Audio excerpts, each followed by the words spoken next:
You are all so welcome to Sweden and to Halland and Halmstad to this conference and to celebrate Leader 30 years. My name is Ulrika Holmgren and I work for the Swedish Rural Network Support Unit. And I think you can imagine that this is a once-in-a-lifetime experience, making an entrance like this. This is not something we do every day at our office, Sofia. I am going to guide you through this day. And before we get started properly, we have some really important information. Oh, I'm the one who's going to press here. Yeah. Here you see a map of the building, and very important for you to know is that we have emergency exits. We have one there, and we have one on the other side, and of course, over there, like a stewardess, I do this now. And then, on your badges here, you have, on this side, you have a QR code where you can see the program. This could be useful for you. And you also have the Wi-Fi code. This is something you will use during the day. Today, we're going to use the tool menti.com. I hope you're all familiar with it. You open it in your browser, and you can test it right now. And you use the password 78808079. And I would like you to answer the first question right now. Here you have the program for today. The day is divided in 4 blocks. First, we have the welcome ceremony. Then we have the long-term rural vision and CLLD. Then we have future leaders. And finally, smart villages and leader. And between the blocks, of course, we will have coffee breaks or fika, as we say in Sweden. And there will be lunch. The fika will be served outside here, and that will also the lunch be. The dinner tonight will be at Hotel Tylösand, and the buses will leave from here outside Halmstad Theater.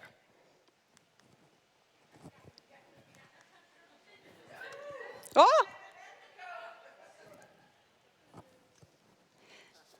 Okay, and now I'm really curious, you technicians, do we have a Menti map to show now? Ah, okay, come on, I need more answers on Menti.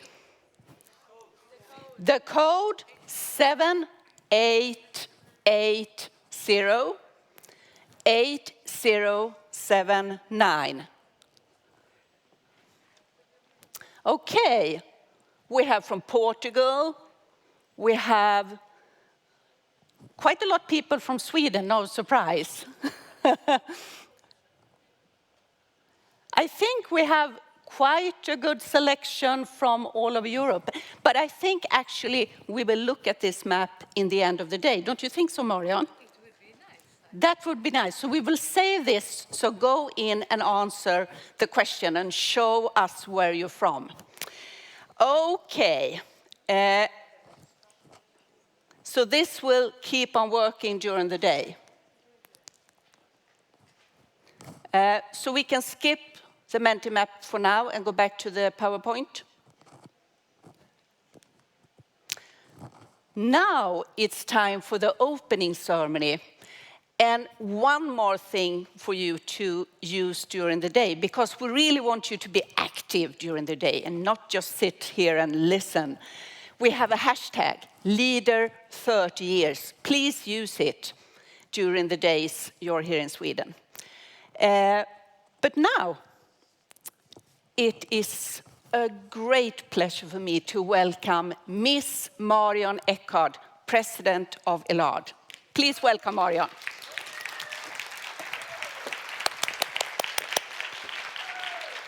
Thank you.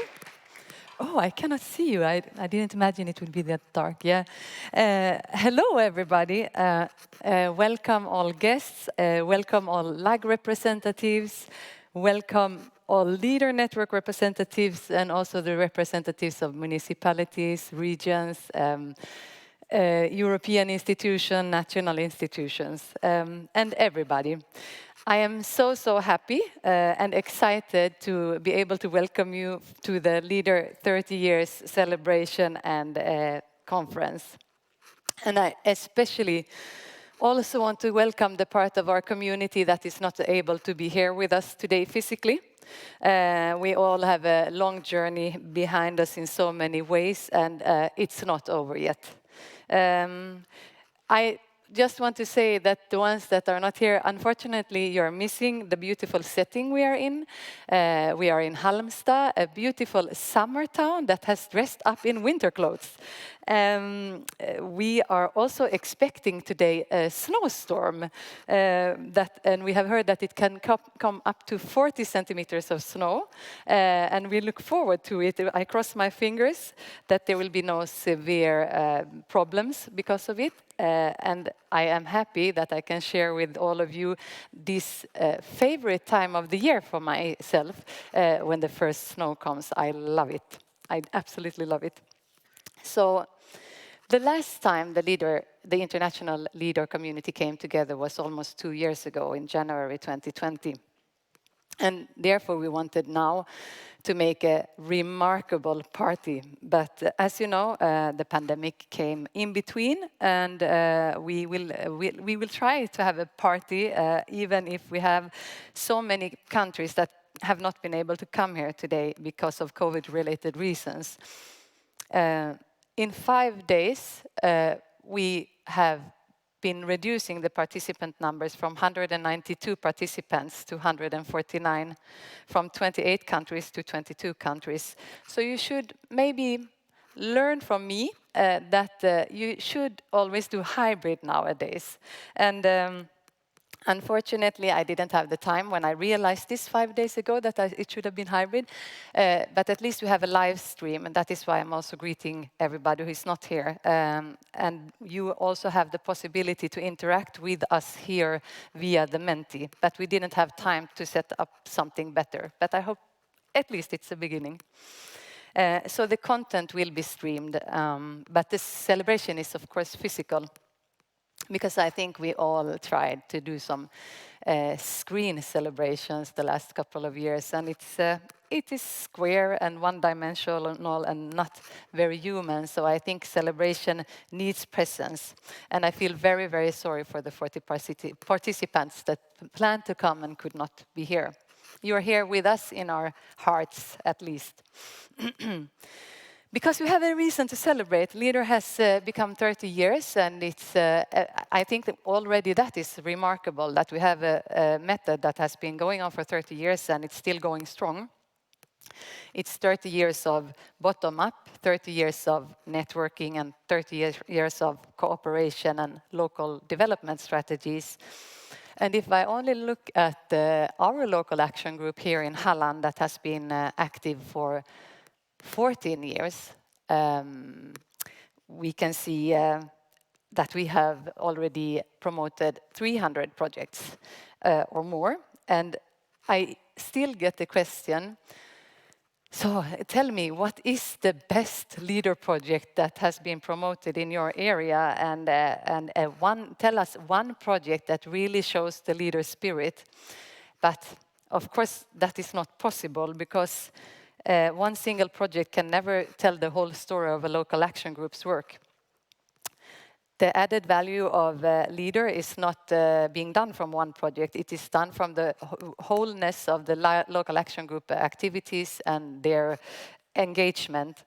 So it is the local action group and the project promoters together with the office that create better governance, that create enhanced social capital, and also the better results. So it's not a single project, but they should all contribute to this, and they do. And I'm so happy that we have the possibility to show you more than 30 projects tomorrow on 6 different buses, and on those buses there will also be local action group members from Halland and also staff from Halland. And we feel very proud to be able to show it to you. And I know that the project owners feel very honored that people from all over Europe are coming to visit you and visit them. So, 30 years experience, still going strong. We can keep maturing together and keep innovating together and try to get a resilient life in this ever-changing world together. And I look forward to days of interaction with all of you. And once again, welcome to Halland.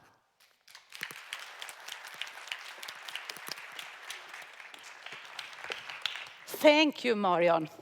And now, welcome Miss Mia Lundqvist, board member of Local Development Sweden.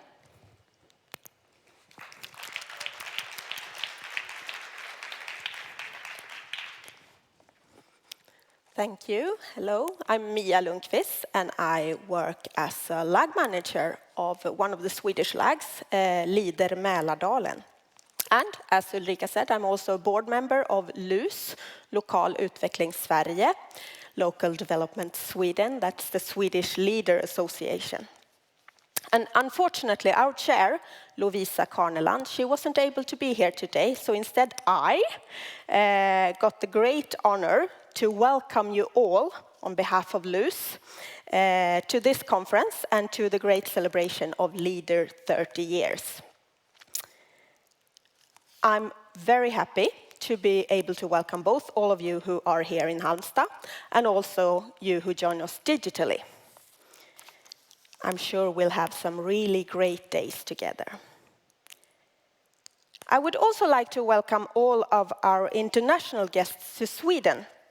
As you're probably aware, Sweden is a very big country geographically. From where we are right now in Halmstad to Gällivare, where our most northern lag office is located, it's almost over 1,600 kilometers. If you go south, the same distance, you get to Milan in Italy. Even though Sweden is a big country, not many people live here.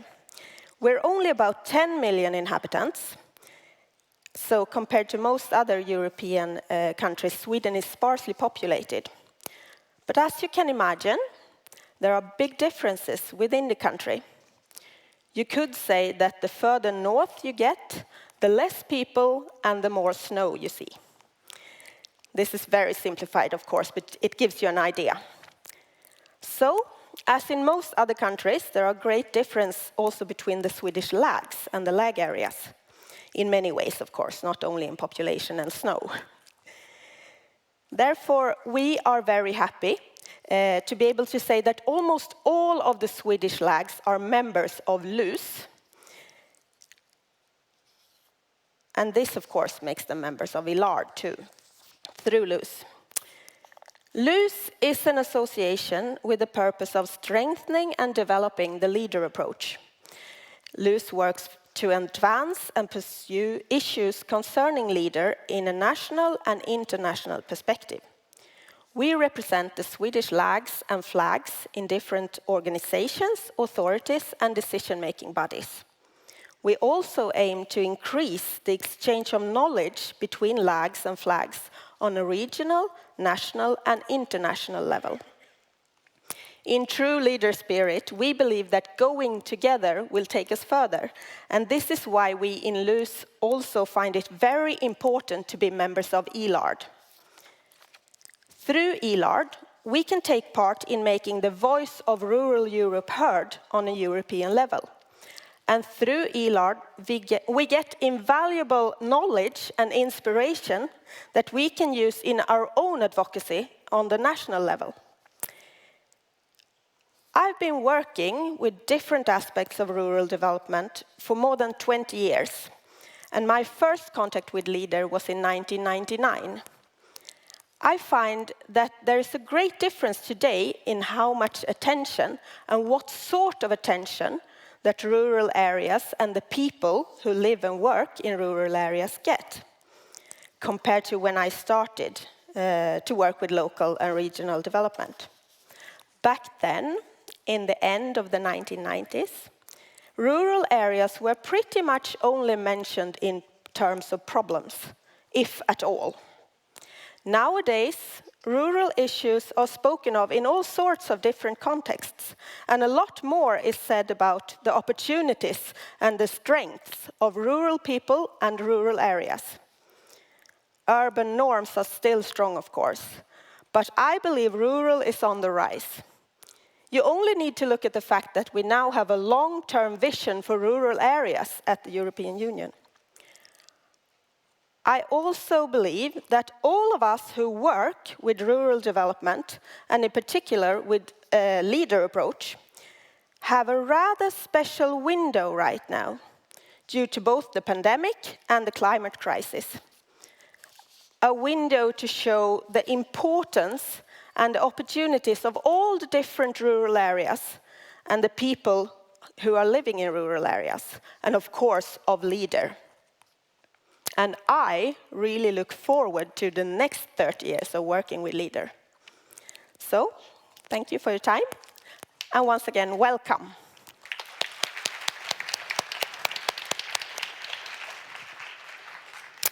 Thank you, Mia. And now I would like to welcome Miss Sofia Björnsson, who is a member of the steering group of the Swedish Rural Network. Welcome. Thank you very much. I heard Marion saying that, well, there will be a snowstorm tomorrow. And the last time I was here in Halmstad, there was a snowstorm. For me, this is perfectly normal, normal weather in Halmstad. Yes, Ulrika, thank you. My name is Sofia Björnsson, and I'm a member of the steering group of the Swedish Rural Network, one of approximately 12 members of the steering group. And the Swedish network consists of approximately 120 member organizations. And these organizations are public, they are private, and they also come from our civil society stakeholders. And one of our ambitions in the steering group is that the leader method should be used by more actors in Sweden. This would create even better ways to meet local and regional challenges. This means that we need competence, we need experience, and we need efforts from all our 120 member organizations to get the leader method to reach its full potential. I would say that the governance structure of the Swedish Rural Network is just like a leader partnership. We work for the implementation of the Common Agriculture Policy, and leader is included in the CAP. My daily work is for the Federation of Swedish Farmers. And for us, the leader method is, of course, important for the whole CAP, but also for example, the Farm to Fork strategy and the European Green Deal. Networking means working together. And working together, that is the strength that we can use across sectors, across levels, and across interests. And this will also increase the robustness in a changing world. And by working together in the governance structure, we increase the robustness of the Swedish Rural Network. And this is why the Swedish network is a very broad network. And if you look at how we perform our work, with multi-level governance, member ownership, and the bottom-up approach, it's just like the core of the leader method. I would like to end just by a few wise words from Warren Buffett. If you want to go fast, go alone. If you want to go far, go together. And with that, I again would like to welcome you to Sweden, and I'm looking forward to the meeting we will have today. Thank you very much.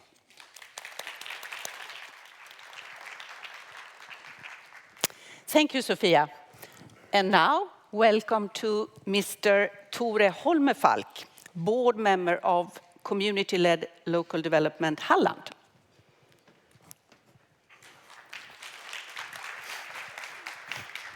Thank you very much. And everyone, welcome to our area. My name is Tore Holmefalk. I'm a long-time farmer and board member of many different organizations and companies. Among them, I've been in the board of the Federation of Swedish Farmers for several years. Today, I'm an auditor in LRF. Here, I am the chairman of the board of our lag. Our board is, as in all lags, a number of people representing the 3 sectors. We are 24 persons representing the 6 municipalities in Halland and the regions, the civil sector and the private sector. The organization here, we also have our office. The office is situated in Hyltebruk, the only non-coastal municipality in Halland, and which we have found important to be present in the rural area in Rio. At the office, we have a staff. Today, it's 6 persons. You meet them all here. Among them, Marian, our staff leader.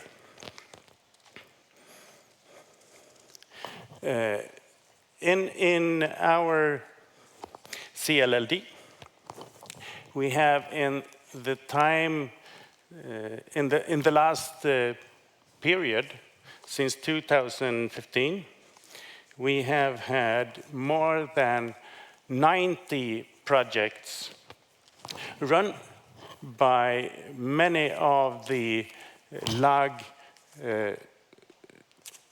members. It is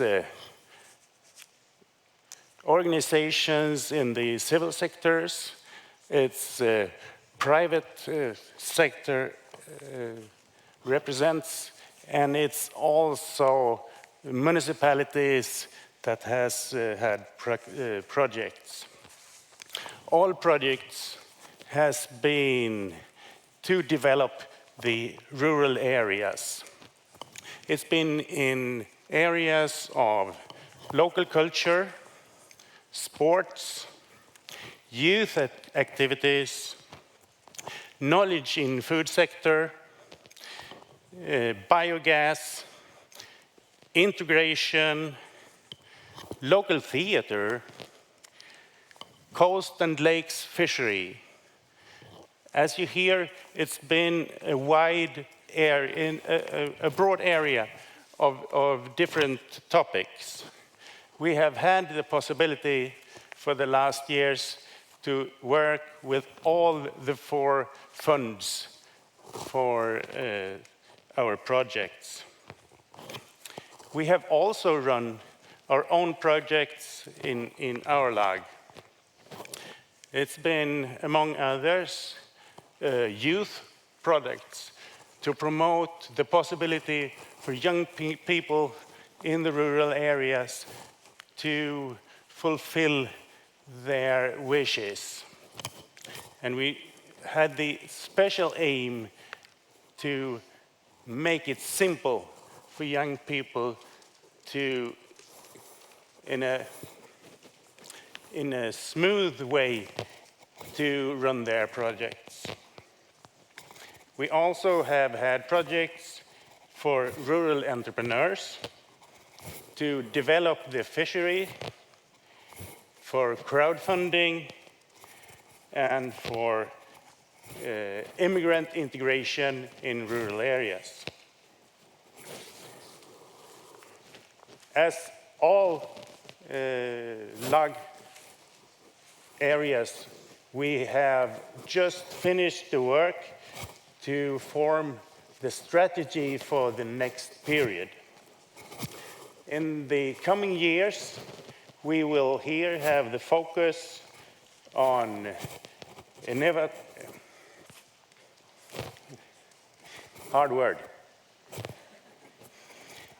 innovative thinking and working, social sustainability in rural areas, promoting entrepreneurship, smart living, and infrastructure and digitalization.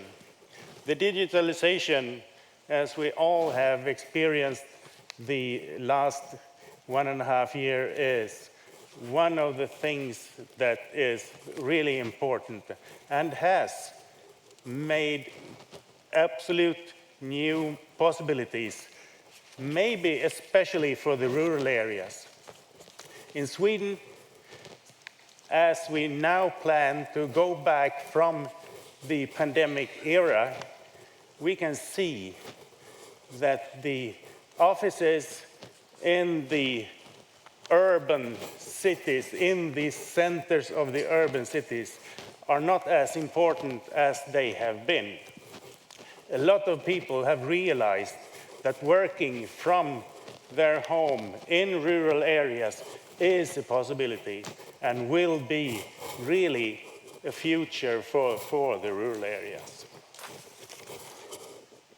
Here in Halland, we are glad to welcome you all and to be able to give you a view of all the projects that we have run, and we hope that you all will take part tomorrow when we try to show you the wide area and the inspiration that all the projects have given. It will be an interesting day tomorrow, and there you will get a picture for yourself much better than the one that I could give you here. So once again, welcome to Halland and Halmstad, and I wish you a very good day today and tomorrow. Thank you. Thank you so much, Tore. And now, welcome to Mr. Jonas Bergman, politician and chairman of the City Council in the municipality of Halmstad, sorry. Thank you. Many words. So, that's me. Well, dear guests, I'm proud to have been given the honor to be a part of initiating this conference. My name is Jonas Bergman, and I'm the mayor of Halmstad. And Marion, don't let this huge deck of cards frighten you. I've asked for a large font, since I know this is sometimes a dark stage, and I'm also about to turn 50. For those of you who have not previously been to Halmstad, I can tell you that this is a city that has commonly been known as a place where people come to spend their summer holidays, and still is. We obviously have winter too, and I was taken as much by surprise yesterday as perhaps some of you were also. But a lot of people both live in and travel to Halmstad to just enjoy our beautiful shores and our world-class golf courses. But our city is, of course, much more than just a summer destination. This city is a regional center that attracts people with different kinds of lifestyles from all across the globe. Halmstad, we have residents who have come here to gain new insights with the hope of creating a long and successful career. And some start their journey at our huge university. I think we have about 11,000 students here. And I actually moved here 25 years ago just for the university, and I fell in love with this city and decided to stay. And some also live in and move to Halmstad's rural parts to combine work with recreational days in our very beautiful forests. Since you are here to celebrate 30 years of leader work, I want to take the opportunity to just share a few glimpses of how leaders' efforts have left its mark here in Halmstad. This is a picture from a project which is close to my heart. It's a water park built down in the mountain creek of Grötvik in Halmstad. And here people who has a great passion for wakeboarding strived to include all kinds of people in their activities. And this initiative, in part paid for by Leader, this initiative ensured safe paths down to the water, which made it possible for disabled people to enjoy an activity that previously was exclusive for fully able people. And as the activity launched this summer, joy and great enthusiasm met the water park. And this was made possible thanks to Leader. But your impressions in Halmstad do not stop here. This is a project that helped young people to engage in meaningful summer activities. This project was called Sommarkul, Summer Fun, with 2 high school girls with an idea to create activities for young people who would otherwise have been at home in the summer. And the girls themselves had experienced long and boring summers. So they took the things into their own hands and created events by booking gymnasiums and cabins and created fun and games and filled these kids' summer days. And this guy, Jonathan, this is a project that actually has potential to save lives. Since he was a child, he was fascinated by technical solutions to use energy sustainable. One of his findings, which he found when he was 16 years old, was how to clean seawater with the help of excess heat from industries. And his solution generated 30 times cheaper water cleaning processes than regular tap water cleaning. Today, this young man has his own company. I don't know what you did when you were 16, but I can assure you that I did not invent cleaning water factories. And his ambition is to stop the ineffective use of water and to provide fresh water for millions. And he also now exports his technology to other countries in Europe. And I think he's around 20 or something now. These are just a few projects and efforts that have been made possible in our rural places, and these examples are just from Halmstad. I can just imagine the impact that Leader projects has had in all over Europe. And without your collective efforts, these positive and concrete methods, this would not be possible. And for that, I would like to thank you, because you have meant a lot. Leader has meant a lot for Halmstad. However, we are not only here to celebrate Halmstad's positive projects, even though I love highlighting our city. We are here to celebrate your 30 years of history. We are gathered here to embrace all successful projects that have made Europe's regional and rural development efficient and sustainable. And today we will also treasure these past years of hard work, where you have increased residents' quality of life all across our continent. And through your efforts in collaboration with the civil society and business sector, you have shaped Europe into a better place to live in. And you should be proud of that, and thank you once again. Before we proceed to the next speaker, just some finishing thoughts. Today we celebrate the journey that you have undergone for 30 years, but we should never forget your overall purposes and ambitious goals.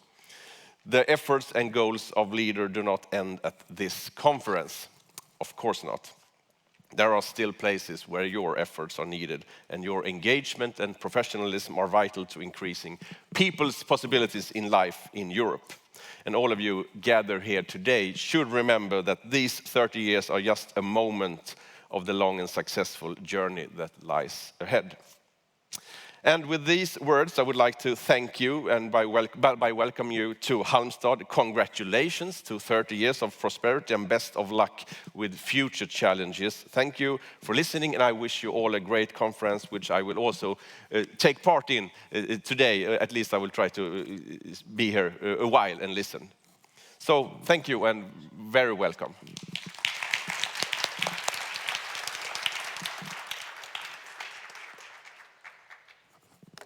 Thank you, Mr. Jonas Bergman. And now, welcome Ms. Mikaela Waltersson, Chairperson of the Regional Board, Halland Region. Thank you. I'm wishing you a warm welcome to Halland and a big congratulations to this number. My name is Mikaela Waltersson, and I am the proud president of the Regional Executive Board of Halland. I will learn you some things about Halland today. Both people and companies flourish here in Halland. Halland is neither rush hour traffic nor the stress of big cities, but it's full of possibilities. Here, down-to-earth, small-scale coexist with innovation, high technology, and a unique geographic location. Here, right on the edge of an international market, proud farming tradition, and the pioneers of tomorrow meet and grow for the future. Halland has a good development trajectory and a growing population, and is one of the most attractive places in the country on which it is to live and work. We have the best average income growth in the country, a high level of education, and an excellent corporate climate and healthcare service that perform extremely well in national comparison. Confirmation of the good development condition in Halland is provided by the Stora Turismpriset Honorary Award, which was recently presented to Ersta Vingård here in Halmstad, eller Halland. Ersta Vingård provides an excellent example of how it's possible to create attractive and profitable hospitality business in the Swedish countryside. Halland is the region in Sweden with the largest proportion of gainfully employed people. At the same time, wages are growing at the same rate as the national average. The Halland labor market is diverse and dynamic. The sectors that has grown most in the last 10 years are public administration, business services, and construction, all with growth of more than 25%. Halland is one of the regions in Sweden with the highest level of entrepreneurship. There is a proud tradition here of starting and developing companies. Our natural resources combined with unique collaboration between academia, business and the public sector have contributed to the emergence of 4 business areas with particularly good prospects in Halland. They are health tech, future food, smart solution, and digital technology. Halland offers outstanding opportunities in these 4 business areas. In Halland, you are literally right on the edge of an international market. In addition to favorable location and well-developed infrastructure, companies in Halland have access to Export Centrum Halland and its various initiatives to promote exports from Halland. And these have got good results. As a part of its effort to increase exports from all over the country, the government awarded the Export Region of the Year award in October this year, and Halland won it. Halland is a unique region with regard to entrepreneurship and small businesses, which has a positive impact on the region's export.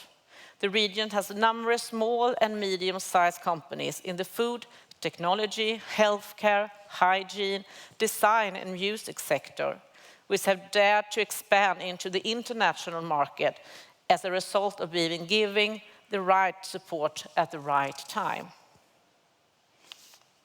During the last 5 years, Halland has had a positive trend regarding goods export and in its top 3 regions in Sweden. Halland is also one of only 6 regions that have had positive development of goods exporting during the last 2 years, despite of the pandemic we are in. Every 3rd company in Sweden in Halland is started by a woman, and which is the top 5 in Sweden. Halland has long been one of the country's most attractive regions to move to, and people are not keen to move away.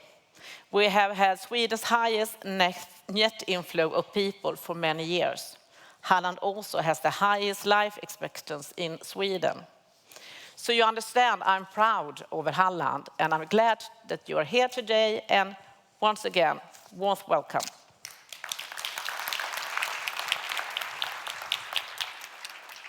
Thank you, Mikaela Waltersson. And now we have 2 recorded greetings. The first is from Mr. Janusz Wojciechowski, European Commissioner of Agriculture.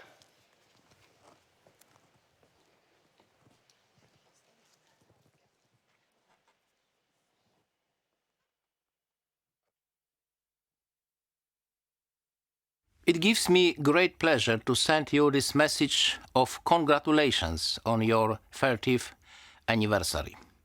For 30 years, LEADER has helped to transform rural areas by combining the initiative, creativity and enthusiasm of local communities with the resources of EU and other public funding.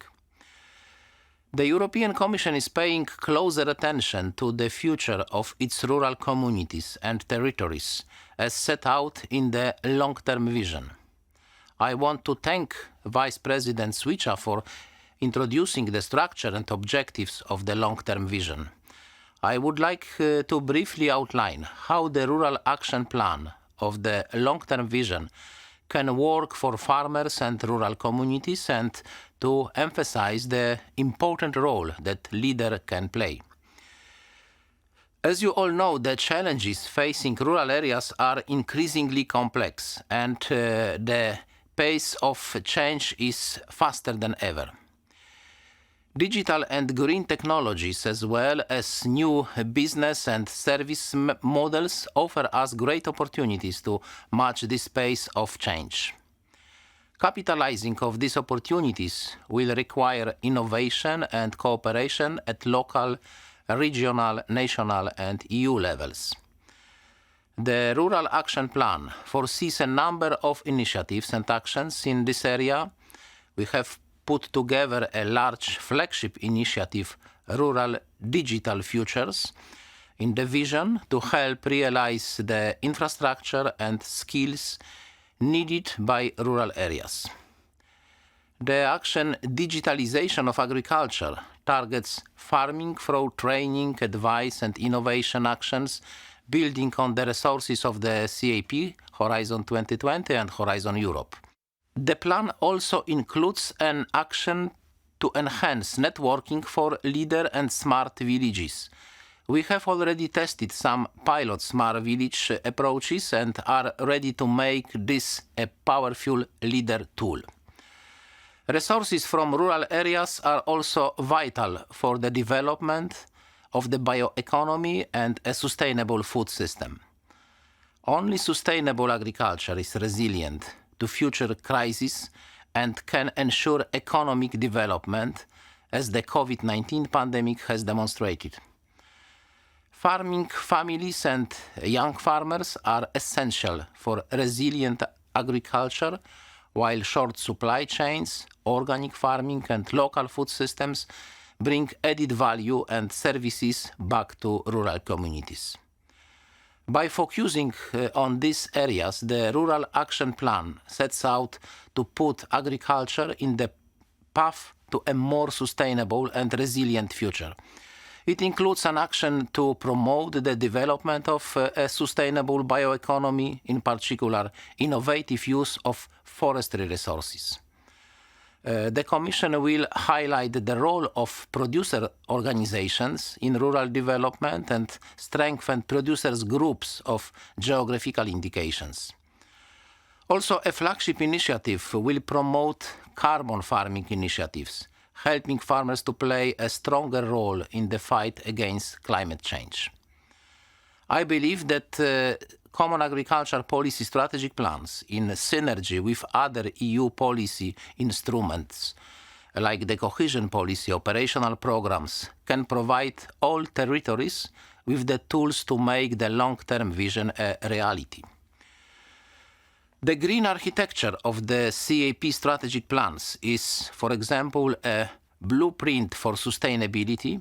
It works hand in hand with targeted investments to increase added value and resource efficiency. Let me also stress the importance of the specific objective number 8 under the future Common Agricultural Policy to foster vibrant rural areas. In their national strategic plans, Member States can meet this objective by making optimal use of the leader method. The CAP can do a lot, but it cannot do it alone. All policies at the EU and national level need to work in synergy.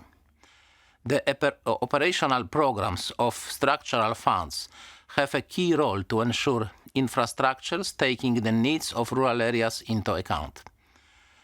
I also want to stress the importance of collaboration between national, regional and local governments and actors to make the vision a reality. I look forward to launching the Rural Pact, where all governance levels, stakeholders and the rural people will be called on to cooperate to realize the vision. And with long-standing experience, enthusiastic people and proven methodology, LEADER offers a tremendous opportunity to realize the vision. Our host country, Sweden, is an example to follow. Here, the LEADER approach is yielded great results over many years.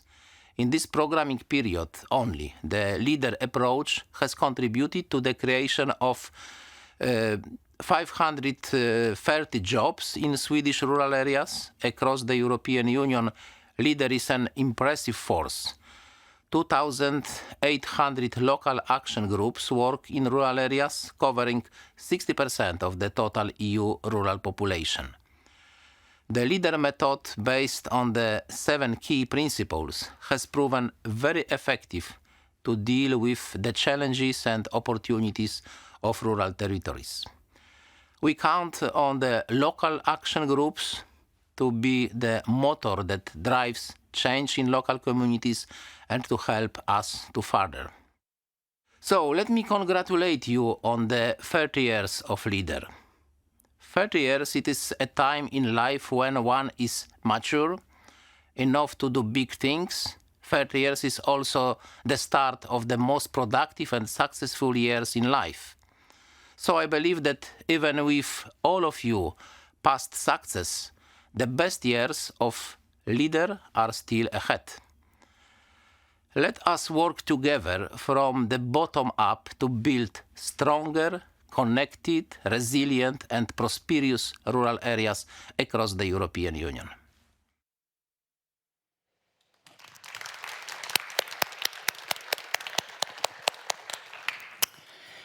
And finally, we have a greeting from Ms. Dubravka Suica, Vice President of the European Commission.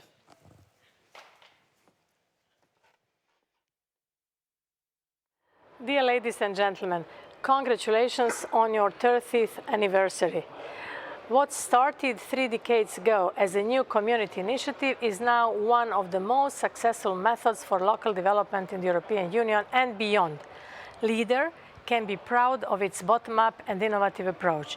You can be proud of your achievements. Your approach has increased social capital, helped improve local governance, and financed thousands of quality projects of an incredible diversity in rural areas and beyond. You have created an active community of local development practitioners across all the European Union, defined by its strong commitment and continuous learning drive. I want to take this opportunity to thank all of you, and especially the European Leader Association for Rural Development, for the role you played in this success story. Your commitment and dedication are much appreciated. I see LEADER as a precious asset for the transformation that lies ahead of us. As the European Union moves steadily towards a greener, more climate-friendly digital model, no community can be left behind. Rural areas are high on the agenda of this Commission. I am personally involved in making sure that we respond adequately to the challenges citizens in rural areas are facing. It is in rural areas where the demographic transition is most visible. Demographic challenges impact rural areas' socio-economic growth, their quality of life, and their ability to build an attractive future. We are all well aware of the challenges that rural areas face in terms of depopulation and aging. The rural population is significantly older than the urban population. More young women leave rural regions than young men. Young people are moving to urban areas to find their first job or explore different opportunities to pursue their career. Consequently, the rural working-age population is shrinking. These demographic trends and the limited access to essential services for health and education, coupled with a low level of digitalization, is leading to a brain drain. We see how the trend of brain drain is happening because the best and the brightest are the ones most likely to leave. There is also considerable potential in rural areas. They have a substantial role to play in food security, biodiversity, and sustainability. In responses to these challenges and to harness the opportunities, we developed the long-term vision for rural areas using a participatory approach. We wanted to deliver policy not only for rural areas, but with rural areas. As part of these efforts, the European Commission is setting up a rural observatory. It will help us to understand better how rural areas are evolving. This will inform and improve our policy making. A robust policy approach is needed to close the gaps that rural areas have over cities and to harness their potential. All relevant European Union policies must cooperate more closely and improve their territorial coordination.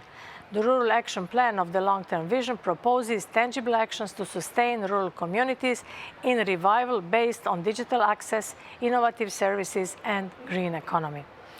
The long-term vision for rural areas can also inspire and support national governments, regions, and rural communities in seizing opportunities available under the various European Union policies and tools. The success of the vision will largely depend on engaging the stakeholders. National and regional planning and financing can focus actions contributing to the goals of the vision. And here, clearly, there is much opportunity for people and organizations engaged with LEADER.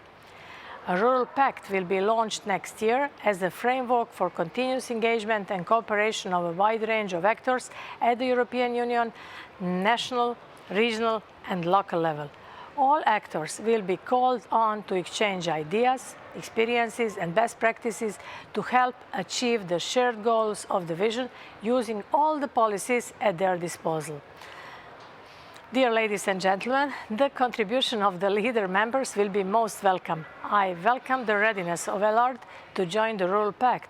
Our long-term vision for rural areas is the first step towards a better future of our rural areas. I count on your support for its implementation, and I count on you to create stronger, connected, resilient, and prosperous rural regions and rural areas by 2040. Thank you.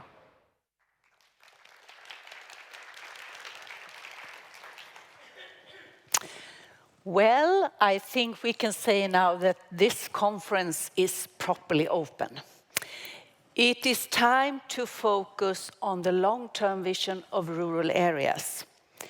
And to give you an introduction to this, we will have a recorded presentation by Miss Alexia Ruby, Policy Officer at DG Agri.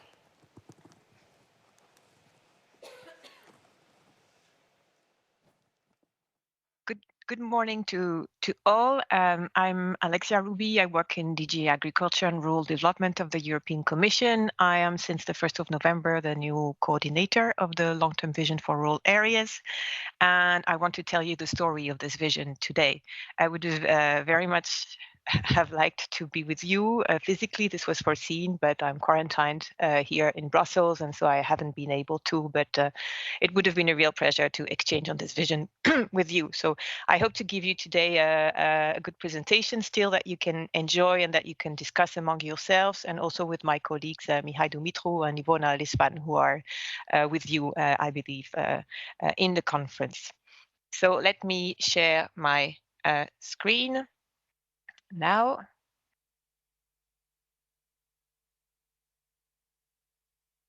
So what is this vision for rural areas? It is a policy initiative that has been launched to put rural areas on the agenda and discuss their role for the future of Europe. When we talk about EU rural areas, we talk about 83% of the land of the European Union and roughly 30% of its population. And this is spread between different types of areas, with some that are more remote and some that are closer to a city. So you can see there on the pie chart, the two green parts are a bit equal. So in terms of land, half of the rural areas are remote and half of the rural areas are close to city. And 1/3 of the rural people live in the remote areas, and 2/3 of the rural people live rather in areas close to city. So we can see, it's important to take into account these elements when we talk about actions for rural areas. And of course, rural areas are diverse. You can see some pictures, but you have in your minds, with all the participants in the conference, a lot of others. So rural areas are very diverse and very different, yet we could see that they face a number of common challenges, and there are a number of common opportunities that they can seize. And the idea of this long-term vision for rural areas was to grasp the common ground between them and things that we can do together at EU level. One thing that prompted also this policy initiatives is the demographic change. So you can see here a map of annual population growth rate in the regions between 2014 and 2019. The red is shrinking and the blue is increasing. And so you can see that we are facing shrinking in a number of areas in Europe, and in particular in rural areas. And this decline, if not managed properly, is causing a lot of problems and a lot of discontent, and people feeling left behind. And this is why also this initiative came in. So it was launched by our president, Ursula von der Leyen, in her political guidelines in summer 2019, when she took over as the president of the new European Commission. So before COVID, it was the first time, I think, a political leader at such a high level used words on rural areas that were so positive. She said, our rural areas are the fabric of our society and the heartbeat of our economy, and the diversity of the landscape, culture, and heritage is one of Europe's most defining and remarkable features. And she said we will cherish and preserve our rural areas and invest in their future. So she did not only highlight the beauty and the landscape, but also the economy potential. And what is important to say is that this initiative on long-term vision for all areas has been given to the Commissioner for Agriculture and Rural Development to develop, together with the Commissioner in charge of regional policy, under the coordination of the Vice President Suiza, who's in charge of democracy and demography. So, and it's under the European Commission's work on democracy and demography. So it is very much about people, and it's very much transversal to all the aspects of rural life. So how did we do that? There were 3 streams of work to develop this new policy initiative, and they all contributed to making the final results in ways that are important. First, the public consultation and engagement We had a number of activities developed there. I can see that maybe we did not manage to address everybody of the half a billion Europeans, but we did reach out to a lot of people through an open public consultation. So that's a questionnaire we put online in all languages, and we received answers from 2,300 people. There was also specific exercises that we call Eurobarometers. So these are more statistical with representative samples of the population. So there we asked about rural areas, 27,000 people. We had also a stakeholder workshop package prepared for people to run their own discussions in their own villages and organizations and say how they see the future for themselves. And there 3,000 people participated, and we also had a big online conference, the Rural Vision Week, with 600 participants. So that was to get the opinions of the people. That was very important for us because we didn't want a vision from Brussels. We wanted the vision that came from the people on the ground as well. Then there was a big stream of work on analysis. So we analyzed data, evidence, results from science on 12 themes that cover all aspects of rural life. And last but not least, this is about the future. This is a vision for rural areas by 2040. So we had foresight exercises. We did participatory scenario building. And there too, we worked with the research projects on this. So what did we see? From the analysis, we highlighted a number of challenges in rural areas that are around demographic change, lower income levels in general, limited access to services, low connectivity, both physical and digital. This feeling of being overlooked came out, and issues around resilience in case of shocks, or resilience to climate change, or in case of the pandemic, for example. We could see a number of problems that are more prominent in rural areas. Next to that, there are a number of opportunities as well that are quite promising. Rural areas are really key for the delivery of ecosystem services. Ecosystem services is a term that embraces everything nature delivers for us, from food and wood to recreational and landscape and regulation of the climate and water and etc. etc. So all these things that nature delivers is key for all the citizens of the EU, and rural people are the stewards of these natural resources that are increasingly needed. And when we talk about the bioeconomy, the circular economy, when we talk about the green transition, rural areas have a really central role to play there, and they can drive benefits from them. Digital transitions can be very important as well, of course, if connectivity is there, but the digital developments, they offer opportunities to bring markets closer to rural businesses, to ease communications, and compensate from remoteness, sometimes. We also see increasing demands from society for green spaces, but also sustainable food, sustainable wood, more local supply chains that deliver a better added value for rural people. And the COVID-19 crisis in general has completely changed the way people look at rural areas.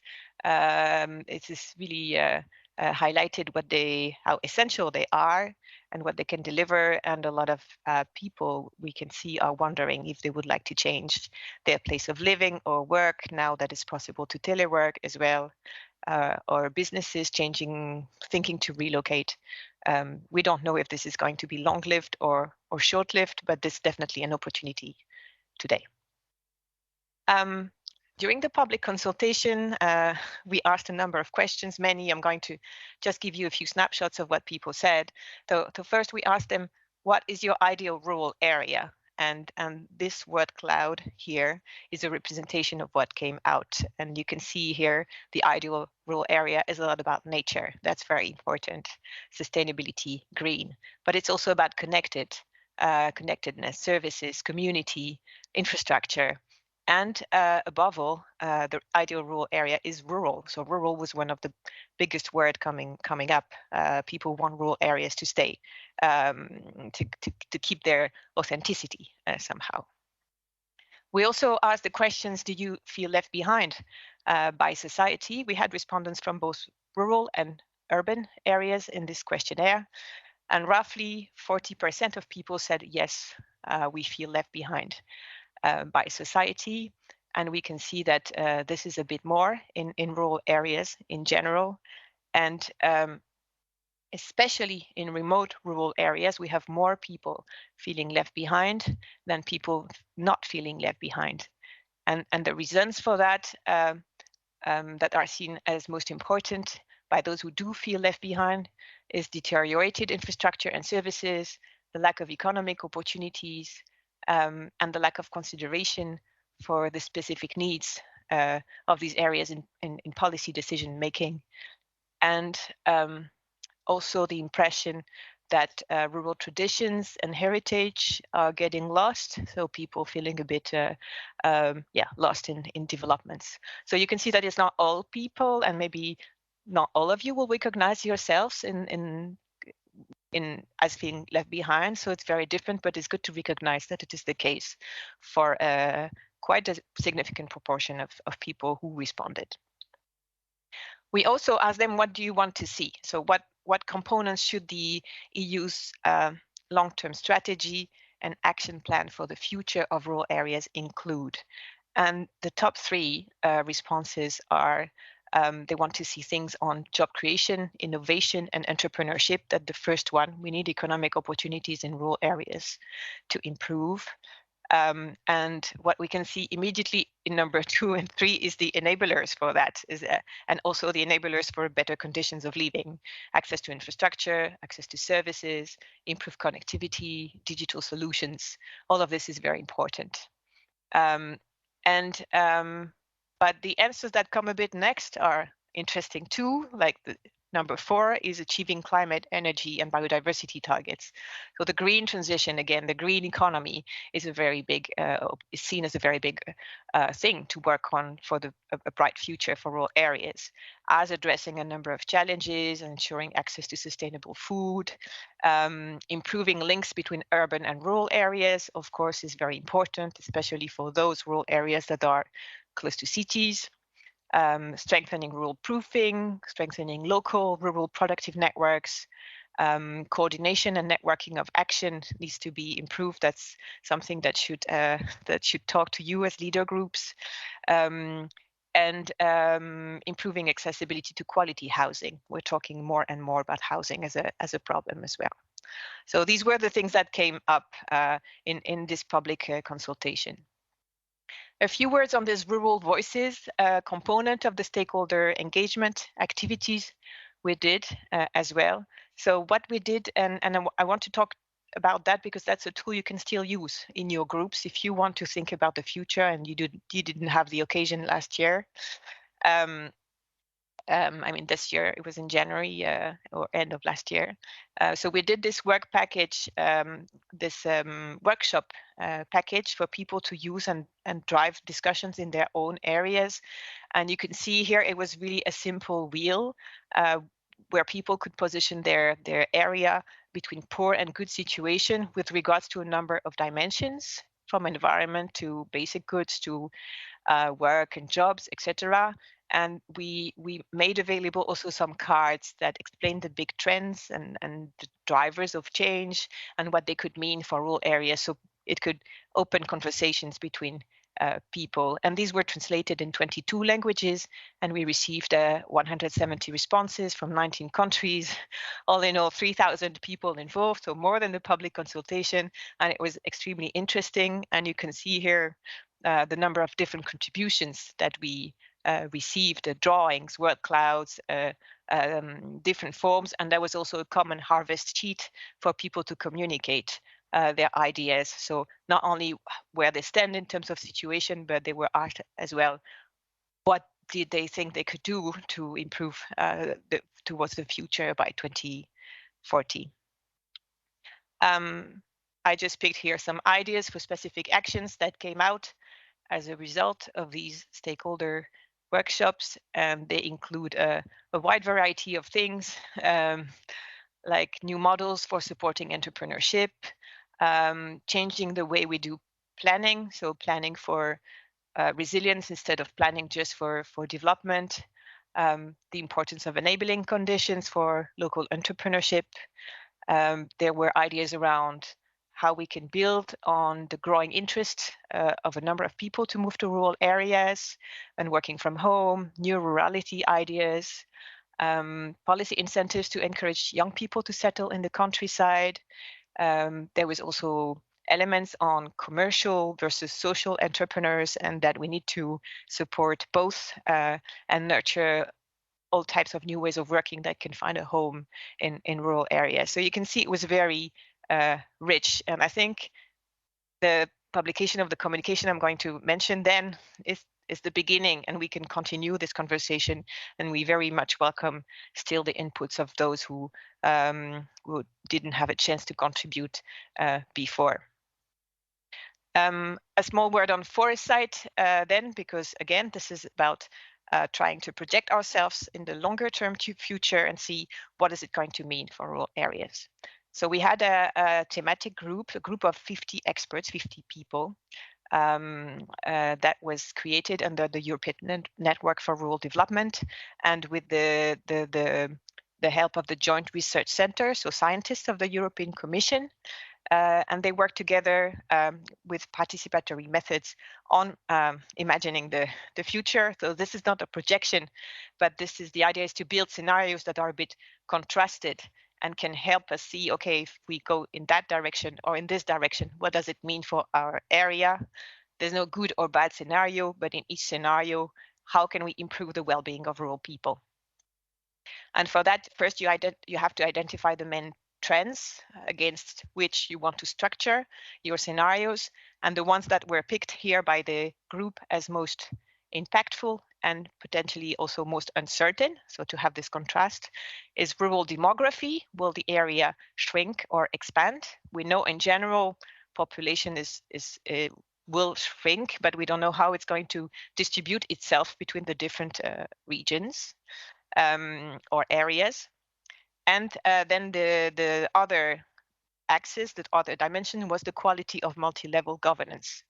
If it is fragmented, it means that different departments, levels of governance, and with stakeholder organization, they don't cooperate very well. If it is networked on the right side, it means that they do cooperate very well across sectorial departments of governance and levels, regional, national, local, etc., etc. And this gives a different picture of the future.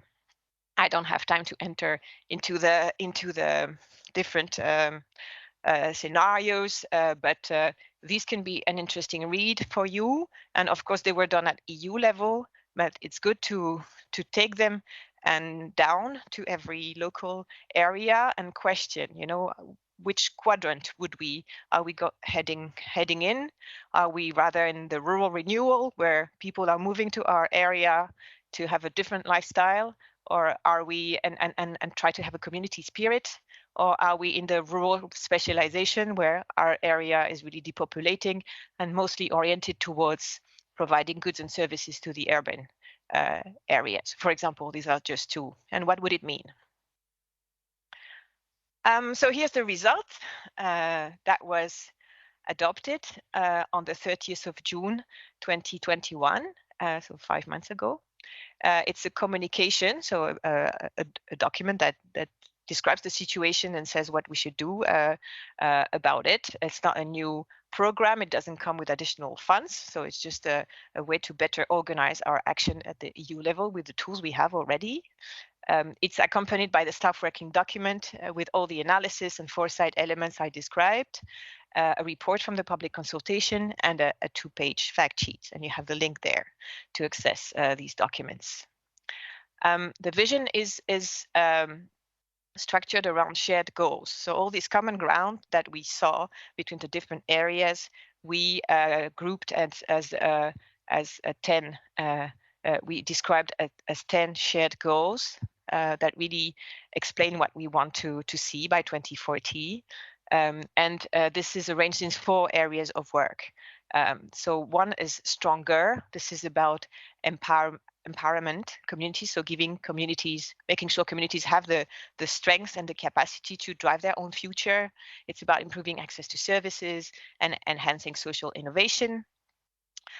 There's also the second priority is better connected rural areas, both digitally and physically.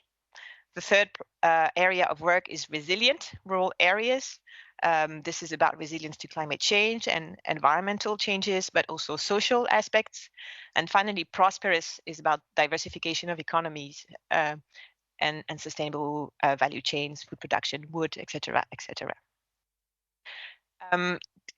This communication comes with a rural action plan with 9 flagship initiatives and 15 accompanying actions. So a flagship is a fancy word to say a group of several types of several actions that contribute to the same objectives. And these are run by different departments of the European Commission. So we don't work alone as DG Agri and DG Regio. We work also with all the different departments that are in charge of these different policy areas. And that's a big novelty of the vision. So one is the rural revitalization platform. The idea is to develop this platform with all the resources that can support all the rural communities that are facing population decline and with good practices, etc., etc. So that flagship says it will promote LEADER. So LEADER is explicitly mentioned there. We have a flagship on research and innovation for rural communities. We have one on sustainable multimodal mobility, best practices for rural areas. We have one on rural digital futures that looks at everything from improving broadband to improving skills, digital applications for rural areas, and also measuring progress towards in the digital transformation in rural areas. Then under resilience, we have 4, one on energy, which would be about developing a stream of work under the Covenant of Mayors in rural municipality to fight also climate change. There's one flagship on climate action in peatland and carbon farming. There's one large initiative, which is called the EU Mission, a soil deal for Europe. That's under Horizon Europe mostly, and it includes also the creation of living labs to enhance soil health in 100 regions in Europe. There's one flagship on social resilience and women in rural areas, and finally one on entrepreneurship and social economy in rural areas. And under the accompanying actions, we also have a specific dedicated accompanying action, which is about including, which is about enhancing networking for leader and smart villages. So a bit more on the rural revitalization platform. This is shaping up as we speak. A new thematic group under the European Network for Rural Development is being created on rural revitalization. First meeting in 2 weeks and the next early 2022. That will identify and try to understand the key enabling conditions to drive rural revitalization across Europe and share best practices. So that's where we will look a lot into what LEADER can provide as best practices for these areas that are facing population decline. And that group will also explore the needs and develop ideas and recommendations to help shape the future rural revitalization platform. And the idea is that this platform would come live in 2022 or 2023. Then we have a number of horizontal actions to support this action plan. So the first one is on rural proofing. So rural proofing is this idea that when we develop new policy initiatives, we should look at them from a rural perspective, through a rural lens. And this has been proposed under the Cork Declaration already, but it had not been operationalized yet. So here we are doing this now in practice. At EU level, this is mostly done through, it's the first year we're doing it now, but to screening the European Commission work program, annual work program, so the initiatives, the new initiatives that are coming in the next year. And for those who are legislative actions with impact assessment required, they will have a territorial impact assessment. And for the others, we have developed rural proofing guidance with key questions that the services have to ask themselves to see if they're addressing the needs of rural areas. And at national and regional level, we want to encourage this as well. And for that, we are also creating a new thematic groups under the European Network for Rural Development, specifically on rural proofing. Second horizontal action is the EU Rural Observatory. We have noticed throughout this exercise that we don't have enough data on rural areas to characterize, enough evidence to see what's going on. So this initiative will centralize data collection on rural areas to inform the relevant initiatives that we want to develop. And there will be specific themes explored each year.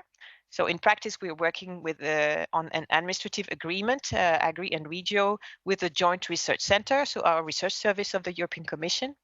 And first dashboards, so first visualizations of data are expected end of 2022.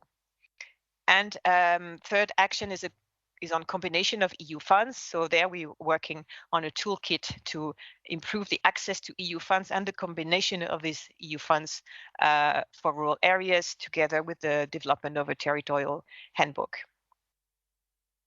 Last but not least, the Rural Pact is a big initiative that has been developed as well, that is being proposed, sorry. And what is the Rural Pact? The Rural Pact is a framework for interaction between all levels of governance and stakeholders on rural development.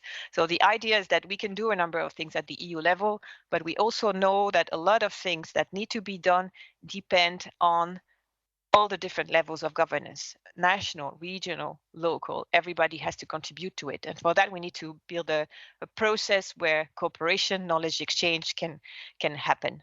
So the idea is already in the communication. It's very strongly linked to the shared goals that I presented. The Rural Pact will be about endorsing these shared goals and working together towards their achievement. But for the rest, we are very open to the discussion on how it can shape up. The Commission is in a facilitating role and is not going to do it by itself. So what we're going to do concretely, we're going to launch the discussion on this pact in the coming days in December, open the conversation really, and conduct a number of preparatory steps towards the launch event, so a large rural pact launch conference that we are trying to schedule in June 2022. And at this conference, we would really have the discussion with everybody on how we are going to organize that rural pact. And then from there, we would launch the actions, concrete actions would be taken by everybody to go towards these shared goals in complement to this rural action plan that we do at EU level. So we are very interested to hear and learn what you would like to see in this rural pact, how you would like to see it done, which actions you would like to take to implement this vision, which commitments you're ready to make, how you see yourself using the resources that are available to the best possible benefits. So it's really a dialogue starting on this. So the next steps really are, we are promoting the vision. We've been very busy doing really dozens of presentations like this to speak about the vision, and the interinstitutional discussion is ongoing with the different institutions of the EU. We will have the launch of the pact end of 21 and the conference mid-2022.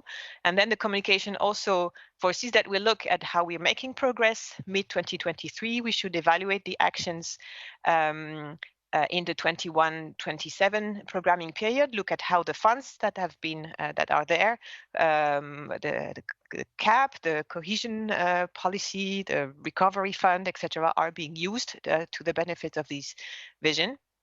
And then in 2024, we'll start reflecting about the future, the post-2028 for the next cycle of EU policies, how we could best do that. So I'll end there. Thank you for your attention. It's been a bit long, but Marion Eckhardt had asked for a lot of content, so I hope it was useful for you. And I wish you a very, very successful conference and dialogue, and I'll be looking forward to hear how things went. So thank you very much.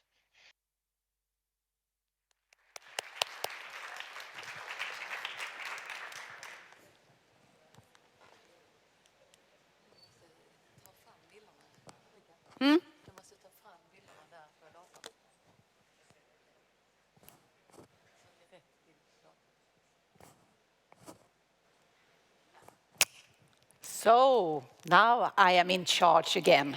I like this. Now I think we all have a really solid platform regarding the long-term vision of rural areas, but we need some further information.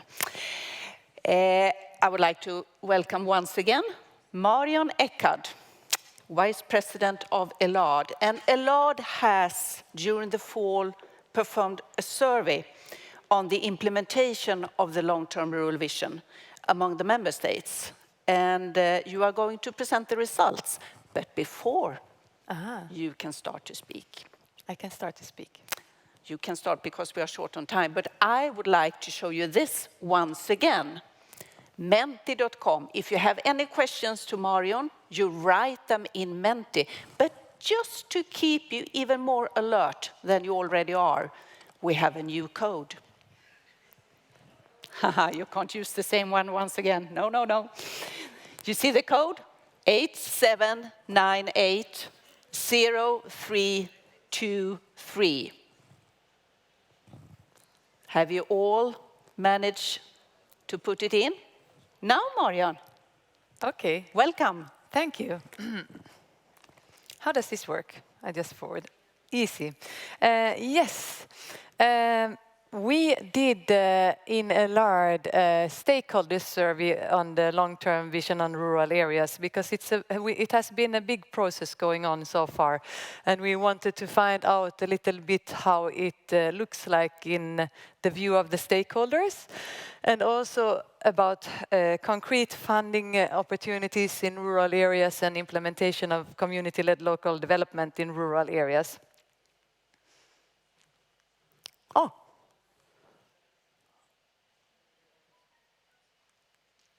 Yes, and first now where am I? There I am.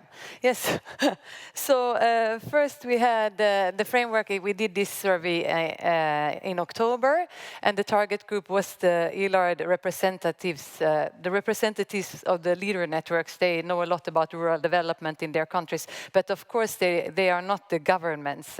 So it is how have they been made aware in their position of the long-term vision, for example. And we have had 24 countries that answered. 3 of them were neighboring countries, and we have cleaned the results a little bit about that because some of the questions are not relevant. So we for neighboring countries because they have completely different programs. So 21 countries are represented in the results that we are showing, and we have missing data from Czech Republic, France, Kosovo, Luxembourg, and Serbia.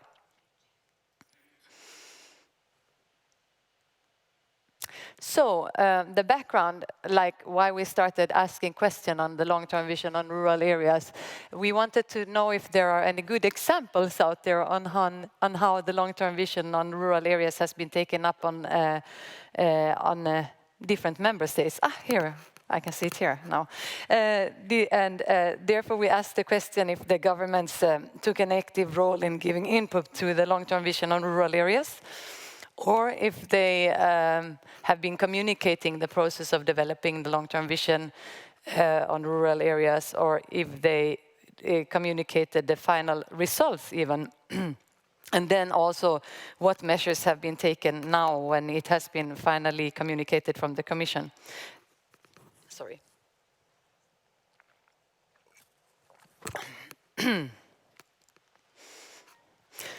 So on the first question, if the government took an active role in giving input to the long-term vision on rural areas, the most common answer is somewhat, and that is maybe not a surprise because people like to put the in between. When you see these diagrams, you should be aware of there is one alternative that is to a very large extent, but it was not, nobody chose that, so the biggest one is to a large extent.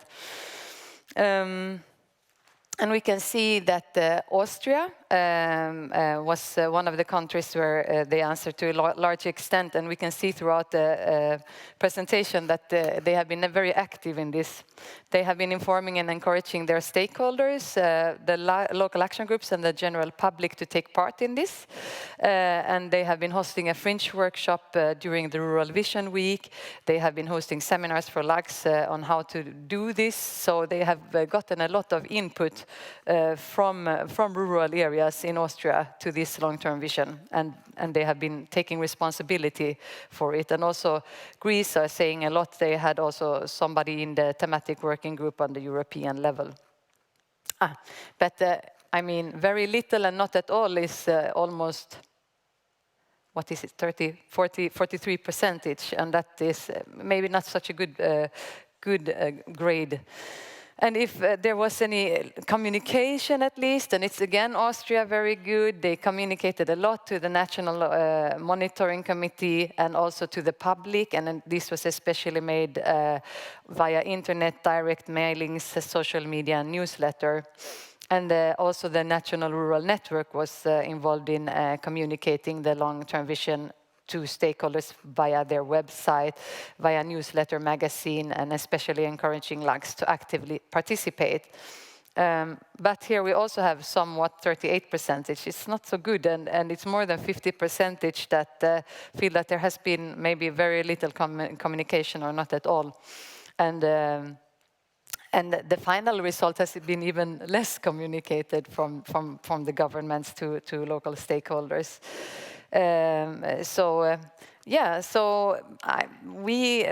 We think that maybe this shows something, and I think this question is, we know it's a little bit too early to ask this question because we haven't, maybe the governments haven't had the time to react yet, but at least we could maybe find that they are doing things already. And when we ask Austria, there are a lot of answers, as you can see. They have put up a special process on national level to discuss relevant topics. They have put the findings into the CAP strategic plan, and there has been an open process around it. And there is also awareness that it's not only the common agriculture policy that is responsible.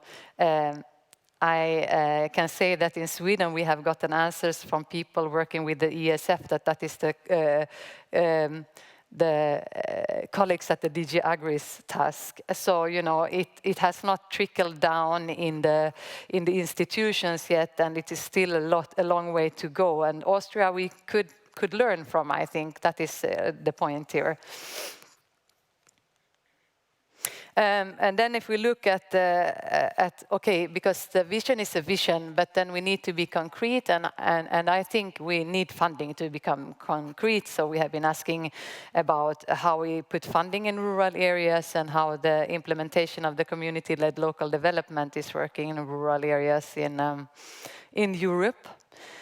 And the background is we wanted to know if there are any good examples, and therefore we have been asking for the recovery funds also on the Just Transition Fund and the ESI funds, and if it's being implemented through the community-led local development.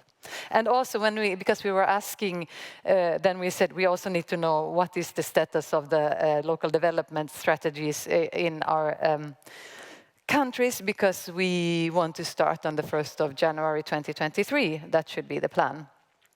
So anyway, when we look at the recovery fund, I think most countries are actually implementing it in rural areas.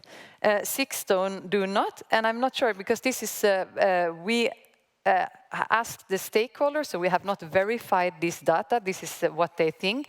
But I know in the case of Sweden, we asked the government, and I was so sure that we had the recovery funds in rural areas. We asked it twice, but I don't know if there is some miscommunication there. But yeah, so you know, it's not verified data, but that is how we have it. And Estonia, Ireland, and Romania are even implementing then the recovery fund via the community-led local development, which is really interesting, I think, because that shows that the country sees maybe the LAGs as something more than just the rural development fund. Sorry, I didn't mean to marginalize the Rural Development Fund, which is very important, but we need to have a holistic territorial development through community-led local development. And so Denmark doesn't know, and they have not decided in Austria, Greece, Hungary, and Italy, but 62% are not considering the local action groups as actors that could work with a recovery fund. When it comes to the regional fund, there was here also 5 options, and there was a possibility to answer to a very large extent on the left side here, but there was nobody answering that. There is somewhat, 57%, which is the biggest number, as you can see, and very little or not at all regional fund is being distributed in Lithuania, Spain and Hungary. And then to a large extent we have Austria, of course, and then Bulgaria, Croatia, Denmark, Italy and Poland. And if we look then if the regional fund is being distributed via community-led local development from the LAGs, then we have yes, no, and not decided yet. And Portuguese, I put red because when we made the survey, it was not decided yet, but now they have decided not to.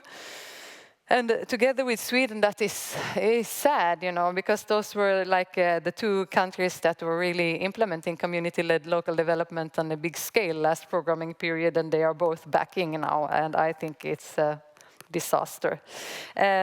What an interesting fact, I think, is that the same countries that to a large extent are putting regional fund on rural areas are the same countries that are using it in community-led local development.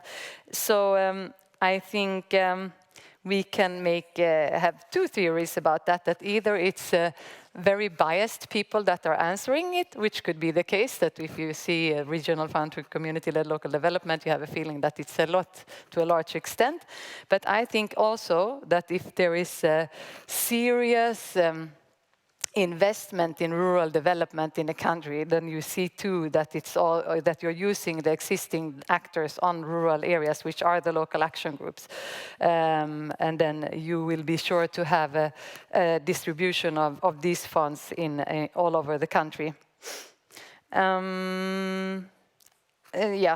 So the reasons that why countries do not use the regional fund in community-led local development is they have mentioned stuff like there is no interest, there is a lack of communication, a lack of knowledge, or it's too heavy administration for the ministries. So there seemed to be not really a political statement behind it, which is a shame, I think. And when it comes to the European Social Fund, it's a different picture. Croatia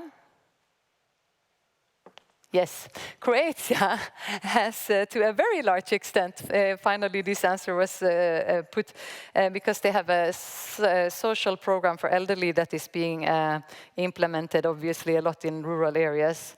And then also to a large extent we have Denmark, Italy and Romania.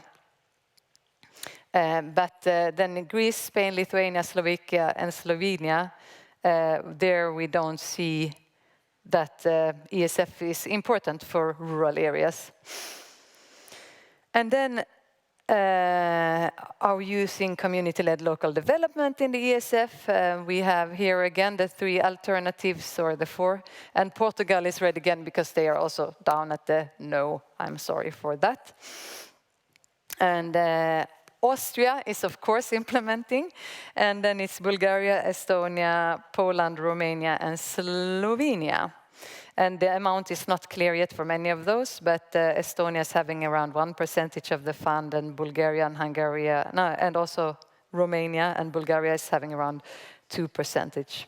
And the answers why they are not using it, it's the same as for the regional fund. There seems to be no communication or no interest, no political interest or no willingness, or it's even they have taken up its power struggle between actors. So it does not seem to be that there is a decision around what is the best option. And then we have the fisheries fund, and where you can see how big amount is being put from the fisheries fund in the community-led local development, and you can see the percentage, and the percentage of course looks much bigger because the fisheries fund is a smaller fund, and then we have so the percentage is bigger, but the sum is maybe not so big in comparison. And then we have some reasons why the countries do not use it, and that's different than the other funds. It's more like it's the too small fund, or the fishermen insisted they didn't want to, or there is a political decision around it. And yeah, so this seems to be more another kind of decision. Yes, and then we have the Just Transition Fund, and to cut it shortly, it is only being used in Lithuania, Slovakia, and Spain in the community-led local development. And in rural areas, to a large extent, none. And there is also strange, I don't understand, because I thought it was in Sweden, in northern Sweden, but yeah. So those are the results from the survey. And then the last thing that worries me a lot is we asked who has actually submitted the first drafts of the strategies, and it was Finland and Sweden. And I know Czech Republic has done it also, even if they were not taking part of the survey. And then we have, in 1 to 3 months, we'll start Austria, Germany, Netherlands, and Poland. So they will probably also make it on time if they don't have a very slow process. But the rest of the countries are looking at a delay, I think. I think if you start in 6 months from now, then you will not manage to have a strategy that is bottom-up and participatory. Then you have to make much quicker work. So yeah, so we think this is a warning bell. We really need to look how the local development strategies will start on time. Yeah, so I think, then I have some conclusions as well. So as you understood, Austria has been doing very well, and generally I think there is not a real ownership yet on national level around the long-term vision on rural areas, and I guess we have to work together to achieve that. Yeah, so we're good partners. I guess everybody who is in here are in favor of rural development. And when it comes to concrete funding, Austria is a good example. 57% of countries answer somewhat in distributing our ERDF and ESF in rural areas, and I wonder if that somewhat is good enough, or should we go for more? And then we have, I think that the general take-up on new ideas on how the local action groups could work is low, and we need to get more innovative and that, and also maybe for stakeholders at all levels to see the possibility what the LAGs can do or not can do. And now I'm going to quit because we're already late. You can read the rest. Yeah, thank you.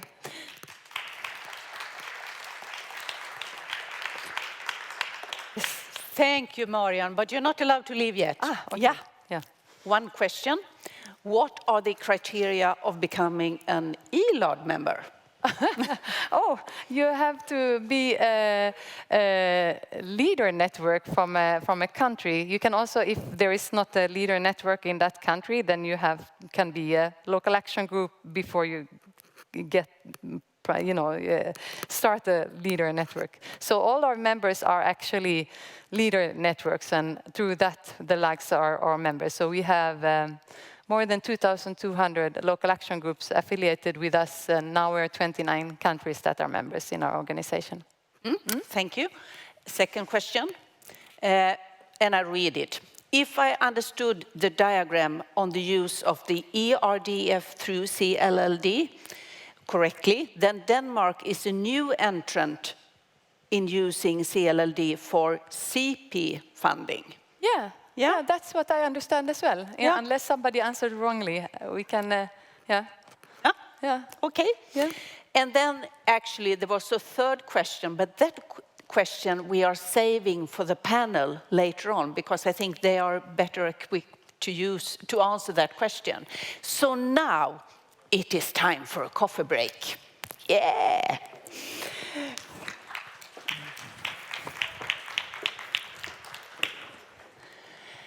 And as you can see here on this screen here, it says 11:15. We will give you 30 minutes coffee break because coffee breaks are really important at these conferences.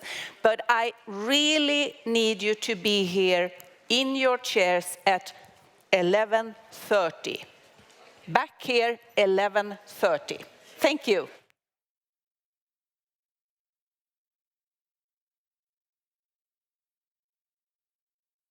Welcome back.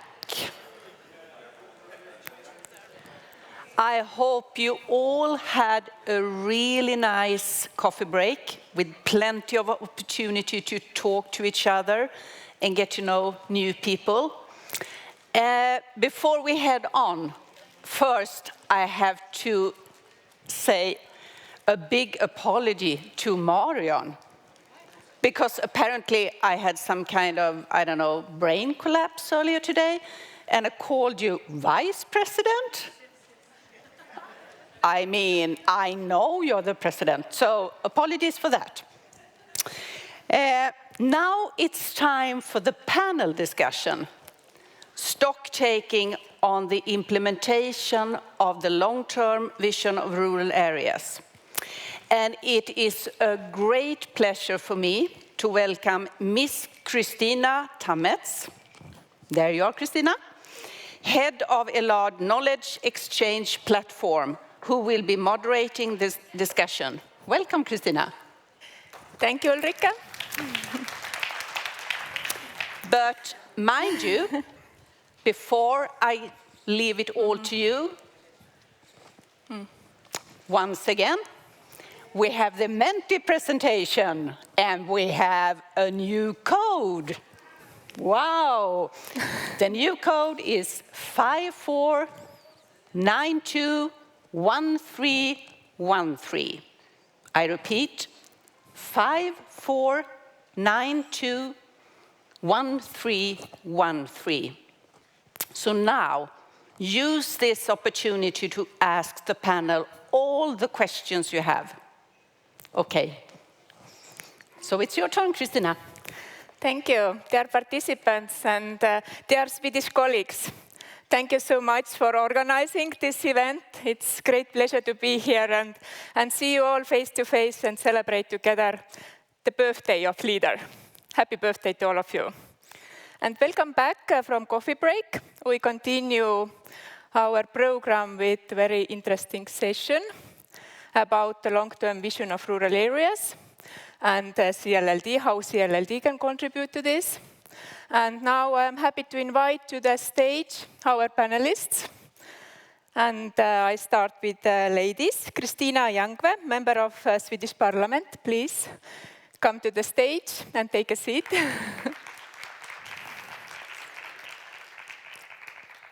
Then our sweet president, Marion Eckart.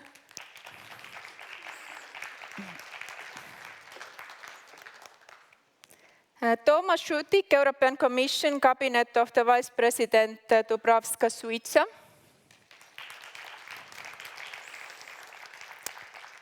Mihail Dumitru, Deputy Director of DG Agri.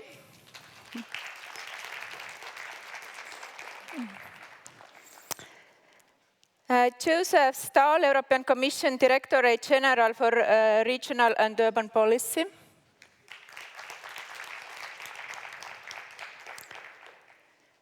Niklas Nienas, Member of European Parliament.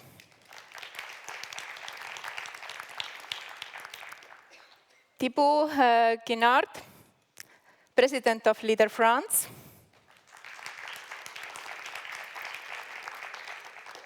And finally, dear colleague, Radin Shren, Member of European Committee of Regions. Without a doubt, the better future of rural areas depends on integrated development actions and good cooperation between different stakeholders and policymakers. And my first question is to Mr. Schutik. How do we make sure that long-term vision for rural areas is becoming something that is not only the responsibility of DG Agri? and that all DGs put enough effort into it. Please. Thank you. You can take a microphone. It's a pleasure first to be here with you. Very happy to celebrate 30 years of LEADER together with you and to represent the Vice President charged with democracy and demography. Now, the fact that the Commission has somebody who is Vice President dealing with the long-term vision for rural area tells you that we really want it to be a horizontal effort from all DGs working together to bring benefit to our rural areas. So this will be done, as you've seen and heard through many statements already before, through the Rural Action Plan. In the Rural Action Plan, we are going to be doing real actions implemented by each of the different DGs. So we are very clearly tasking different sides of the Commission with concrete actions on the long-term vision. And we are also going to monitor how that plan is implemented and follow it up. Then there's also the observatory, the Rural Observatory, that will provide us with a lot of data, and that data is going to be used and analyzed across the House, across the various policies to ensure that the policies are adjusted. And then on top of that, there is the rural proofing mechanism. So it's a way of actually looking at all of the proposals that are coming out from the European Commission and ensuring that they take into account the benefit of rural areas. All of this has kind of been created with the idea to really make sure that the long-term vision becomes a reality and to include a range of different views on the rural areas going beyond agriculture and going beyond only cohesion policy, which have been kind of the traditional players in this field. And we are really excited to be able to do this. And again, there we still need your help. We need the help of all of the rural stakeholders to continue to put pressure on all of us together to ensure that we talk to all sorts of different entrepreneurs, providers of services, people who are really there and can create an ecosystem for the rural areas that would benefit everybody. I leave it there for the moment, but I'm happy to come back again. Thank you. Your intervention left me feeling that that rural development is safeguarded in all DGs. Very good. Now I have many questions to Mr. Dumitru. I read them very carefully. How much effort has been put into your DG in order to turn long-term vision for rural areas into reality? Concretely in monetary and staff, do you believe it is sufficient in order to start a stable process of change? And also, please tell us about the Rural Pact, which sounds really interesting. Who will be in there? How can civil society organizations like ILARD can be involved? And finally, also about rural proofing. Is the responsibility of DG Agri? Should it rather be a cross-cutting team in all DGs? Thank you very much. First of all, I want to thank you for giving us the opportunity to see each other physically after such a long period. And I think it's really very nice to be back and to see you all here. You asked me some difficult questions. So I think we are really prepared to face these challenges. I mean, you got a very good flavor today from all levels, starting with the Vice President, the commissioners, and then to technical staff of DG Agri on the challenging ahead with this long-term vision for the rural area.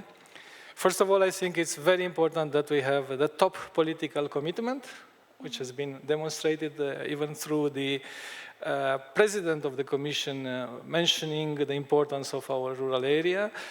And then this communication, it is a political engagement which commit all of us, and not only in Brussels, but you know, we have to reach down the people and to reach down on the ground and to make things work. So you ask us if we are prepared in DG Agri and how we are going to organize everything and if we have enough resources and how much money and stuff we have.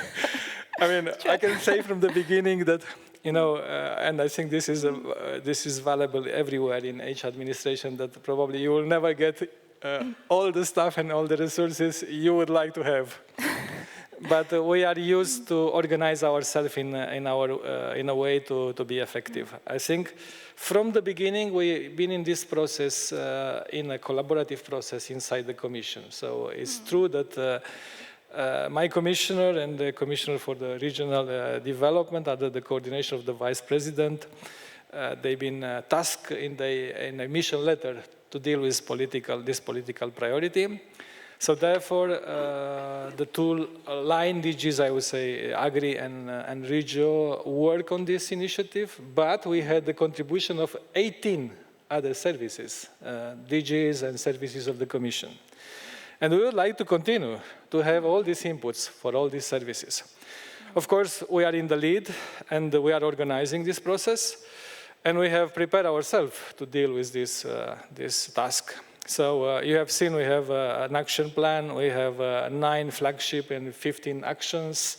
We have very specific tasks with the rural proving, rural observatory, the toolkit, how to mobilize funding. So, and now I think in DG Agri we have started to prepare ourselves. It will not be a secret for you that we are reorganizing ourselves, and we will have a dedicated unit which is dealing with networks, I mean, let's put it different, with rural area and the networks. Because, you know, the networking and the networks are one of the main tools we have built up over the time. And the European Rural Network, you know, it's so well known. And the national networks, we are making changes to these networks because we have now to integrate the full CAP. And we will have the CAP network. So we have a new contract, support contract, and we put a lot of resources in this contract. So not only that we have a dedicated unit inside the DG to deal with this task, but then we reserve additional resources, funds, and support through a framework contract to address many of these things. So Alexia mentioned to you some of the points, like organizing, you know, these groups, specific groups, and you know that the network was always our main framework to deliver, and we will continue to use it. We mentioned about networks. I mean, we are talking about the twin green and digital transition in rural area. You know that we also developed over the years broadband competence offices, which is also following a network approach. We put everything together. And then I think we have technical assistance that we can mobilize whenever necessary to hire additional support and expertise whenever is necessary. You asked me about the Rural Pact, and I think Alexia mentioned to you a bit of the process. Yes. So it is not a paper that will be signed. So it may involve a signature of some papers, but it's a process, it's a framework where we want to strengthen the engagement and the bottom-up approach and the partnership. So we want to launch it. We have a strong political support. We want to, if you want to translate this political commitment at all levels, and we will launch this. Of course, we will have some important moment which will be marked by politicians. But then we want that this is then translated down, and we have a contribution of all levels of governance and, most importantly, the stakeholders. So we need that our stakeholders support this process. We reinforce the partnership. I mean, we were working with partnership, but we need a reinforcement of partnership. We need to address the weaknesses we faced in the past. And you know, sometimes we had this rivalry between urban and rural. We hope that for the future, we reach a situation where we define a place-based solution where we do not make this dichotomy between urban and rural. On the contrary, we work to put together the advantage and strengthening these links. You also asked me about the rural proofing. I mean, you know, there is a history behind this terminology. I was wondering myself, I am a Romanian national, so how I will translate rural proofing in my language, and I have to admit that it will not be very easy for me. But then we have to transform this technocratic word in something which is tangible, and it can be used for the benefit of our rural areas. So the concept as such has been put in a manifesto in the Cork 2 conference and Cork 2 declaration, and since then we have, at least in the Commission, we are trying to translate this in real life. So we work a lot with our colleague from DG Regio, and we try to develop this territorial impact assessment. And of course, this is one avenue where we are going to do the proofing. Then in the Commission, we are going to organize ourselves, and we are working on this to organize ourselves to prove towards the rural needs, the legal and non-legal initiatives. And we are now discussing how to set it up. But then we have to translate it down and have this rural proofing also in the implementation. We have to have this rural proofing of other instruments, other funding, and other policies. And we are working together. Of course, we are working with other central services of the Commission. I mean, Secretariat General of the Commission is very important. We have a lot of data and information in our Joint Research Center, and we hope that our Joint Research Center will very much input and will tap on their resources on data, and then monitoring on the implementation. So, but to come now to the ELARD and your role, I think we count on you to play a very important role. I think that's very, very important for us, but I think I can develop it further, because I think you are our network all over Europe, EU, and beyond EU boundaries. And you know the reality on the ground, and you can tell us a lot more. I mean, we are here in a leader approach, a leader method, which is a bottom-up. So we do not want the Commission to come top-down and tell you everything what you have to do. So we are very creative. I can tell you that I have colleagues which are very good in developing new approaches. But then we want you to come in and to tell us, this is going to work, this is not going to work, and to tell us openly, how do you see this process? I mean, we can put a framework, we can launch this discussion. You have seen that we foresee a number of events where we invite all our stakeholders and our level of governance to tap in and tell us. And then I think we develop these ideas further on the pact, on rural pact, on the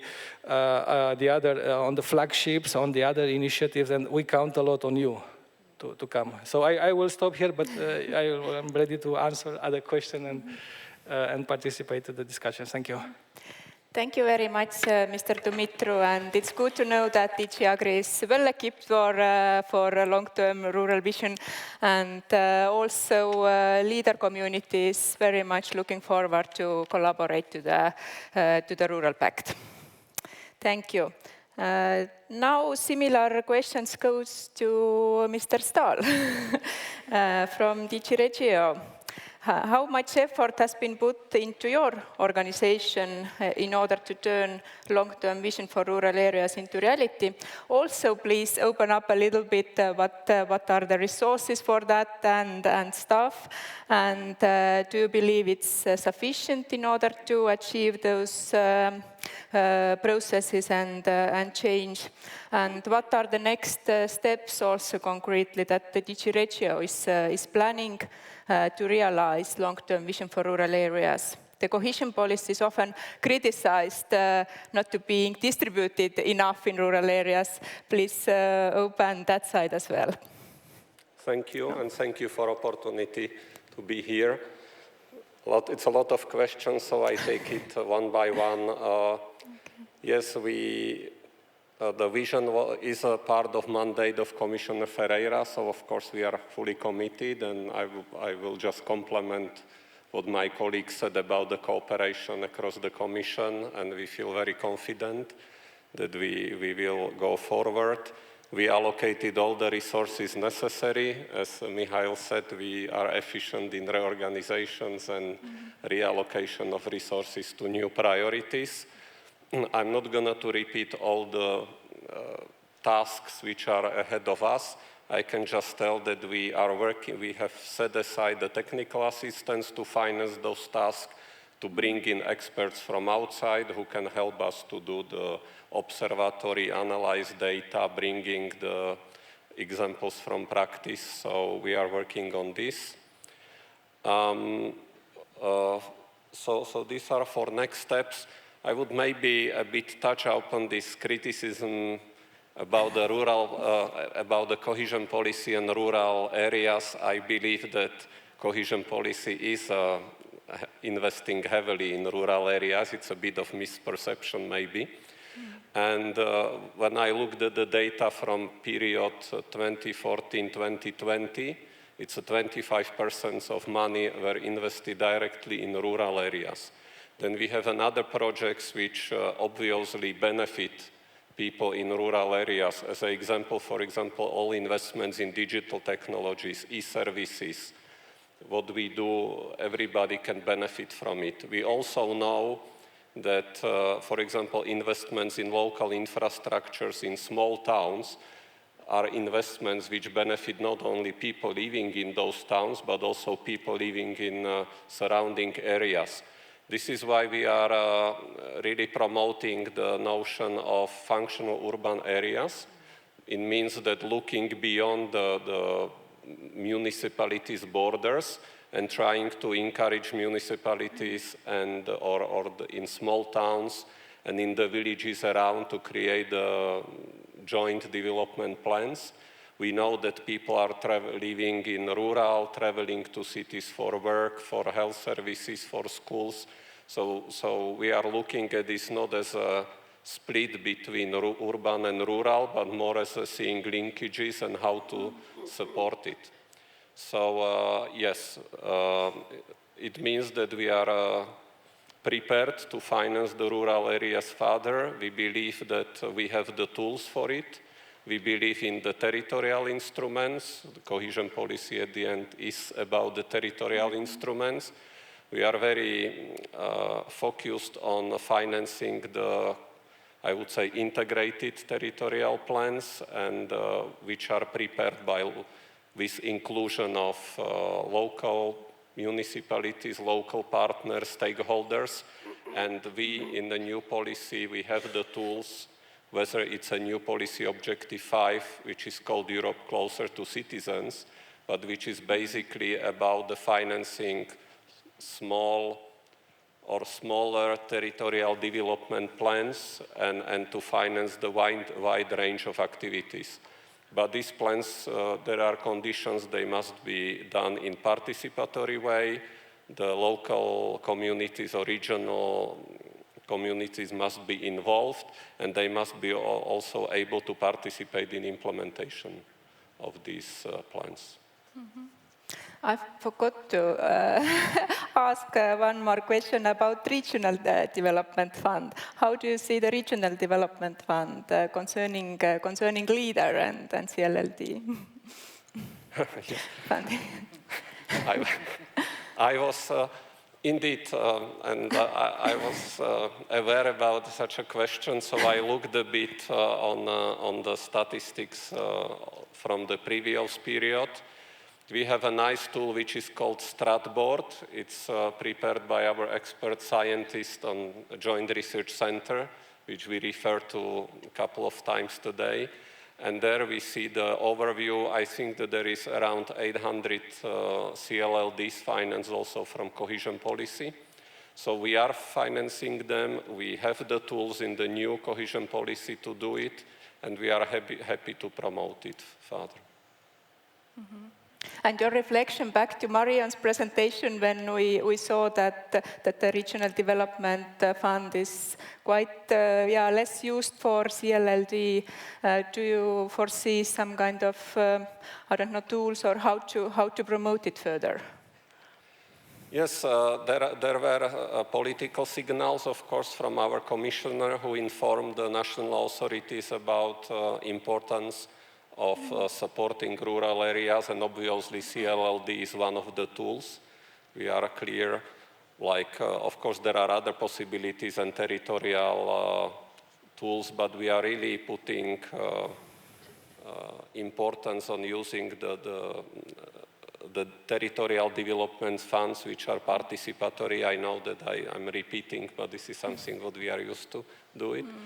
And and we believe that we have tools to support it. So we are prepared. Now we are starting negotiating, or we started negotiations on new programs with the member states, all of them. So yes, we are going to also discuss how rural areas will be supported, and CLLDs are the territorial tools in general, and CLLDs, of course, we consider them as important tools to do it.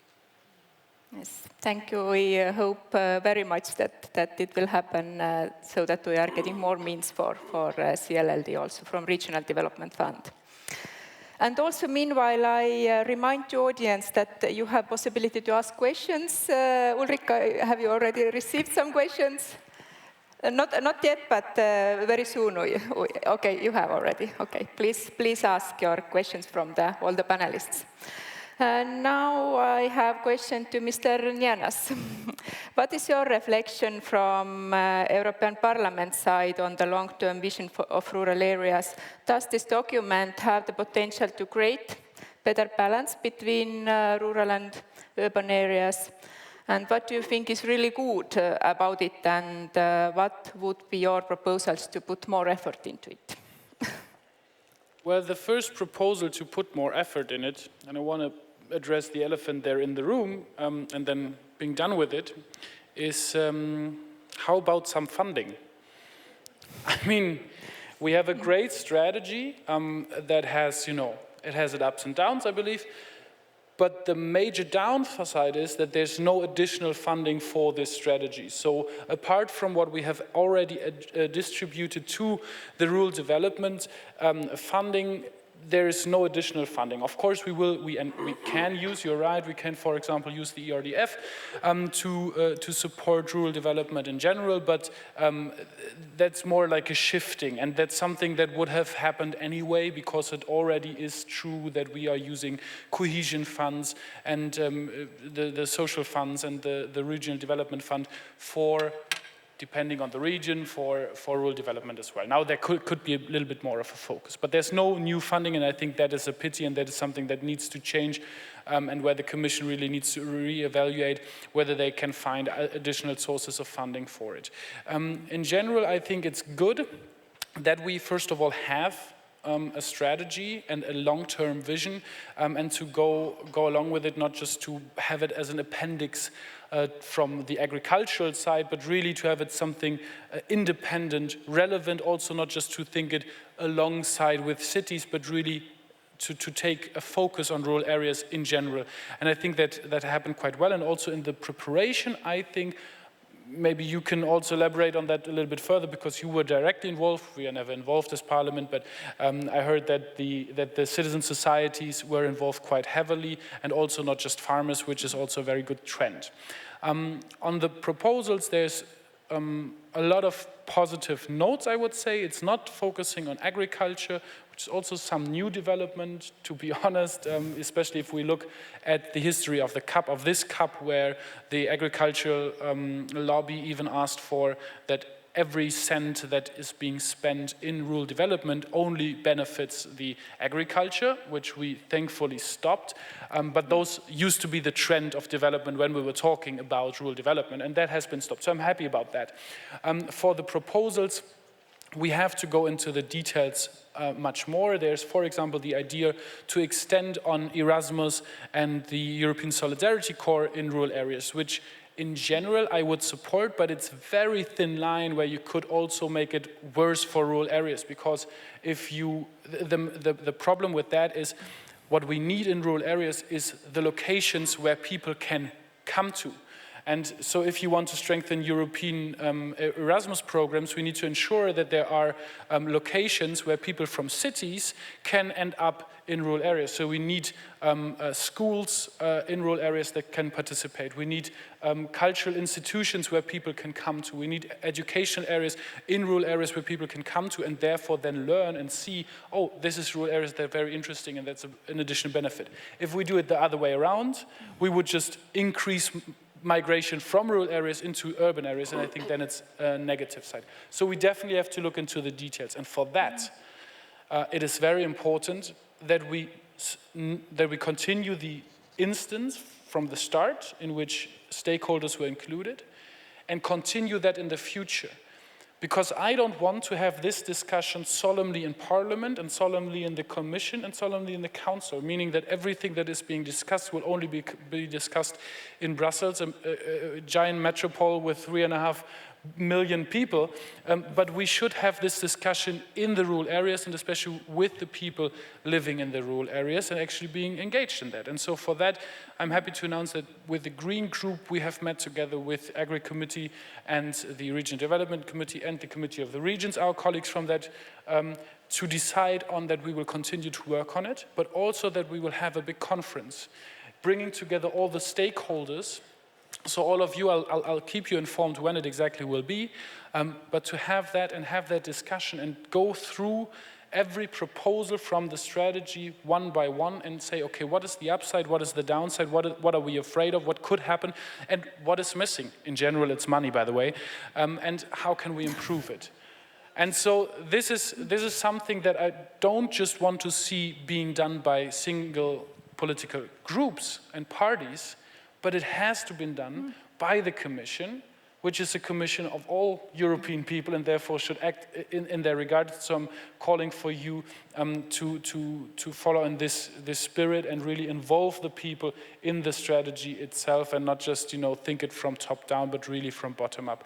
And I want to end on one note and just to go into the question that you asked earlier concerning the ERDF, so the European Regional Development Fund and the CLLD methods in there. So in the trilogue for the last ERDF or for the CPR in general, not just for the ERDF, but also for the Just Transition Fund if you're living in coal regions, for the cohesion funds if your country is eligible for cohesion funding, or for the European Social Fund. It is possible to do CLLD in it. It was possible previously before, but nobody did it. I mean, you can probably count the regions that did it on one hand. But what we did now to increase the number of CLLD projects is that we increase the co-financing rate by 10 percentage points.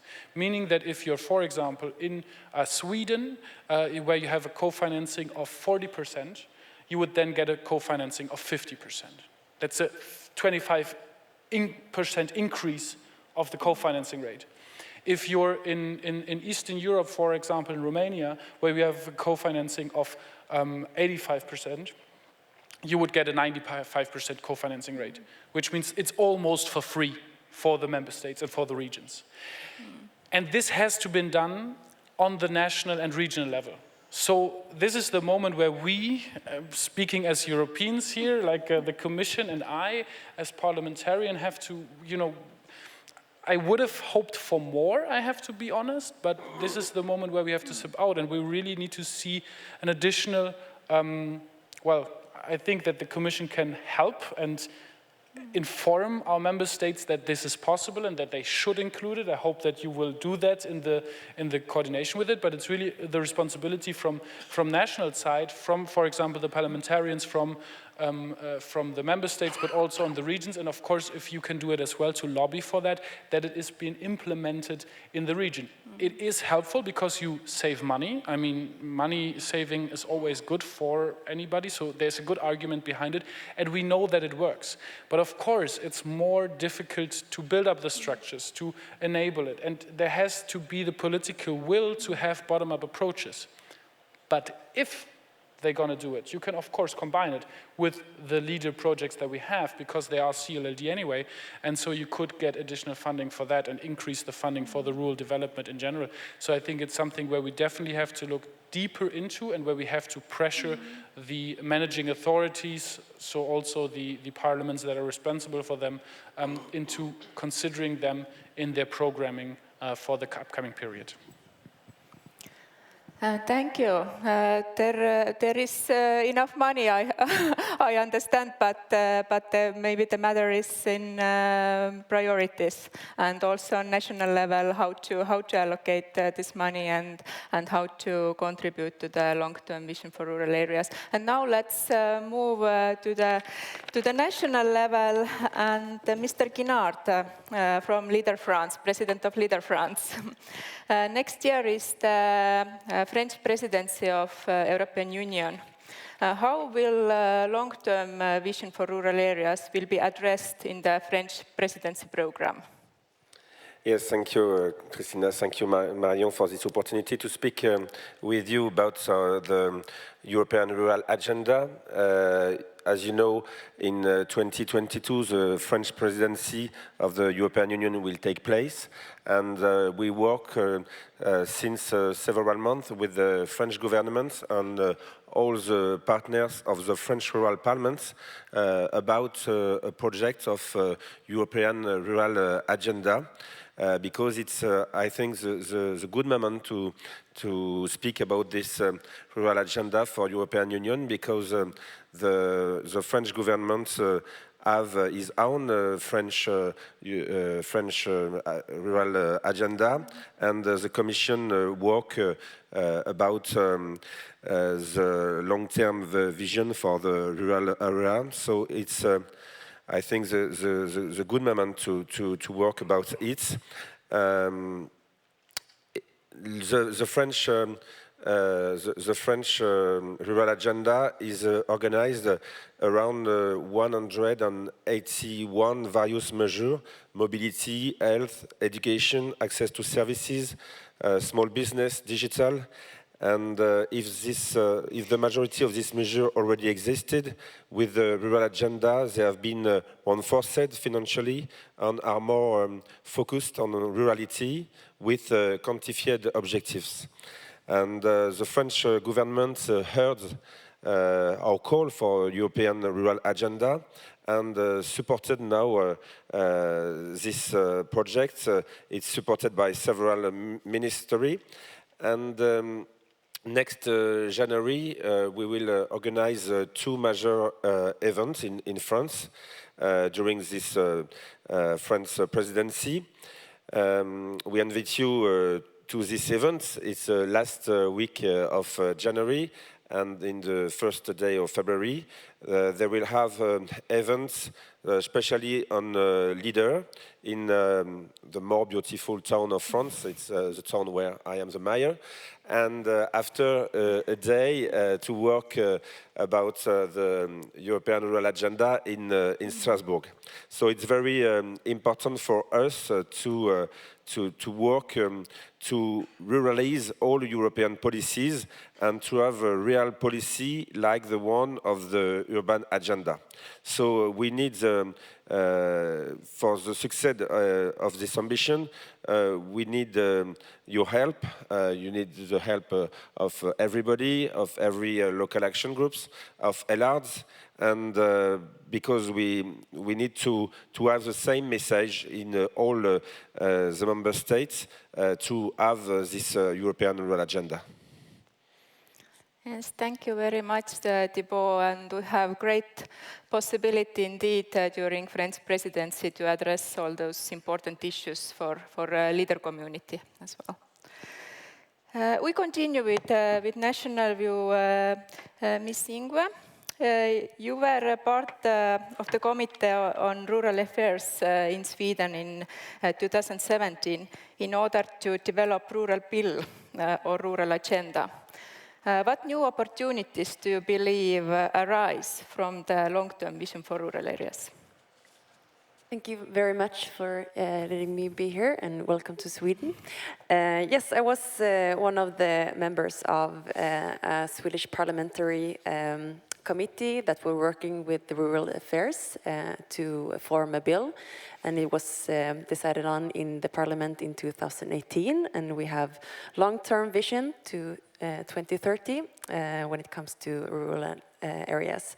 And I would say that the long-term vision of rural areas of the Commission is very much in line with what we have decided on national level. So I have to admit that there has not been much debate in Sweden about this long-term vision. And I think one of the reasons is that we already have a long-term vision on a national level, and we have action plans and a focus on implementation of at the national level. So I see that on EU level there is it's a way for us to strengthen the national implementation even more. And when there was discussions in the parliament a few weeks ago, there was a statement made by the parliament on the long-term vision of rural areas. I would say that the focus was that they of course welcomed the vision, but they also welcomed that there was a very strong focus on the local influence and the local level, and that we take into account that Europe looks very different and the rural areas in Europe look very different. And I especially welcome the rural proofing, that you have to, on every level, you have to look at how the decision affects different parts of Europe. Because during the last years, Swedes are very much in favor of EU, and they very strongly support EU. But I do see that in rural areas, the support for EU is going down a little bit, and it's very much connected to the discussion about forestry, and that people in the rural areas feel that on EU level they are taking decisions that affect the rural areas in a negative way. And I think that having a vision on EU level that is focused on bottom-up approach, that could be something that would be very positive for the rural areas in Sweden, and positive on how we can work with the rural development on EU level and on national level. So I do think that this long-term vision could be something that yes, further strengthen the work in Sweden. Thank you very much. And now let's go back to EU level. Mr. Schren, Committee of Regions, what is your reflection on long-term vision of rural areas? What is really good in this, and how is Committee of Regions is going to support in making long-term vision for rural areas into reality? So first of all, happy birthday to everyone, because it's amazing to be 30. Yesterday, after 2 glasses of wine, I felt being 30 as well. But unfortunately, I am not. In the morning, it was worse. First of all, I would like just to say that it's a great pleasure for me to be here. I was supposed to sit in Brussels for plenary in this moment, and I am much more happy that I am here in Halmstad, dealing with those issues like long-term vision for rural areas, which we are dealing with today also in Brussels, to do it in the field here in Halmstad. I fell in love with Leader in 2007. Actually, in that time, my girlfriend, current wife, was a first luck manager of our local action group. And I was so passionate about the work, helping her, that I stole her the position for 3 months, first of all, and then forever. And started to go to Brussels, to LR, etc., etc. And I think this is a unique instrument. You know, it's a really unique instrument, which is for me, Leader and Erasmus are the two most successful instruments which the European Union has. And it's a pity for me, but we will get during the next question how the member states take this opportunity, and that instead of going in front, we are going back. regarding long-term vision for rural areas, I think we should all, because I think we all are proud people living in proud rural areas, that we should ask why we live in rural areas. Why Marion, she lives in crazy forest here, like 40 minutes from here, and this amazing place. I asked myself why, when I was 27, I refused job in Brussels and I came back to my region, to my most beautiful village in the European Union, which is Dolní Studenky, where I am already for 11 years a mayor. And I started to work in local action group. Then being a mayor, for me it was natural because my mom, she was a mayor before me, and my grandfather, he was a mayor in the past. My son is 4 years now, so I have long-term vision for being a mayor, hopefully.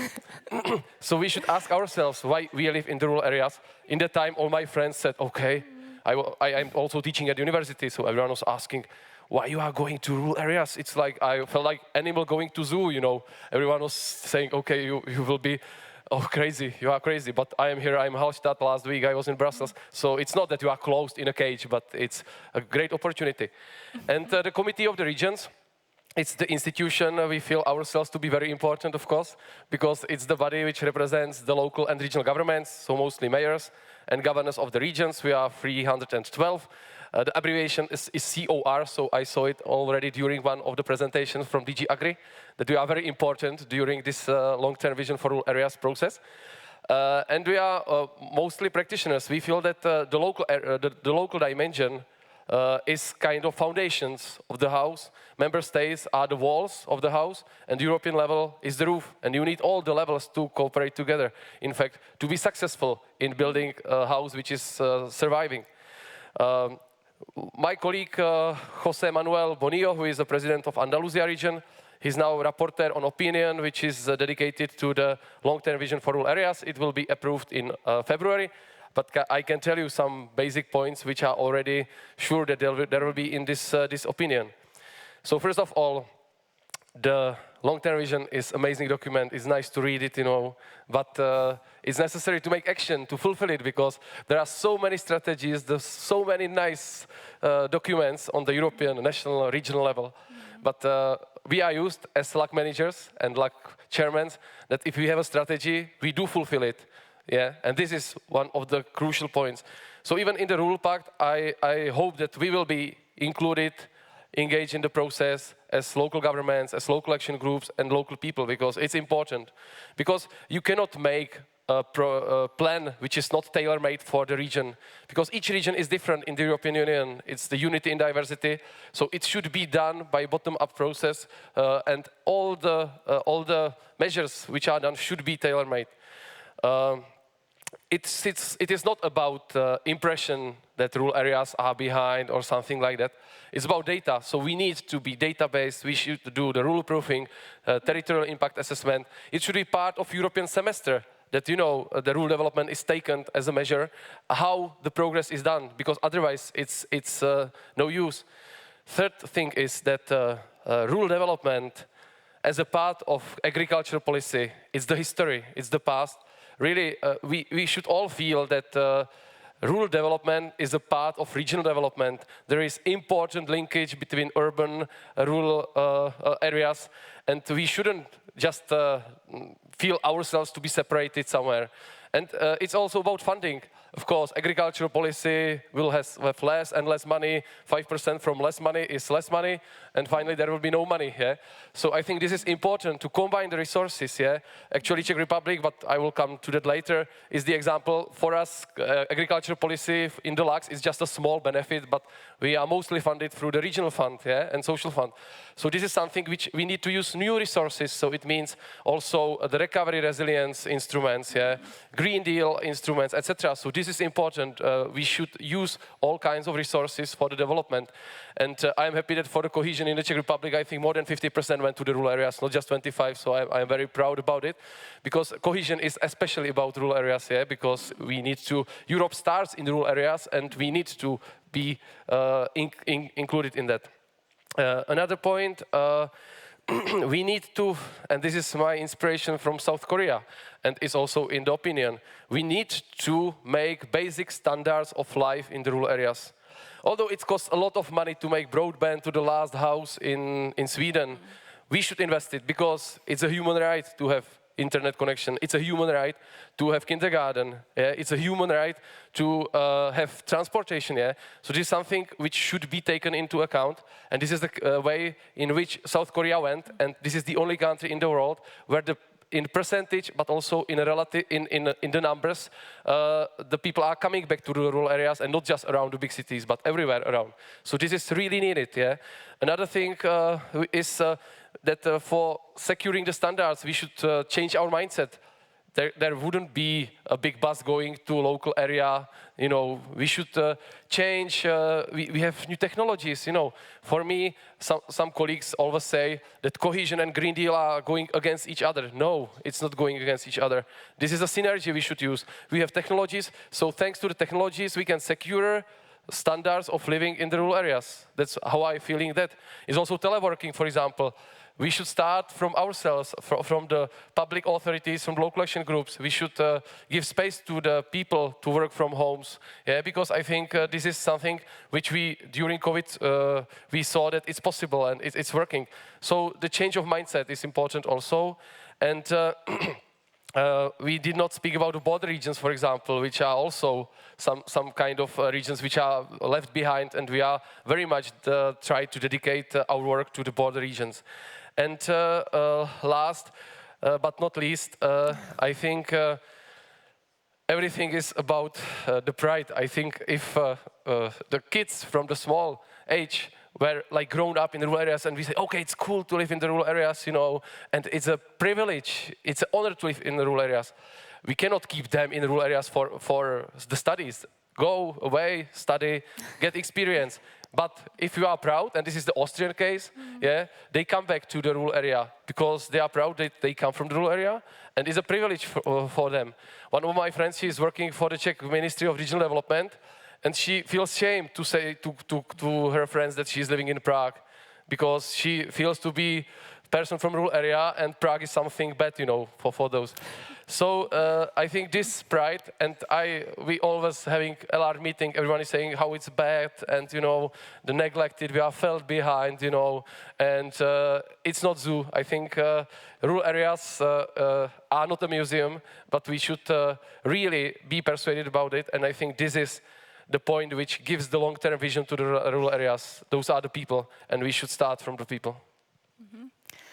Thank you very much. I love Radim's enthusiasm.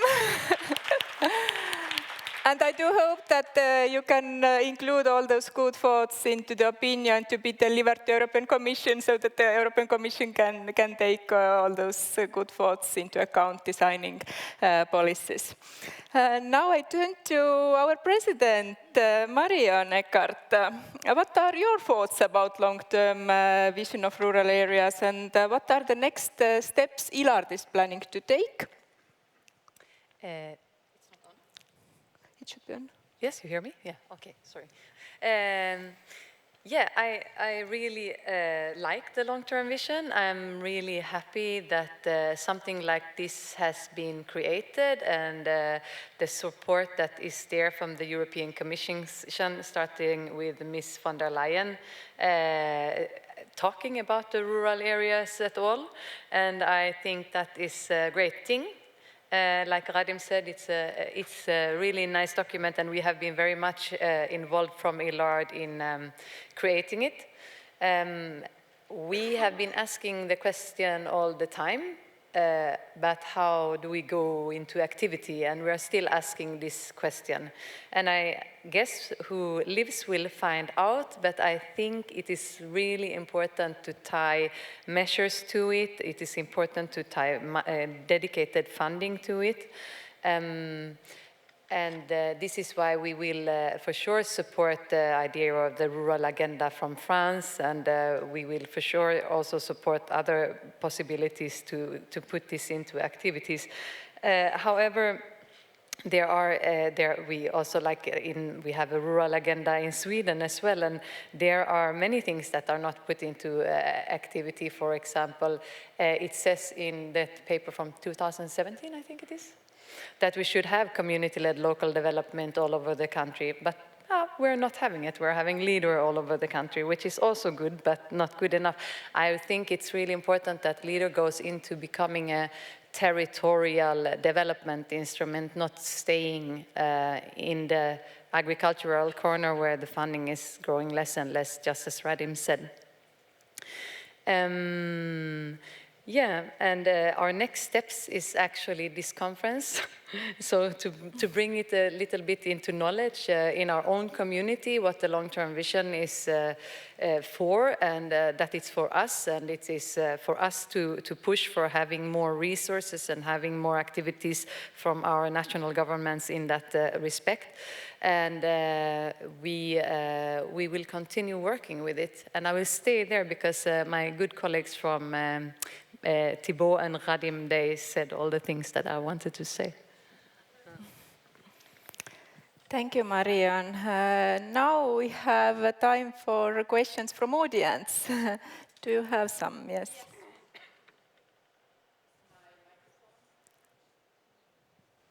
Okay, now you can hear me. We have a lot of questions, so be prepared.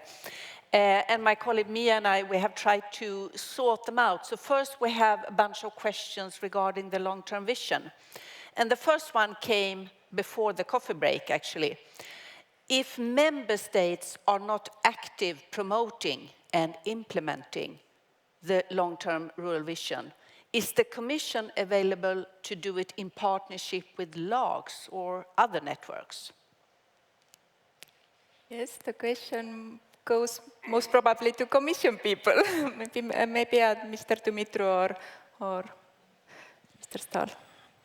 Well, I think, first of all, we saw quite a lot of interest of this long-term vision in the member states. I mean, I'm saying this, and I think my colleague next to me can confirm. First of all, we have so many events where the member of the Commission, services of the Commission participate in trying to explain what is about, how we are going to do it, what they should do, and I think that's a good signal. I will take it as a very positive one. Of course, we have other possibilities to work with the member states, but you know, we also have to give the member states and to recognize the capacity of assessing the situation and deciding on how to do it. I mean, we do not want ourselves to impose top-down, as I mentioned. We want to persuade them. We have to explain the advantages of entering into this logic. I mean, just to give you a very concrete examples. You know, we are now in the programming process. We are preparing the CAP strategic plans. Traditionally, the rural development programs were very good vehicles where the member states, they added a lot of national money in addition to the EU money, and we will continue to do this. And of course, we are working now on a logic of need-based and you know, this new delivery model where we let the member states a lot more flexibility and more you know, say on how to use this money. Of course, we put a number of elements which still keep our policy a common policy.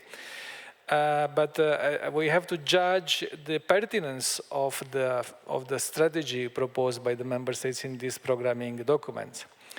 But then there are many member states, they channel a lot of money in rural areas through national policies. And for us, this long-term vision, it is also a framework where we want member state, regions, all level of governance to think to our common challenges and common goals to ensure better coordination and synergies. We do not want to impose top-down on this. I mean, we think it is the most appropriate that each member state, they decide how they should combine this. But this is the whole logic, I think, of, for instance, this rural pact. We want that the actors and the different level of governance, they get into this philosophy. And that the actions they decide, they make sense. They converge towards the same objective. we have a lot of important and challenges ahead of us. I mean, I don't want to enter in the whole logic of green transition here. But I think if when we look to this objective and we look to these challenges, and I think we did a very good and very solid assessment of the state of play of rural area with this exercise. I mean, if you look to this staff working document, there is a very thorough assessment from all angles: demography, economy, ecology, climate, digital, and they are all there. So, and this is why this is a long-term vision. We are looking ahead 20 years, and to say we pointed there and there and there, we have to do something there. And I think this is the way we would like to work. Of course, we have many possibilities to do this with the member states. I mean, we are in a kind of a structured dialogue from our policy point of view. I suppose Regio is in the same logic. So, you know, we are in a permanent contact dialogue. We also have, let's say, other elements which we can a little bit force the member states. So we make observation. We ask them to address certain things where we are not happy with what they propose. But you know, we also have to keep this balance of responsibilities because you know we can squeeze more, and that's not a problem. And I think we know how to do it. But then it's also a matter of effectiveness and in the implementation. I mean, if you squeeze above a certain level, then you may get negative results because they may not be they might not be feasible to implement. And then I think it's not serving the purpose. I mean, we rather find a way where everybody agree to move in that direction than forced to move in that direction. Yes, thank you. The key is in cooperation and affecting in a positive way. Yes. And maybe we have some more questions. Or questions. Maybe yes. 2 questions more. One more question. Is it time for the European Commission to establish a new DG to focus and support only bottom-up development? Ooh. Wow, other question. Yes, please. I think I want to aid you 3 here because all of them are bound to say no to this.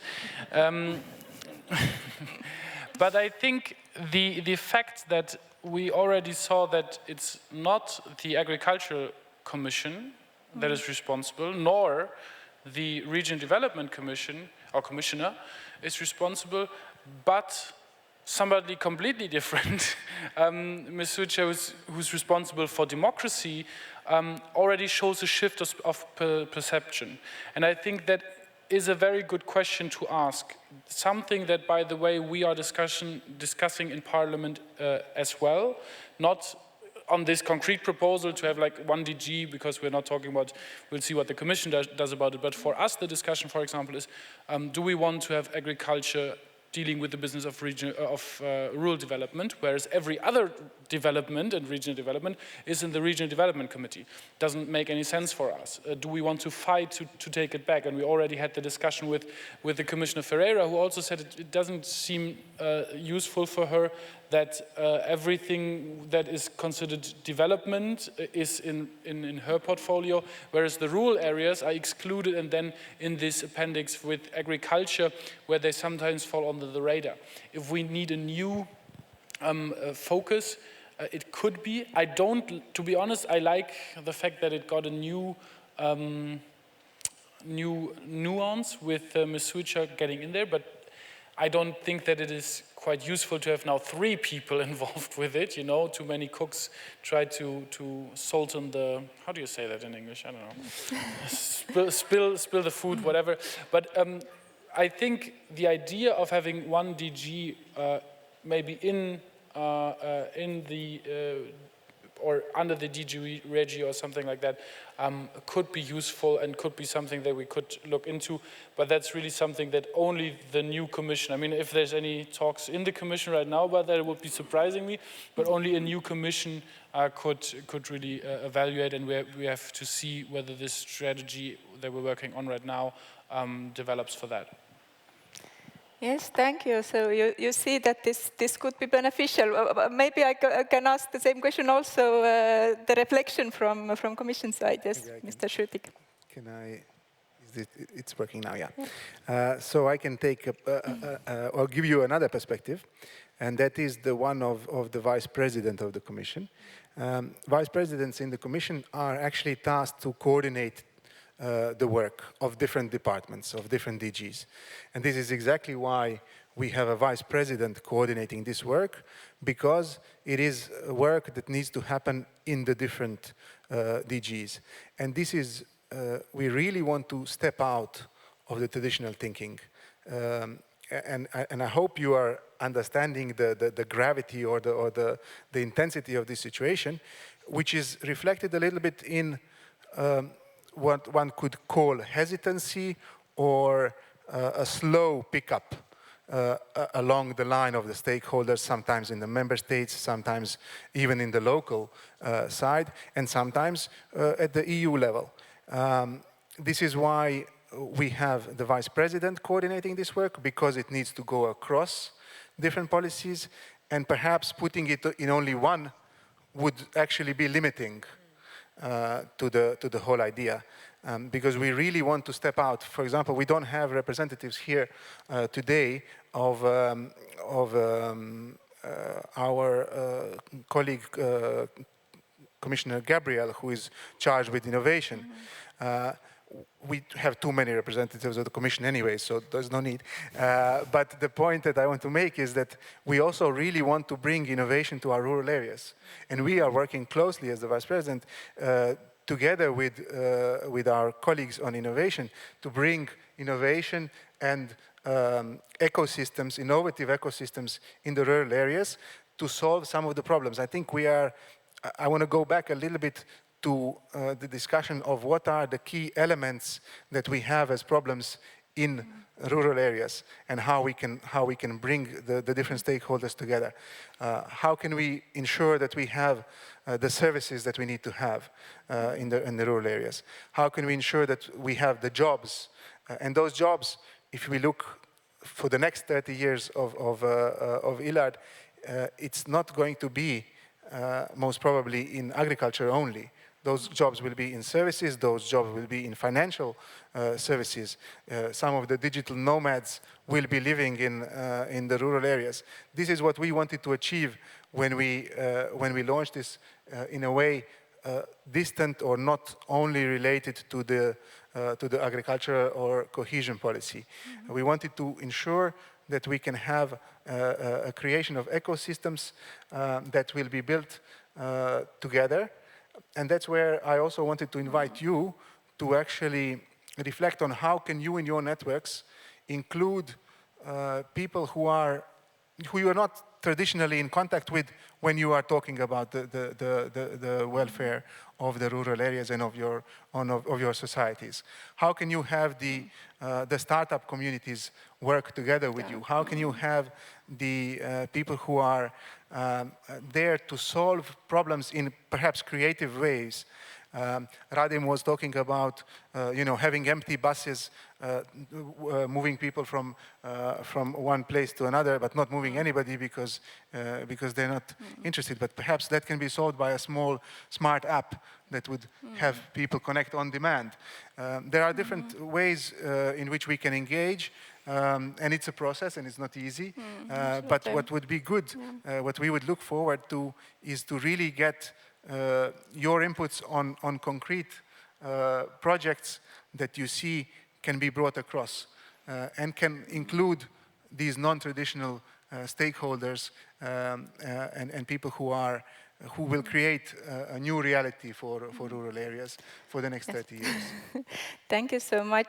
We need new ways of thinking and acting to make a change, of course, yes. Maybe just one last question, and then we close that part of the session, yes. Yes. The question is, if local territories are to be considered as partners and actors, will we see more programming and fund flows downwards, increasing leader funds, more inclusiveness in other programs for local actors?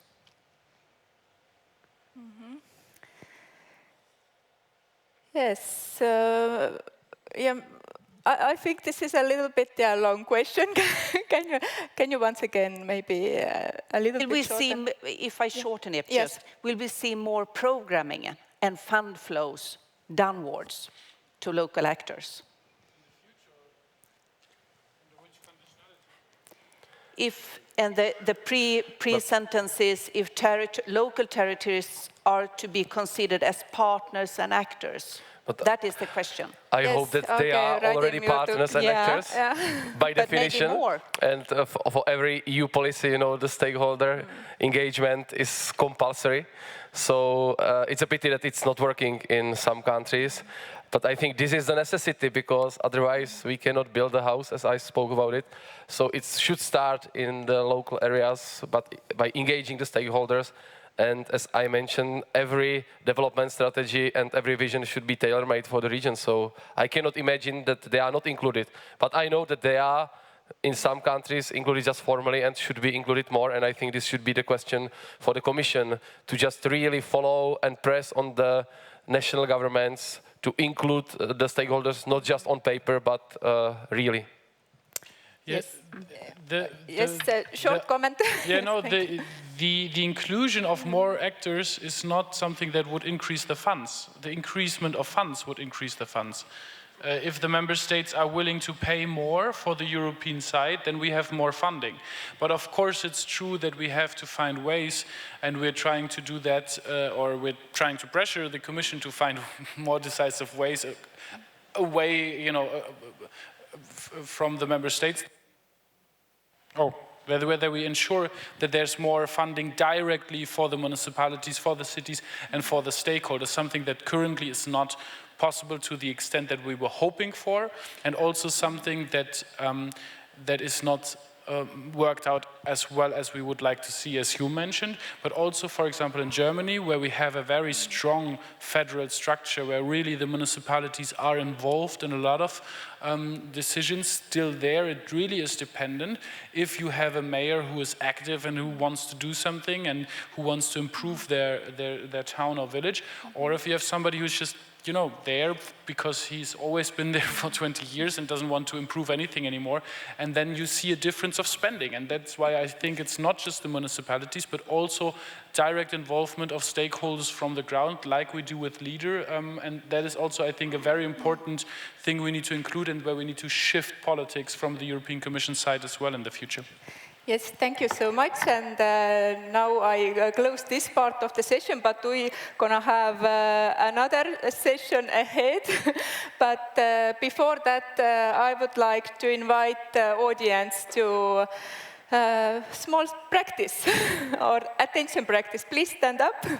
You have been sitting for a long time. Maybe it's time to stretch a little bit. And you as well, yes. And let's do this practice. When I say clap, then you clap your hand. Not now. Okay. But I didn't say clap. Okay, let's try again. But I still didn't say clap. Okay, let's try again. Okay, clap. Well done. Please sit down, and you as well. And we continue our interesting session now. We are moving to more to local level and to local action groups, and we're gonna look into how CLLD and local action groups can contribute to the long-term vision for rural areas. And I have my first question to Mr. Dumitru. What roles do you foresee for local action groups in order to make rural vision into reality? Well, be reassured that we look at you as our main partner in this process, because you are such an extended network covering rural territories. So we are now talking to, I think, more than 3,300 CLLD lakhs. If I only look to the leader, I think we are talking about more than 2,800. So it's a very good coverage of our rural territory with, I would say, the most experienced people in local development we have, because I think you know all this business. And you grow up over 30 years. You know, I was thinking about, I remember many years ago when we introduced the CLLD approach, I was in Poland. There was a similar conference. And I remember Michael Dowell, I suppose you all know him. And he said, well, there is a risk of extending the leader to CLLD because you may lose, you know, the main feature of a leader. And I didn't share his skepticism at that time. And then today I see that, yeah, it has created no risk. On the contrary, I think it has created more capacity and possibility of raising more funds. You know, first of all, we invite you in the process of implementing the action plan for the long-term vision. I think we need stakeholders, and you are a very well-organized network, and we count on your active participation, as you did in the preparation, and we need also you in the implementation. You have noticed that in the communication we also mentioned the European Rural Parliament, and I know that you are behind also this setup, and we consider you a very one of the stronger partners we have in this process. Then you have a very important role for the implementation in the field. We are talking about the money, and I think sometimes it's not always about how much money we have. And please bear with me, but I faced recently the situation where we have to reprogram a lot of additional money for rural development for this transition period, where we had some question marks if we should apply the ring fencing for CLLD in EFRD, and if there is a real capacity to implement this money, additional money in a short period of time. So, I mean, yes, we need a lot more money for rural area, but it's also a matter of, do we have the capacity of spending them quickly and effectively? And then I also remember how much your role has increased over the time. I remember the time when the leader, the leader selection of the projects and all the management of the project, they've been done by the managing authority. And it was not easy sometimes to convince the member state authority to delegate this important task to you. And I think we are there now. And I think that showed that you were serious in this process. You demonstrated your role. You managed effectively this role. And I think we move into the right direction. Then in the process of programming, because as rightly has mentioned here, we have not added additional money or additional policies to this initiative, but we want to use better what we have.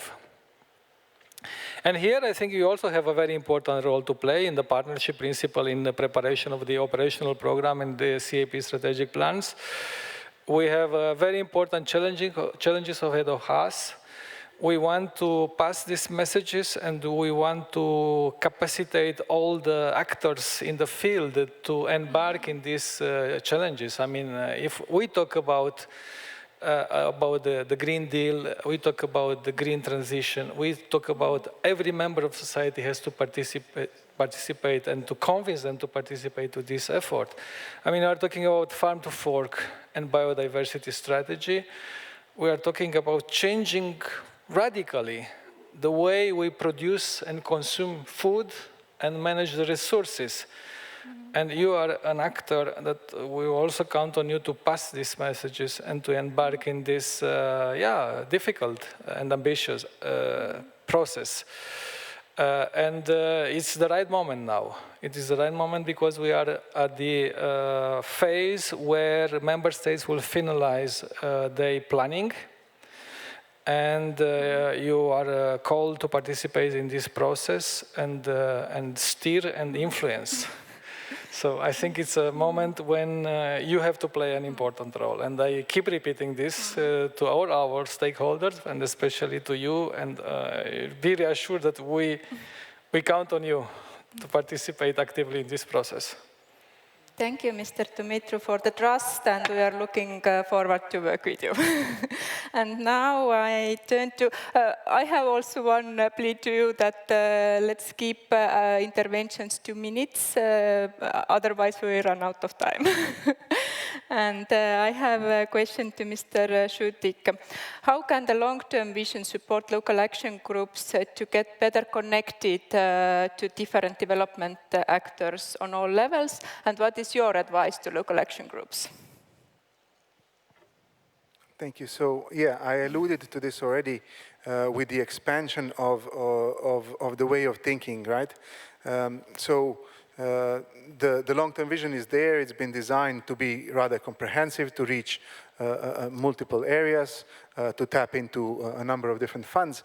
But in order to be successful, the work will need to be done also at the local level through connections with those other stakeholders, other actors who can provide a higher quality of life in the rural areas. So as you reflect on making those connections, we will certainly be very supportive of that, of you reaching out to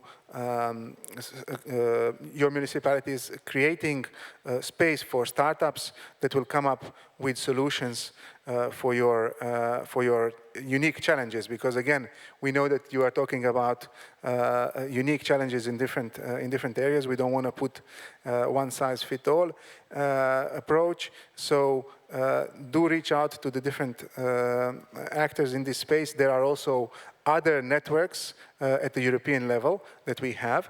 Commission has recently launched a Startup Villages Forum, which can be another network where you can achieve also some synergies.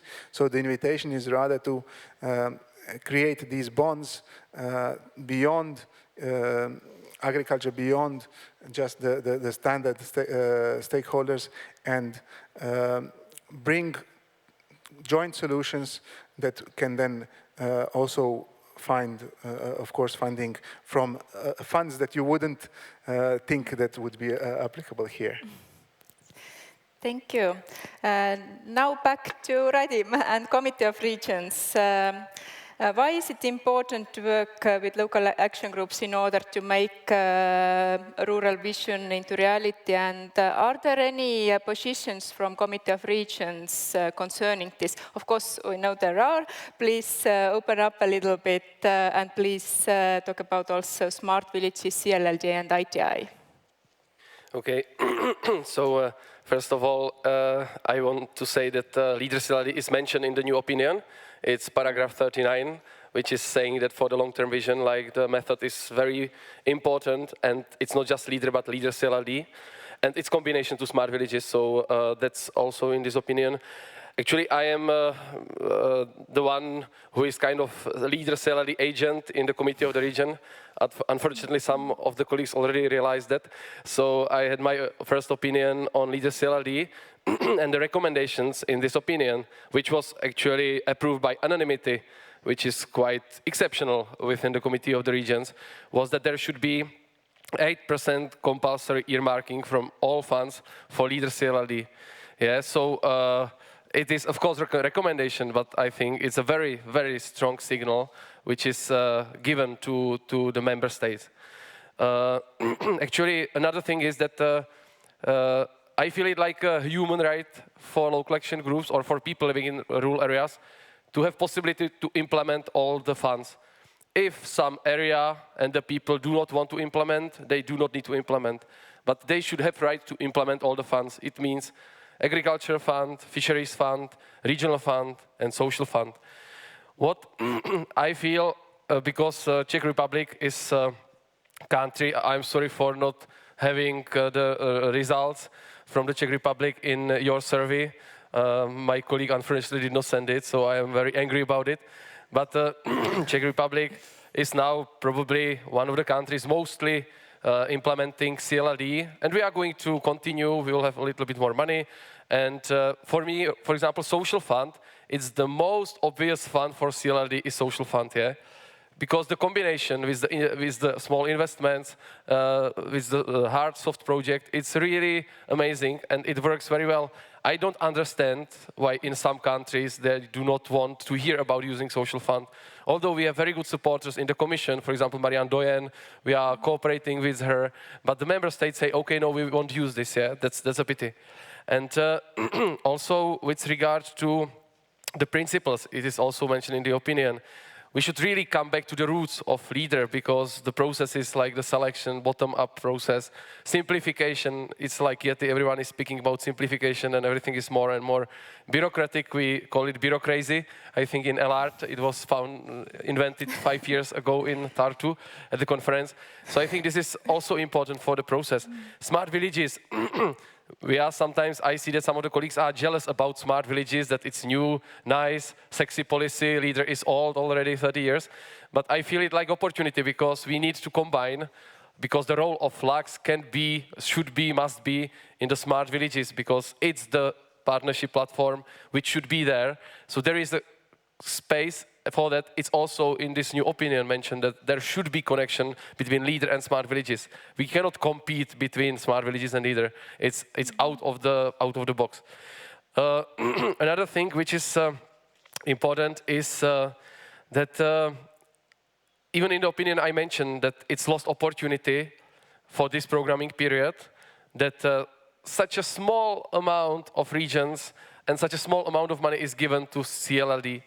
And when I see now that Sweden, Portugal, but also Slovakia, which used 100 million euros from the regional fund, and they probably won't use it anymore, yeah?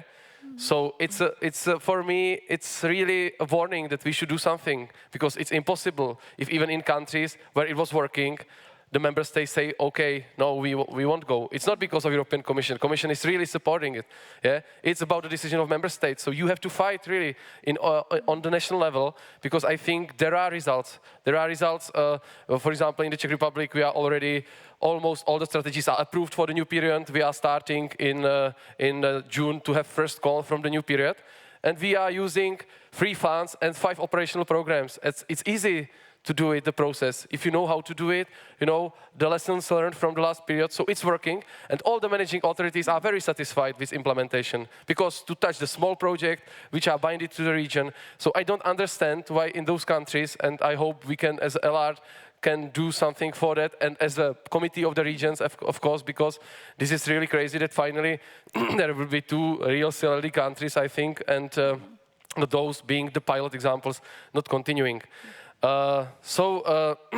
This is about the basic points which are mentioned in the opinion. There is also, of course, mentioned the importance of rural-urban linkages. For example, also connection between CLD and ITI. It was mentioned here. We have a coordination platform in the Czech Republic because, of course, even ITI is covering rural areas. Here, sometimes they are covering both instruments. So it's really necessary, even in receiving the goals, etc., to make the cooperation. And finally, we have colleagues from Moldova here. We have colleagues maybe online from Georgia. Leader and CLD, and there is also a colleague from Commission who worked for Turkey. You know, so I think it's very successful actually as a tool. Also in outside of the European Union, I could work for 3 years on the project in Georgia, and I think the results are amazing. Yeah, it's necessary also to think about leaders and CLD as a tool of development of the neighboring countries, which will one day hopefully come to the European Union. So this is another aspect which was not touched here. Thank you, Radim, for reminding us about the fight for the CLLD and multi-funding, because it's all about integrated development, which is really, really important. And now I turn to Mr. Stahl. What is your opinion, how to make sure that CLLD can contribute to the long-term vision for rural areas in your organization? I think that we already explained how we can do CLLD. We can prove from the past that we can do it. So I would now say a few words why we believe that it's good to do it, and how we are going to also argue with member states. And it's very simple, and it was said here that regions, including rural areas, are very diverse. So we could see, even when we talk about the population, yes, we have 70% of regions which face depopulation, but there are regions, also rural areas, where the population is stable or increasing. We have regions which are coastal, mountain, islands, close to big cities, remote. Each is facing different challenges, opportunities. What they have in common is a green and digital transition. This is something which in the next 5 to 10 years, all of us will need to face. Cohesion policy and other tools are there to help with it. We have new animal in the room, which is Recovery and Resilience Fund, which also offers financing for investment. We have joint transition funds, so there is a large amount of finances to help in this transition. And when we look at this, and if we say that we want to preserve this, I would say, diversity, and this is joint, this is what I hear everywhere, at the same time we want to bring in the people, we want to bring in the companies, also to rural areas. We all learned how to telework and so on. So it seems that the best way is to have some kind of local development strategies or sub-regional and regional development strategies, which are in the best position to accommodate all these opportunities and challenges and to turn the development into positive. We had a good experience with smart specialization strategies and innovation, it was mentioned. We realized, and now we did it in 14-20 period, that we shouldn't finance, if someone wants to finance innovation from cohesion policy, they must have in place smart specialization strategy. And how the priorities for this strategy are set, the conditions are clear. It must be consulted and active involvement of entrepreneurs, universities, local, regional authorities, all stakeholders. And the second condition, that it must be continuous process. It's not that I will say now I finance, I don't know, bio something in economy, and then for the next 5 to 10 years I'm okay and I'm pushing money to this. It must be continuous process. So this is why we believe that these territorial instruments are very good tool how to address very specific challenges and opportunities which are coming. So this will be our main argumentation for use also of CLODs. Thank you. And now to local level and from ILARD, also from EU level. Yeah, ILARD perspective and local action group perspective, Marianne, why it is important to work more with different funds, not just only one fund? I think we have been talking about it now for a long time here. We need to start to see the local action groups as an asset in all areas, a group that has knowledge about the specificities of that area, and we cannot cover all the needs from the rural fund. We need to be able to connect to actors that are active in the other funding, and it's about that actually very much rather than just having more money. We need to be holistically viewed at because we view ourselves as holistic development organization, and then we need that support from the government as well. In order to be working like that. And what was it else? Then I forgot. Wait, maybe Christina has to say something. So it's important to work with different funds. It's necessary. Yes. Yes, and I can tell we are one of the local action groups in Europe, 1 out of 8, that worked with all 4 funds in this programming period. And now we got the message that we will only be working with the Rural Development Fund, and it's already affecting our work. Because we are not going to do with the urban-rural linkages. We will visit projects that we have been supporting social inclusion in this area, and not only the rural social inclusion, because we cannot work like in the whole territory then. So, and also like we don't have the fisheries fund anymore, so that goes away because our local action group is very much aware of what are the priorities of the different funds and what possibilities do they then have to do their local development strategy. So yes, it affects a lot, and that's a shame. Now I turn to Miss Christina Ingve. Yes. In the rural bill, CLLD was explicitly mentioned. The goal was to implement CLLD in the whole country. Now it seems that the Swedish Ministry of Trade and Industry is not planning to reach that goal. There has not been any real political debate around this. What do local action groups in Sweden need to change in order to make this a political rather than administrative decision?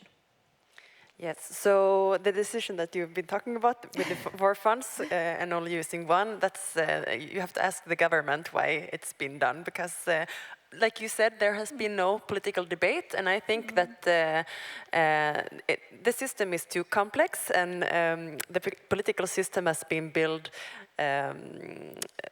well, in my committee, we have the Rural Fund and we have the Fisheries Fund. In the Enterprise Committee, they have the Regional Fund, and in 1/3 committee, they have the Social Fund, and nobody has the overview, and nobody is, like you were talking about before, there is nobody actually having the holistic discussion about rural development. So I think that's the one problem.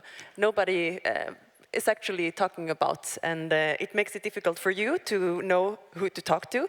Maybe that could be something that it's good when we now will use the Rural Fund, that you will have a clear partner to talk to when it comes to leader, and to the next program period, there can be some changes.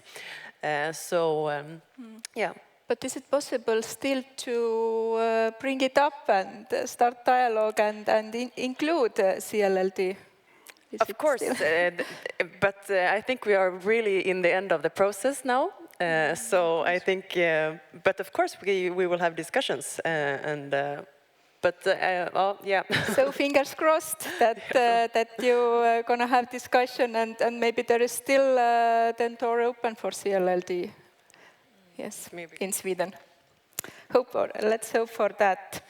And my final question of the CLLD round goes to Mr. Nienas. Why do you think it's important to use CLLD also in other funds than just the agricultural one? Yeah, we heard a lot of examples. First of all, it's easier than to combine them. As you mentioned, the multi-fund idea has been used by just too few LAGs in order to really have a decisive impact.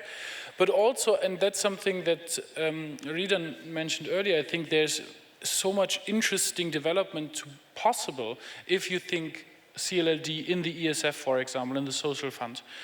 What would it mean for social policies if people would be able to decide how to improve, how to change? How would it change our approach for social inclusion if those people that we want to include can also talk about and demand and ask and change ideas? And the same thing is true for the European Regional Development Fund, in which we could make it possible that actors from the economy, for example, could also say, you know, this is what we need as a level playing field in order to function properly. Just a very short example. Now, this is from a city, but they have a startup community there, and they just ask the startup community, what is it you need in order for you to thrive? And I think, and then they came up with, you know, a mentoring program, which no politician ever thought about, and so it was very easy to implement, and it really helped them. And that is something that we could benefit also in rural areas from, of course, if we include the actors who are working there, who are creating jobs, who are doing daily life, and just include them in the decision. And so I think it is really and especially the experience from 30 years of LEADER really have showed that it is something that we can take up upon other funds as well, and therefore we should use it in the future. And I hope that this incentive that we made with the 10% increasement of co-financing really finds its ways into fulfilling that in other funds as well. Yes, thank you. And local action groups are, of course ready to extend to other funds, and we have collected the practice throughout 30 years, and that can be beneficial also for other funds using them. And now, thank you very much for this CLLD round. Do we have time for questions from audience? I know that we have left about 5 minutes in total, but we would like to have also closing round. But do you have time? Maybe 2 questions. Yes, max. we have definitely 2 questions. Okay. The first one is, how will the leader method and its added value be ensured in policies and in the policy evaluation? Policy evaluation. Maybe, yeah, can you once again repeat the question? How will the leader method and its added value be ensured in policies and in the policy evaluation? Yes. Yes, please, Mr. Nienas. It's not, because at least what I feel is that a lot of politicians don't even know that the leader method exists and that the CLD exists. And that's, I think, a pity that we face for the last 30 years, that this has not had the PR results that we were hoping for, that we still need.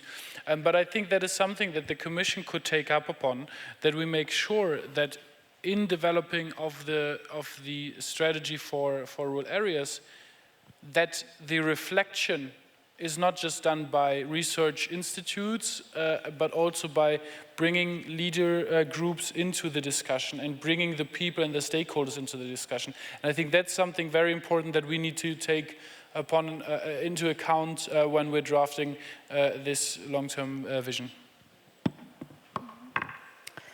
Thank you. Any other reflection on that? Or not now, maybe then the next question. Maybe it's a difficult one to answer, but still I think the audience think it's quite interesting. Why, in your opinion, are some member states quitting from multi-funding CLLD?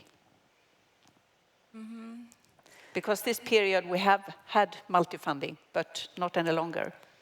Yes, what is the reason why they quit? Yes, maybe Christina, you can. Yes, please.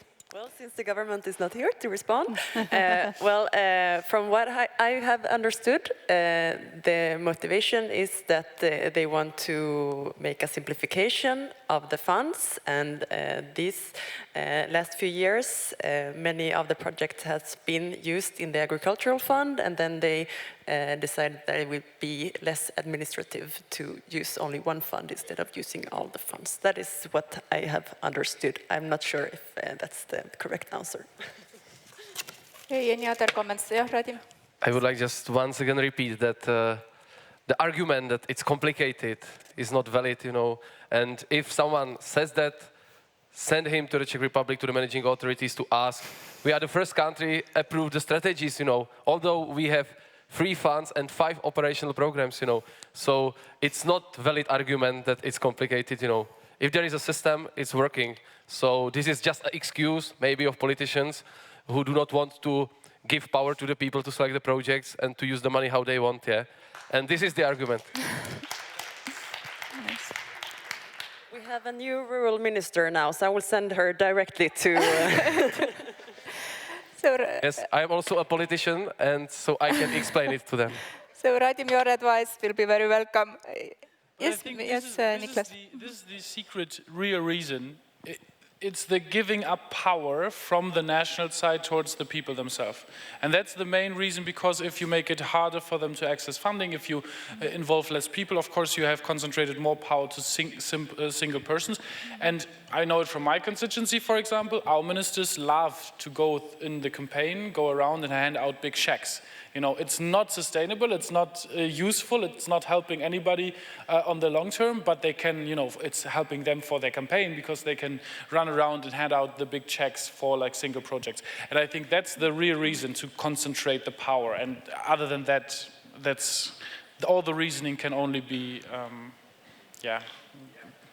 Yes, we need to motivate member states and governments, and I see that Radimir is, and Czech Republic is a good example how to make it done. Yes, Marianne, please. I think we are maybe being a little bit harsh, because I think also we have a responsibility as a local action group to show our use to the government and maybe communicate a little bit better, because I have a feeling that every time we talk to them, we're only talking about the complicated administration instead of saying what we can do and what kind of a tool the local action group is, and the competences that we have and the innovation that we're doing and the vastness of our project scope.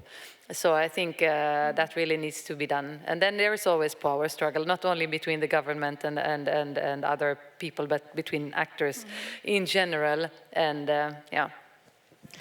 Yes, we are now approaching to close this session. I invite all panelists to summarize 2-3 keywords from this really interesting panel. After listening also others, what do you think are the priority actions and partners to be involved to arrive to the vision designed for rural areas to make it true? Maybe we can start from Radim, and then, yes, each of you can I'll repeat what I have said. Reflect. Rural areas are not a museum. Rural areas are the future. Europe starts in the rural areas. I think all the interventions this morning show we need a strong network like Halmstad, and I want to thank Marion for the dynamic carried by her. It's very important for LAGs to be organized in this network, and I hope we are going to work together and to work for leader on CLLD.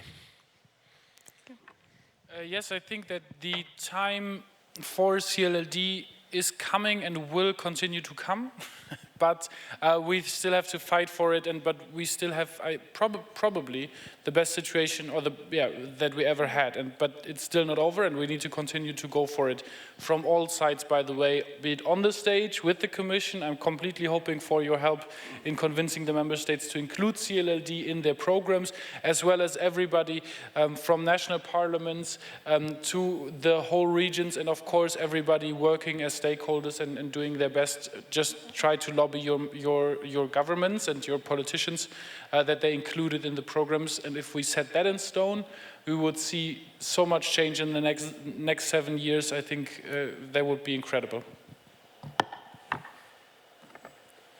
From my viewpoint, I just want to reassure you, I've heard it, that the really partnership principle is very strong and present in the cohesion policy now. We want to be clear that it's not only now in this stage during negotiations of programs, but we are going to follow it all over through implementation. We want to support the stakeholders so that they can participate not only now when we consult the programs or national authorities consult the program, but also during implementation, the possibilities to participate in monitoring, evaluations, and so on. So that's. And yeah, the message is we continue working. We've heard what actions are there for long-term vision for rural areas. We are there. We start working on all the actions. We have people in place. We have money to finance this. So we go on. Thank you. We are here at the anniversary moment. So I think 30 years. And the leader method, I think, has passed the test of the history. It proved to be very effective. method and very effective policy tool, and this is because of you. Because you've been behind and you are working hard to implement it, and I want to congratulate you for everything that you achieved, for implementing this initial idea that started as a community initiative and become such a widespread method in EU and beyond the EU. And you know that the Commission was very proud of this method. We even promoted outside the EU, and just to mention that in the Task Force for Rural Africa, we have used and tried to promote this method also as a local development method for this continent. And now we are looking ahead, 20 years, so I hope that we have a lot of challenges ahead of us. And I wish you good luck. And probably I will not be here to celebrate the next 20 years, but I am pretty sure and I'm confident that you will do an excellent job to translate this vision in reality. Thank you very much. And good luck and happy anniversary. Thank you. Thank you, Mihai, for those words. I think they really nicely lead to what I wanted to say. And that is that the future of Europe is in your hands. I have to say that because Vice President is charged also with the Conference on the Future of Europe. But here you are shaping the future of Europe. And we are trying to help by providing this one way of doing that, and that is through the long-term vision of rural areas. But continue building the future as you have done so wonderfully in the past, and let us actually do it all together. Thank you. Thank you. Marion, yes. Thank you for all the nice words. We will continue to stay in contact with you. And also I wanted to, that reminded me that I forgot to tell you before that we are actually in an event in the framework of the Conference of the Future of Europe, and we will get to some conclusions in the end of the conference deriving from this panel and on the next, where we will send messages into the Commission of our wishes and what we see. And I think a lot of good points have come up here already today. Thank you. Thank you. Yes, and thank you very much for a very interesting discussion, and I'm looking forward to inviting you to the Swedish Parliament to continue the discussions, because the work that you all are doing is very important, and the future of Europe is not built in Brussels, it's built everywhere in Europe, and I'm looking forward to having the further discussions. Thank you. This was our session. Thank you to panelists. Thank you to audience. I now give over to Ulrika. And thank you to Christina as well. Thank you. Thank you. So now I will make just a quick thank you because we are heading for lunch. This is yes, you get one also. This is something really locally produced from the region of Halland. Please, welcome. Thank you, and I need the paper bag as well. Thank you. Because this one is for you. Oh, thank you. Yeah. There you go. You're welcome. Okay, thank you once again to the panel. Give them a big applause. Woo! Thank you. We can go, yes. And now it is time for lunch. And the lunch is served right outside here. Important information for you who has ordered the vegan option. That one you will pick up by the bar. The vegan option is by the bar. Now we would like to see you in the chairs again at 2:15. 14:15. 2:15 back here again. Thank you so much.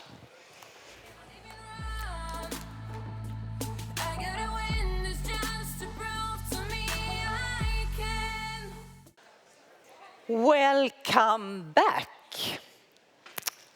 I hope you all had a nice lunch and a lot of really good conversations and chats with each other. We now have a really interesting afternoon ahead of us. And as an introduction to the panel discussion of future leaders, I would like to welcome two speakers. Okay.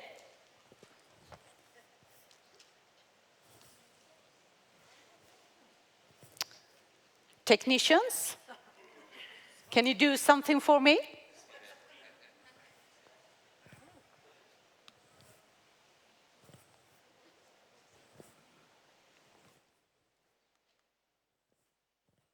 Because this isn't moving. But while they are fixing this for us, because I don't have to do anything, actually, I would like to introduce our first speaker. That is Miss Lana Chanodelli, a member of the Georgian Association of Local Action Groups. Welcome, Lana.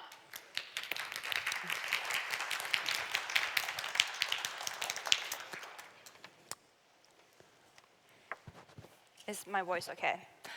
Hello, for the first time, it's really great honor for me to be standing there and celebrating Gillard's first birthday with you. I suppose that it's a very important day for everybody who perceives yourself as a part of this great community who is what is called a leader. And so happy Leader's 30th birthday. I want to, if it still, yes, works, short information about myself. I'm Lana Chanodelli from Georgia. I'm 23 years old. I'm the one who was not born but grew up with a leader in the community of the Georgian Association of Local Action Groups.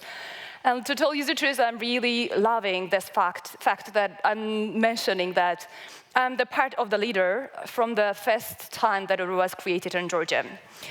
I want to mention the password of for your questions during our panel. It's 95672067. Okay, I am about to go on for a very short presentation, which will be around myself. And I will talk about the things that leader learned me and helped me to grow myself in a professional way. Here we are. As you know, our panel is called Future Leaders. And during the panel discussion, you will find the people that I have just found within this possibility that this leader gave me recently. Great young people from different regions and different countries, which are also the member of this leader network. First of all, I want to overview the discussion that I'm about to cover. The thing about Georgia and how this leader started in Georgia. Borjomi, the place where I was born and grew up. It's a rural place in Georgia. My journey, which is of course related to the leader, LAG network life cycle, Georgian Association Local Action Groups, GALAG, and what the things that I learned from leader. Actually, my whole presentation is focusing on this topic, the things that I learned from leader. I want to tell you about the Georgia. You can find the map in orange. This is a Caucasus country, the smallest one, to tell you the truth, but with a great and a very interesting culture. On the downstairs, you can find out that there is a population number, and unfortunately, the population of Tbilisi is the capital of Georgia, you may already know, that increasing annually, but there is a serious depopulation problem in Georgia, which we are facing every year. This is Borjomi. This is the place where I was born and grew up. Borjomi is famous for its mineral waters and Borjomi-Haragalli National Park. This is a picture of Borjomi-Haragalli National Park. And mineral water is the thing that maybe some of them have found out in some European countries because you can find this in the shops in there. Actually, this is a place where my whole life is connected to, and the leader and the LAG helped me to fix with this place even more than I had a possibility before this. I want to tell you the short history how actually leader started in Georgia. It was 2015, when the leader came in Georgia with creating 3 lags, 3 local action groups in Georgia. It was Lagodekhi, Azbegi, and Borjomi lag. I do remember the day when I was going to the school, and a friend of mine just met me, and she gave me the information that a new project was about to be launched in Borjomi, and I was born as a very curious person and always want to know the things that are happening in Borjomi. And the only thing she told me was that the project was kind of named after leader. And I suppose that it happened because of my special relation with this word, leader. I told myself that, Lana, you should go there and find it out, because it's impossible to be something bad when it's called after leader. So, of course, I went there. This is the first meeting of the lag creation in Borjomi. I found out just not very big information, to tell you the truth, at the conference, the first information meeting. But I found out that leader was the methodology to make this development approach of a leader was creating this lag and to promote this bottom-up approach in the community. And of course, after this day, I made the application, and after the week, they called me and told that, Lana, you are 17 years old. I was 70 years old by the time. You are underage, but okay, let's try this. So after 1 week, I rushed to the first meeting in LAG, and soon I found out myself that I became a very active member in the LAG. I was participating in every activities that was happening in my municipality. And soon I found out that, actually, when I got born and grew up in Borjomi, I was loving this city from the very beginning, but it was the first time that I felt that I do matter for my municipality and had chances to make something and contribute to the development process of this place. Actually, soon I found out that the lag created many values to me. First, I want to find out that it was a great place where people from different sectors combined together, and they gathered their knowledge at the round table in Borjomi. It was even great experiences for them. LAG helped me to find out people from different sectors in Borjomi with great experiences in different fields, because from them, I learned the things that it was impossible for me to read somewhere, I mean the books. Because there were people who are working like more than 10 or 15 years ago, for 10 or 15 years in different fields, and they had huge experiences in this kind. But I was graduating school, so I had to leave for Tbilisi for my studies.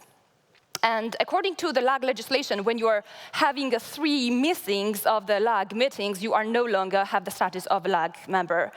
But when we were having the last meeting, this is the picture of our last meeting, and when I was leaving for Tbilisi, they told me that the LAG manager and the members of the LAG had a surprise for me. And I found out that the surprise was following. All the missings were honorable for me in order to keep Lana as a member of LAG. But I found out that this was not, this was the thing that boosted even my sense of responsibility. And I found out that LAG membership for me was not just LAG membership.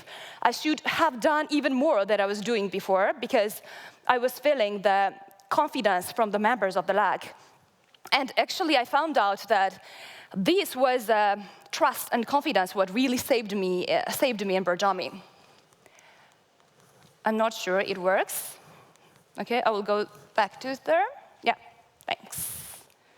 Yeah, it went on? Yes.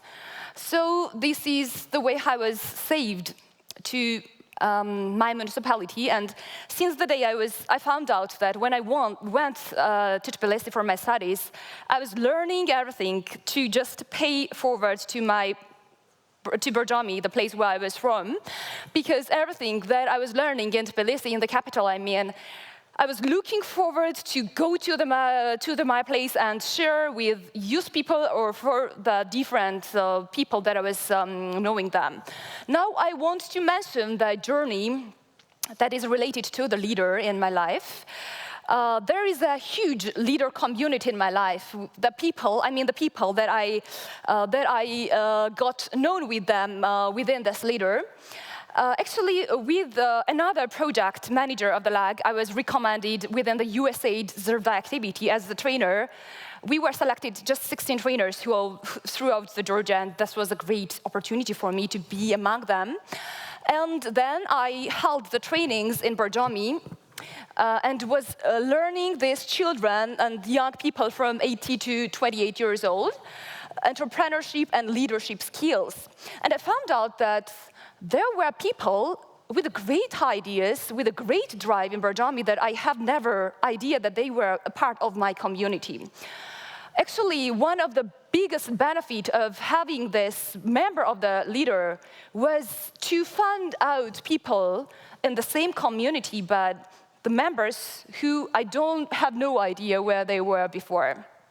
There was another project that I learned at Tbilisi, and everything, as I mentioned, everything that I was learning around non-formal education, because there is a very bad access of non-formal education projects in Borjomi. I was going on the weekends and sharing this within youth or even LAG members and so on. This was the course of professional orientation and career guidance. And I shared this, I chose 5 public schools in Borjomi. It was just my decision. I brought this and brought this course in order to obtain the knowledge how to match their skills and knowledge with available professions. And I found out that there you can find a great young people in rural areas, but there is need to just pushing to unleash their full potentials, the people who are living around us. They were actively participating in LAG's environmental activities. Then I found out, as I have mentioned, or maybe I have not mentioned, in Tbilisi I was studying journalism and mass communication. This is my profession. And of course I had a dream to work as a journalist, but it's rather hard in Tbilisi in Georgia actually, to work somewhere in the television. Then I found out at the one day when we had a monitoring day of the project, I found out our beneficiary who recommended me with one of the greatest television in Georgia. So that was how I become the member of this great team. But I found out that no matter it was in Tbilisi, it was in Borjomi, or in different places of the world, this leader was coming with me. It became the lifestyle of me. And there was a day that we decided to make one TV show around the leader implementation of Georgia.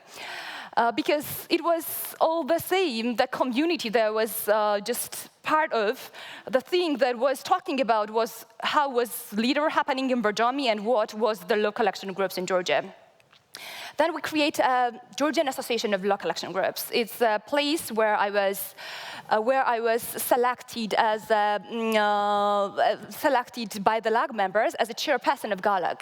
This was another huge responsibility for me because by the time I was just 19 years old, the smallest one in GALAG, and was a bit afraid of being a chairperson. But the thing that the people were around me, the community, even in LAGs, even in GALAG, was making me sure that I could do, that LAG gave me the sense that I'm important one to my municipalities and the sense that I can do even more than I have an imagine around myself. And this GALAG helped me to find out people with different rural areas, with the same country, with different rural areas, but the same values, with the same passion and love of their municipalities, and with the great ideas how to bring the changes in their places. Actually, this is the topic that is around my current works in Borjomi. My friends from Tbilisi named me after a reason seeker. That means that I'm always looking out and want to have many reasons for me to go to Borjomi every Saturday. This is one of the work that I'm doing every Saturday in Borjomi, and so I found out that I'm spending half of my lifetime on the road from Borjomi to Tbilisi because there's a 2-hour road, and I'm going to Borjomi after my work on Friday evening and then get back to Tbilisi for my work by the morning on the Monday. Now I'm working in Borjomi as a project coordinator. We are implementing the project by the LAG. This is the project of Smart Villages, where I'm working as a project coordinator, and we're making this a part-time job application for the people to let and help them to find their working places.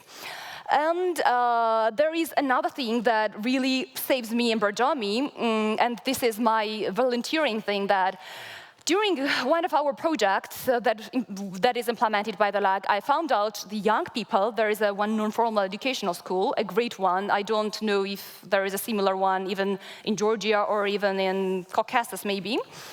The people, and we bought them some instruments for their handcraft and so on.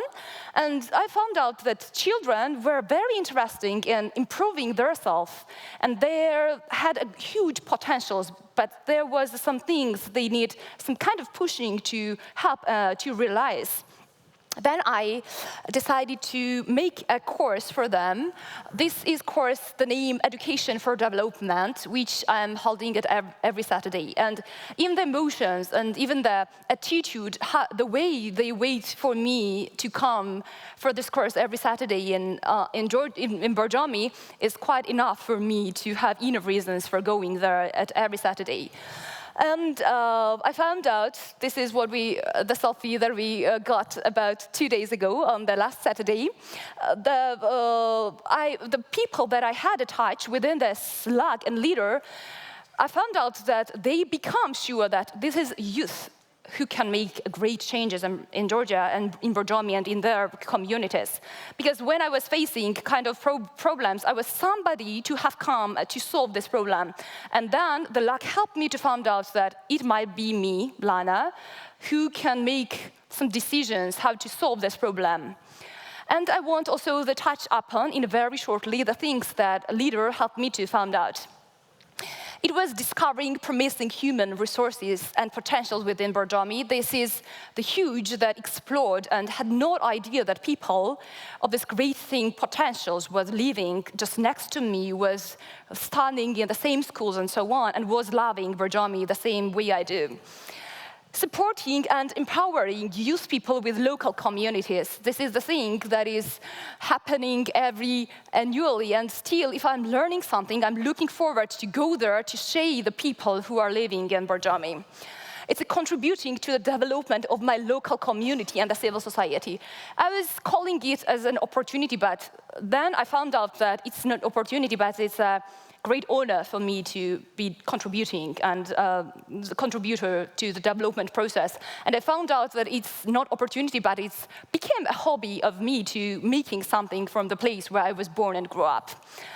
Continuing my personal development within international and local projects, nowadays that I'm studying here and talking to you is one of the greatest example of the fourth topic, and meeting bright individuals at national or international level.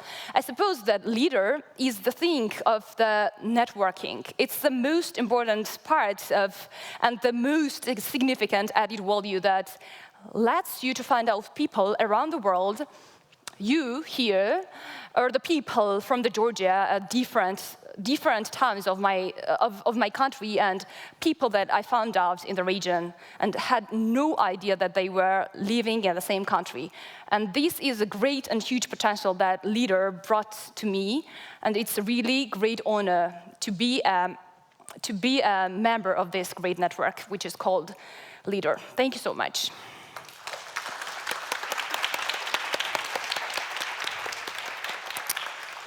Thank you so much, Lana. And you will come back in a little while. Yeah. And our next speaker is Miss Sima Benny, who is a project manager at the Swedish Studieförbundet Vuxenskolan. So welcome, Sima. Thank you.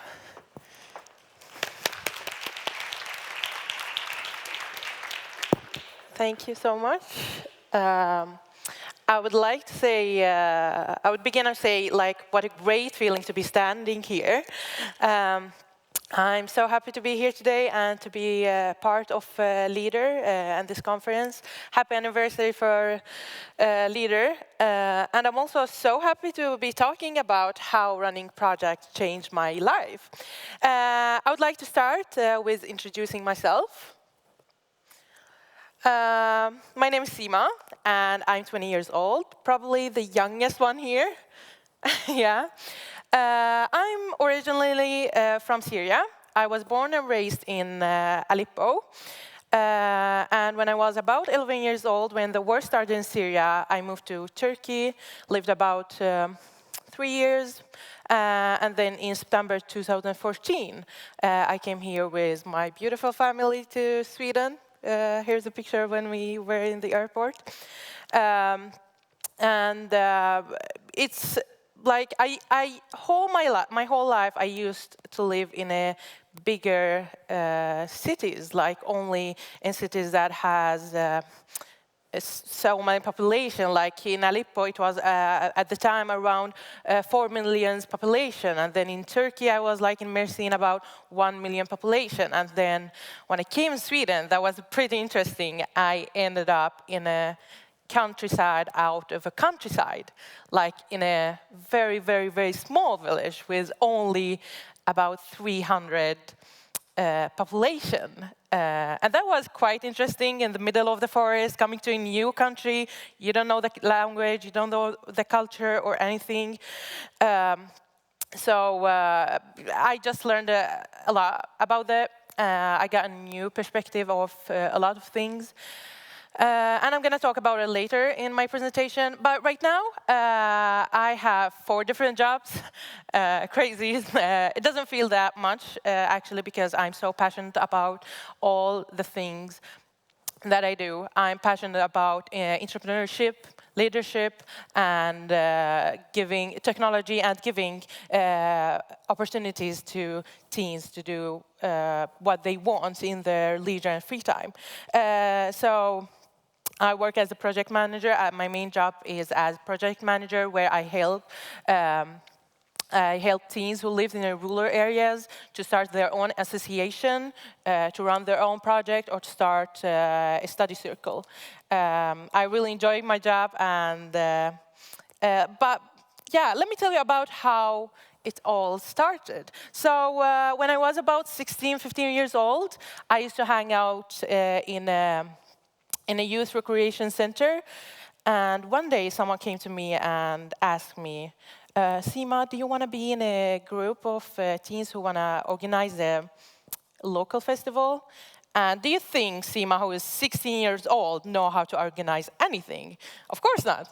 But you know what? That sounds cool. Like festival, why not? And I said yes. So me and you see the people in the picture are the friends I made. We organized a Life by Youth festival. It was a local festival in Hyltebruk, which was really interesting because, as I said, I had no idea how to run project, how to fill in an application, how to book an artist or like a band. But you know what? After 1 year of planning, asking him so many questions, emailing a lot of people, we succeeded, and we organized the whole local festival after a year. So I would like to share this video with you, everyone.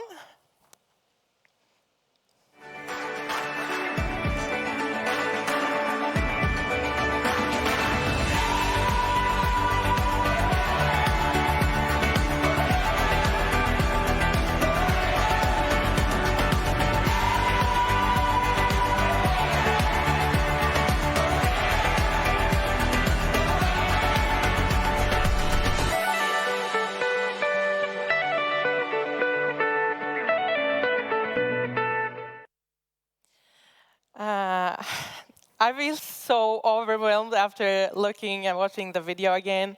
As I said, we had no idea how to organize anything, but of course we got a lot of help of the adults in the group. And we used this film that we watched before to promote to the later years, so we kept doing the festival every year. But after organizing and planning the whole festival, I found my driving force. I was like, I can do more. I want to do more. Even if I live in a rural area and there's nothing to do, especially if you are a teenager, I was like, you know what? Let me try something new. And this time I was the one who's going and asking people, do you want to be and run a project? Do you want to be in this group project? And then I found 4 different other people, and we built a human football plan. I think everyone knows the football table game. We wanted to be like as a human size. So we built a human football plan. It was also a successful project.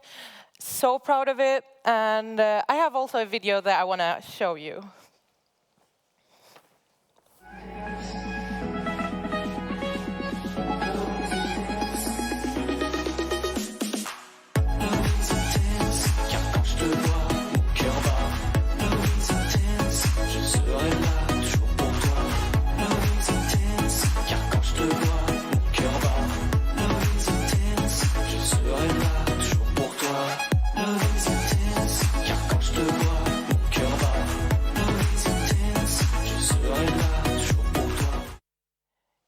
Yes, I think the video was kind of zoomed in, but it's okay. You just see the concept of it. But after running these 2 projects, I would like to talk about what did all that lead to. And of course, first of all, knowledge. I learned so much about, I would say, like all the democratic processes, about running a project, marketing, filling in application, and more. And of course, experience, a lot of experience because it's a whole process. And you fail through the process, and then you learn, and then you do again. And the whole process, you just gain a huge experience. And of course, integration. As I said, I came to Sweden in September 2014, so about 7 years old, and living in a countryside where mostly elderly people that live there, it wasn't that easy to integrate and to make friends, to learn the language, and to learn about the culture and to be a part of it. So because of the project, I got to integrate in the community. I got to learn a lot of things and meet new people. And of course, it's networking, new friends. I met not only people from where I lived in a rural area, I met from the whole region. I found people that have the same interest as me, and that helped me to become more by myself and have this driving force at continue to do whatever I want, and I think it's cool. And talking about driving force, I found it after this project, or after this opportunity, and in high school I started my own company where I designed and handmade candlesticks in ceramic. You can see a picture of it here. That's a great experience. I don't have the company anymore, but you know, like I just want to try something new, and I still want to try another new things because of the opportunities I get because of Leader. And of course, job offers. I don't have to send my CV and application to get a job. People contact me because they know I have a huge driving force. My work as a project manager right now, I got it because of all the projects I did, of the company, of all the things. They reach out to me and be like, yeah, you want to work? I was like, yeah, why not? So that's really great, and I'm so grateful for that. Because I got this opportunity when I was going to say when I was young, I'm still young, but when I was 16, 15 years old, I still want to give it to the other teenagers to just like to be involved and to affect on their free time and do the thing that they really think are important in their lives. So I'm so passionate about all the jobs I do, and I will continue working with that and just help all the teams. Lastly, I would like, just to thank you for the opportunity to be here. And of course, you can always contact me in my social media. My name is Sima Benny, and all social media, or you can just email me. Thank you for your attention.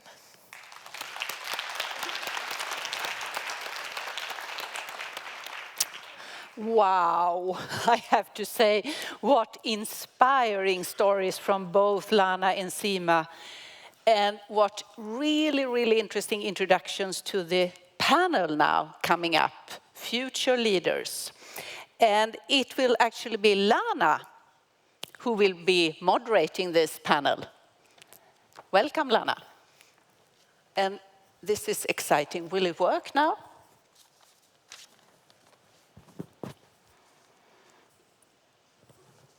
So should we go on? Like this?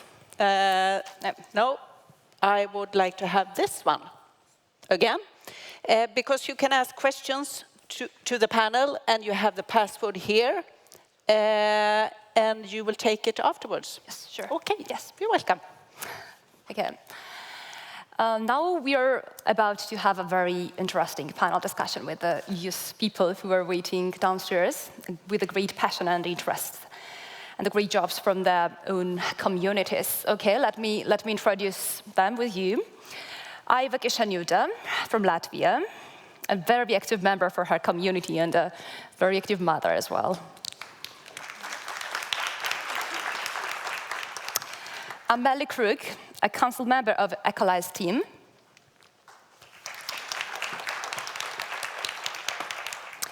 Dave Canaveira from Portugal, the member of Mihatara Federation team.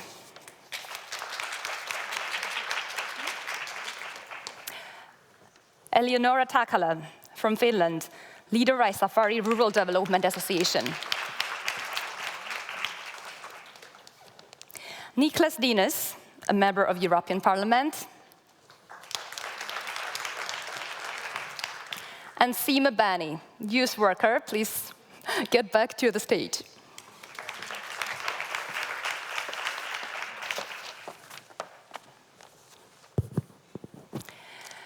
Okay, I want to mention that it's a great honor for me to be the moderator of the panel and to have the opportunity to find us great people from different European countries who are gathering here.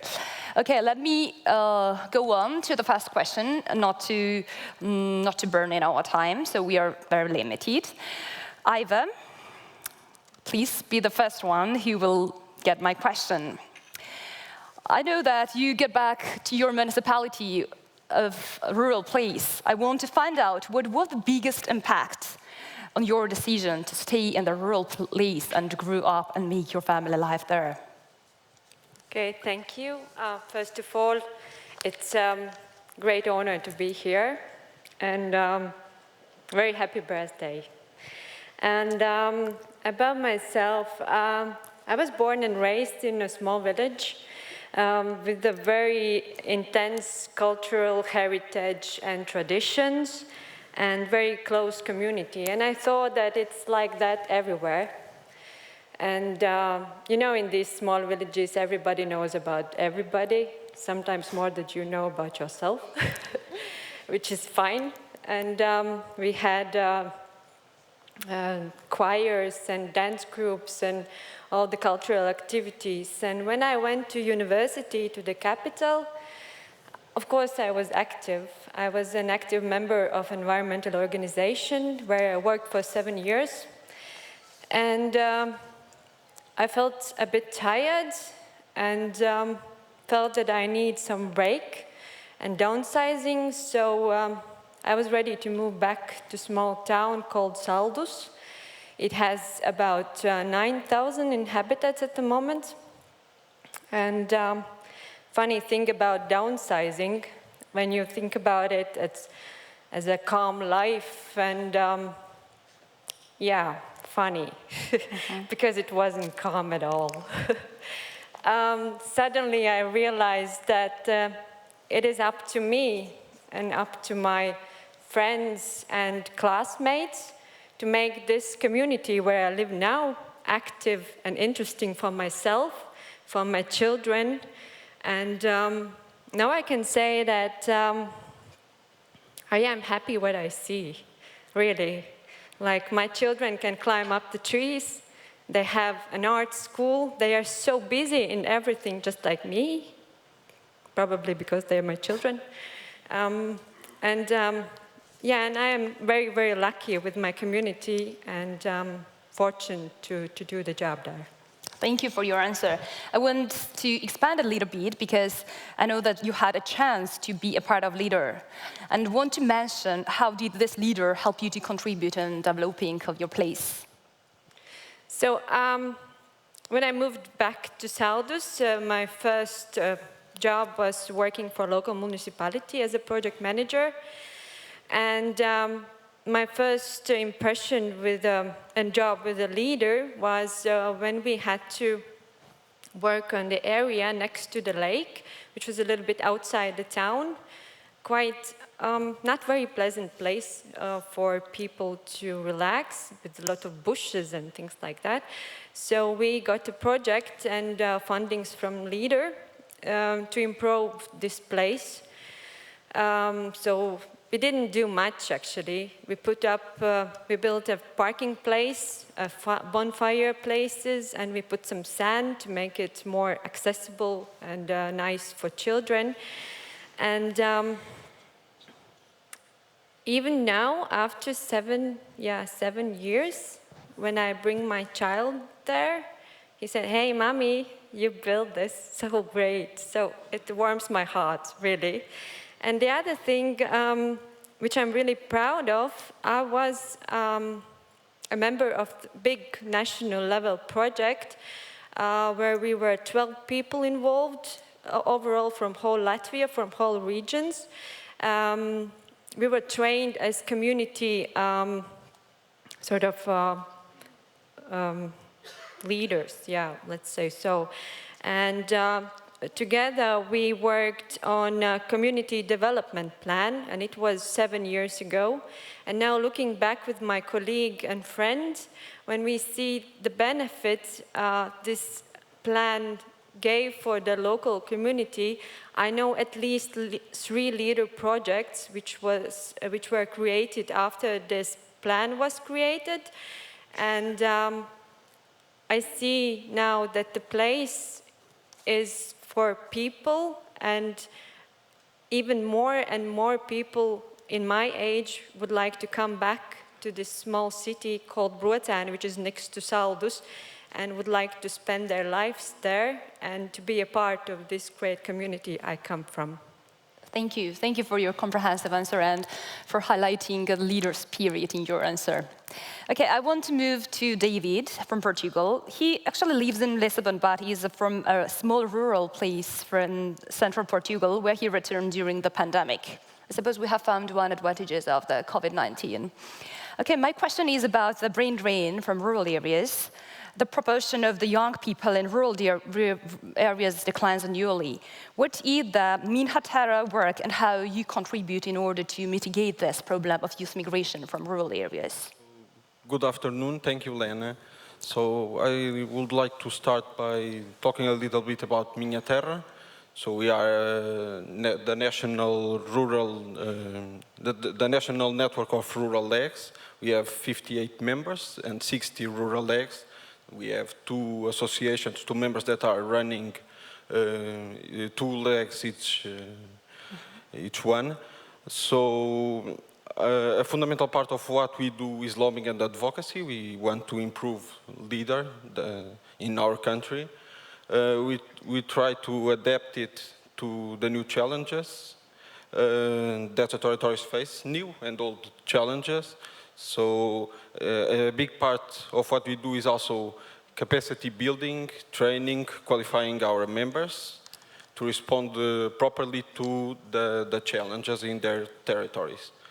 So one of the most important challenges we have in Portugal, as we saw in the map that was shown this morning, is the population of rural areas, especially in the border with Spain.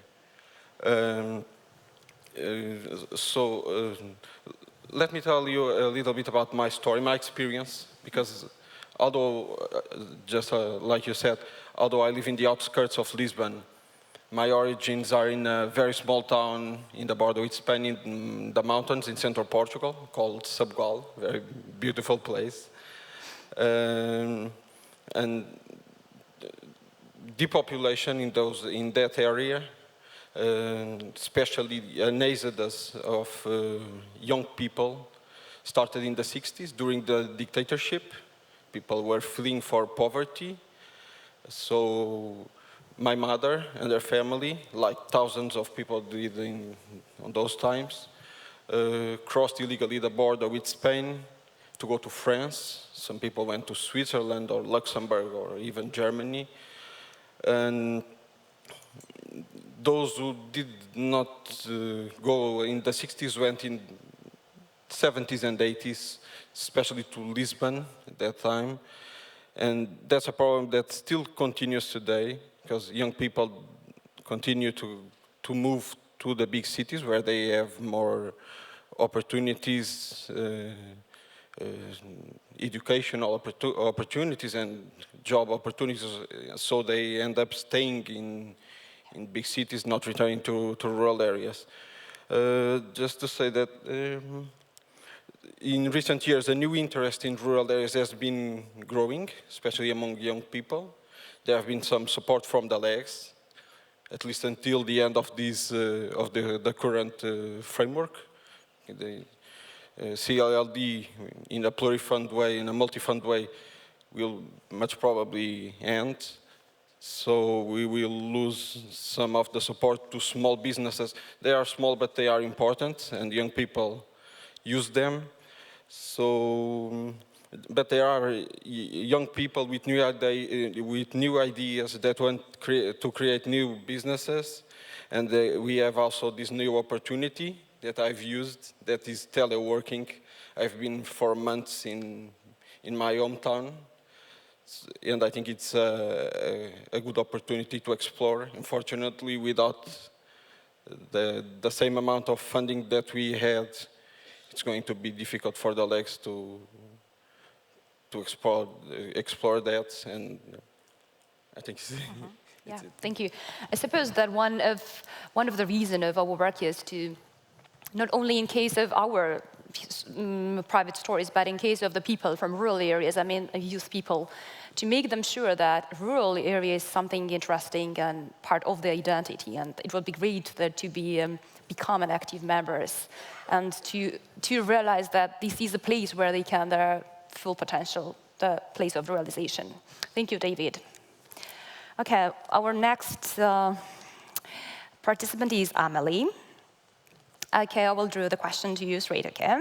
How does Ecolise support collaboration around the environmental issues among community-led initiatives in order to expand public awareness and empower youth communities to engage in a spread transformative action on the ground?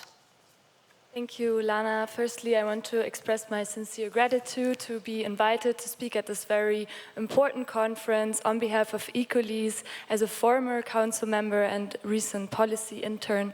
And thank you, Lana, for this really wonderful question. You actually summarized exactly what Ecolise is about.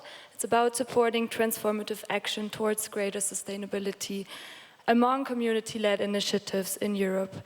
And I'm very glad to explain to all of you how we are doing this already and what our future aspirations are. And as the question is quite complex, I will break it down into a few pieces. So let me start with the core issues of what we are addressing. Those are the environmental issues, but also the social consequences of those. As we all are aware by now, we are facing a multifaceted environmental and climate crisis, and this is impacting the livelihoods of people across the globe, and existentially those of marginalized and economically disadvantaged. Failing to sufficiently reduce the harm on our ecosystems and regenerating the natural resources will lead to even more dramatic conditions, undermining conditions of survival and well-being of many, if not all. While the awareness for the global planetary crisis at the international level dates back 50 years, governments have yet failed to act and to actually act in a way that puts the world onto a sustainable pathway. So how can we achieve the drastic changes that we know are needed? Scientists not only have provided scientific evidence and insight into answering this question, but actually also very clear policy guidance. The IPCC, the Global Assessment Report on Climate Change, suggests shifting from a growth-based economy to a well-being economy. And the IPBES, the Global Assessment Report on Biodiversity and on Ecosystem Services, argues in a very similar way and emphasizes key leverage points for the transformation, amongst which are enabling visions for a good quality of life that do not entail ever-increasing material consumptions, implementing environmentally friendly technological and social innovations, and reducing inequalities. So how do the proposed policy pathways relate to the movement of community-led initiatives on climate change and sustainability? In a fairly significant way. CLIs are actually already implementing exactly those mentioned pathways. Community-led initiatives, as Ecolese defines them, are individuals in both rural and urban contexts that intentionally join together at the local or regional scale to initiate a project that improves social and ecological qualities. While there is a great diversity of community-led initiatives across the thousands of initiatives that exist around the world, there are also some key common values, and those are collective responsibility and collaboration, ecological integrity, social justice, and importantly also in this context of the community-led local development framework, holistic and integrated design principles. By developing and implementing social and technological innovations, they are establishing more sustainable, circular, and localized economies. So it is important to realize that the ecological footprints of community-led initiatives tend to be measurably lower than national averages, and therefore there lies a huge potential in scaling up these initiatives in the mitigation and the adaptation to this planetary crisis. Ecolese is therefore actively working towards the engagement of the society for community-led action, which brings me to the second part of the question, where you're asking about how we are expanding public awareness and how we are empowering communities to engage in and spread transformative action. And this is exactly what we are trying to do with our new Communities for Future Action program. So let me shortly explain the 4 domains of action. So the first domain is learn. And in this domain, we are facing the challenges that we still need to better understand research and knowledge gaps on the full potential of enabled community-led initiatives. Opportunities lie within the scientific insight into the sustainability crisis and into the required transition, which needs to happen in the next 10 years. And our actions are therefore to close this research gap by creating a factual basis, application-oriented and policy-oriented knowledge. In our second domain, the inspiration domain, we are facing the challenges of cultural values that don't go hand in hand with the sustainability trajectory, such as materialism, individualism, and ideas of development and progress. So our opportunities in this area lie within community-led initiatives as agents of cultural change who can bring about the required shift in norms and behavior. Our goals are to generate a widespread public awareness through sharing our inspiring stories. And the third domain is the advocacy domain, where we have a policy framework that is prioritizing scale, growth, and profit over sustainability, but there are also opportunities, and the opportunities at the UN level are Sustainable Development Goals, at the Paris Agreement, at the EU level, the Green Deal, the EU long-term vision, and also the leader and CLLD approach, which actually allows to implement these policies that are existing at the higher level at the local scale. And this is exactly what we are striving for with our program, to have a greater recognition of the CLLD mechanism to address climate and environmental problems, and to align the local action group strategies in the upcoming programming period with the Green Deal. So we need to ensure that these community-led initiatives on climate change and sustainability can get engaged in these local action group programmings in the next funding period.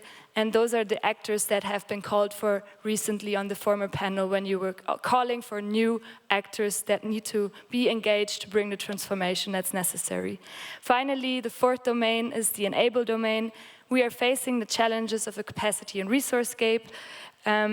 Opportunities lie within the implementation of policies, and therefore we are establishing a framework of enhanced collaboration and capacity building to support communities in setting up new community-led initiatives and in engaging with local action groups.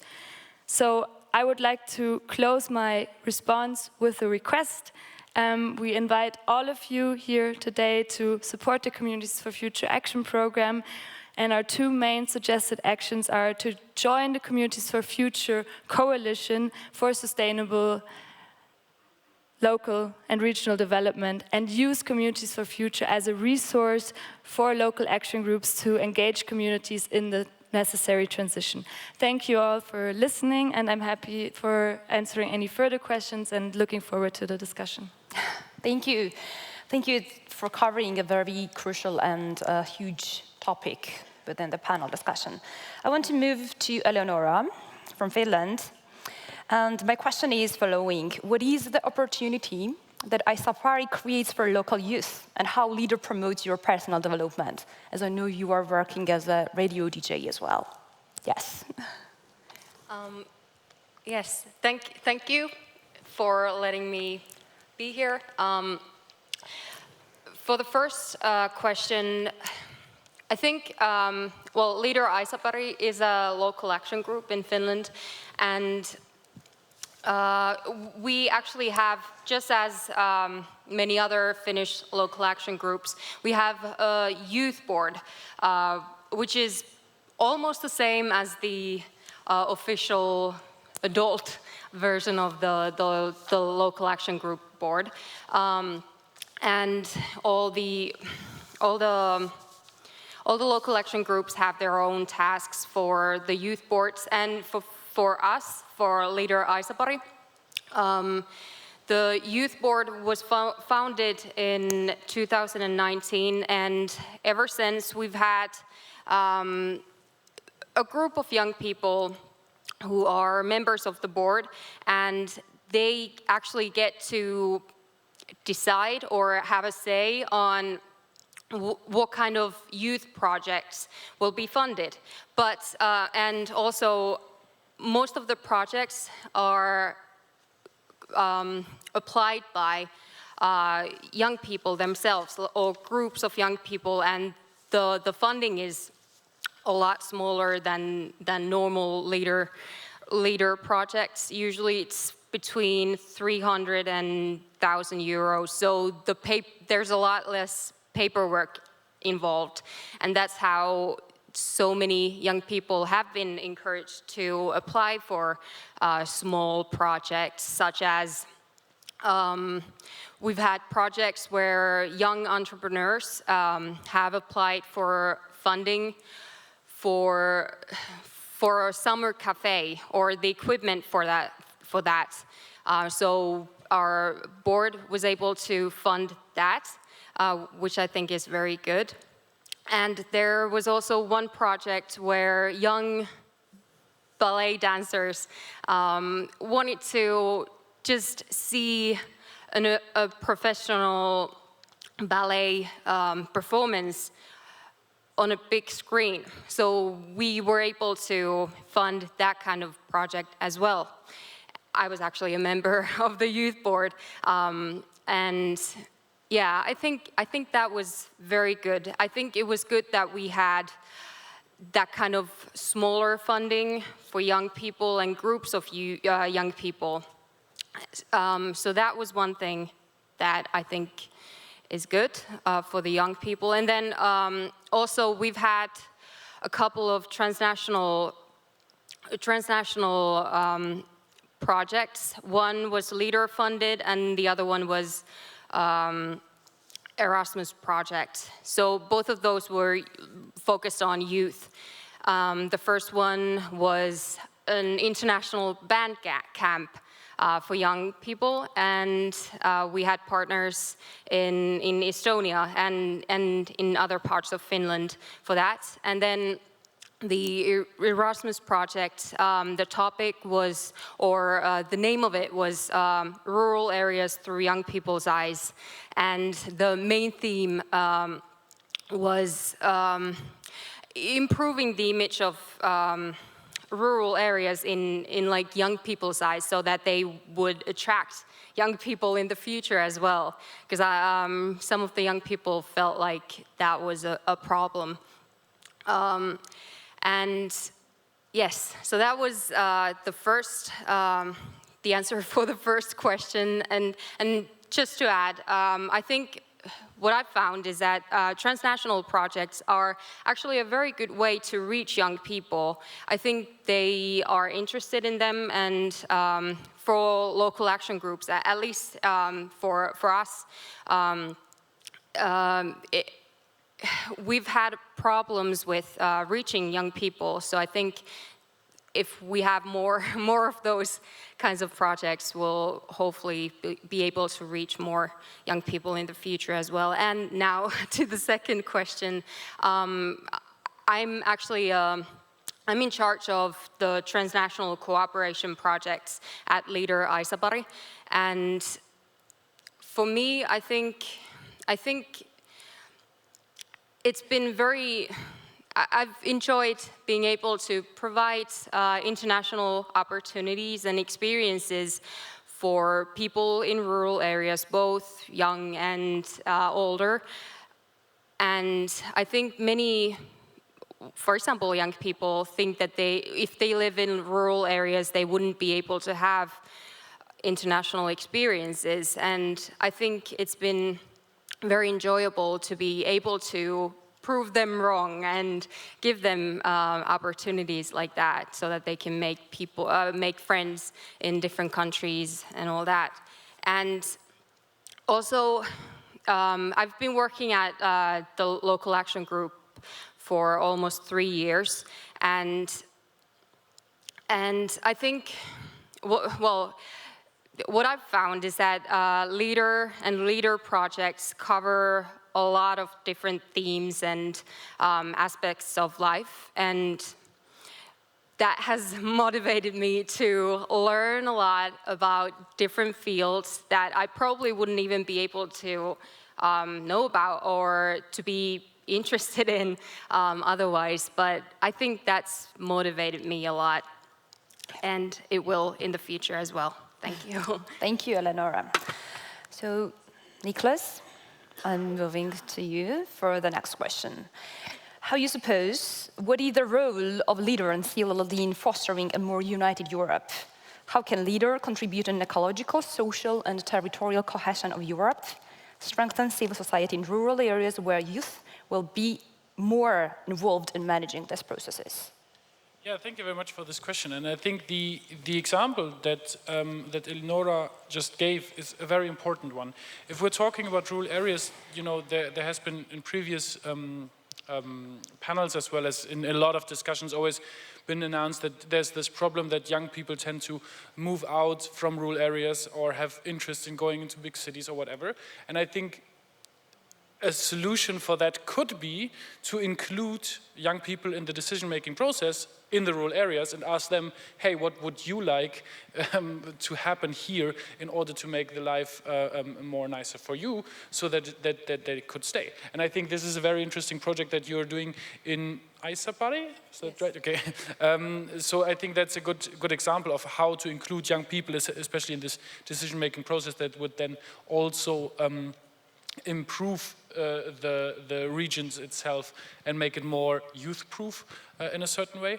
And I think that what we also talked in the earlier panel about a little bit is that this CLLD approach from LEADER is really something that brings people onto the table and gives them the possibility to speak up their mind. And also not just that, it's not just about finishing your project and getting your thing done. That's the nice side effect, I would say.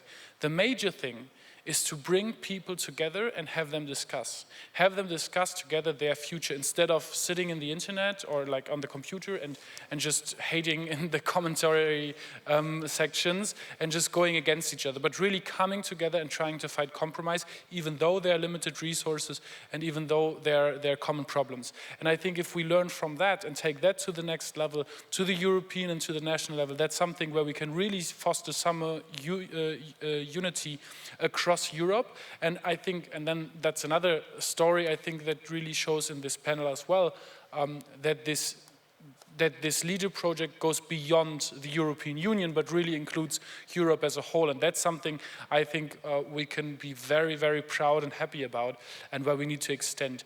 And you mentioned it also, Elinor, concerning the Erasmus project. I think we need to see how we can include projects like these that enable cross-border mobility and experiences more in order to not just have the discussion on the local level, but really have these exchanges like we have today with all these people from different countries and different member states to ensure that we have this European feeling in this as a whole and have a discussion in there. And I think we still have a lot to do with LEADER, but also with CLD in general. But I think also the prospects and the examples that have been mentioned already show that we are on a very good path towards this unity. Thank you so much. And Sima, let me get back to you with a very short question, because your presentation was almost covering your work here. But my question is, what were the most challenging things that you first came to Sweden, and how do you balance between your personal life and all your jobs? You mentioned, well, your presentation. My mic works. The most challenging thing, I would say there is a lot of things that is challenging, especially if you are coming from a whole different country. You don't know the language, you don't know the culture, etc. First, of course, the language. Second of all, it's culture shock, of course. Many people think because Sweden is a very modern country and mostly like everyone speaks English, it's safe to assume that's easier to integrate in the country, which is maybe not the easiest thing. But also, as I said, I lived my whole life in a bigger cities, and then when I came to Sweden, I ended up like in a very small village.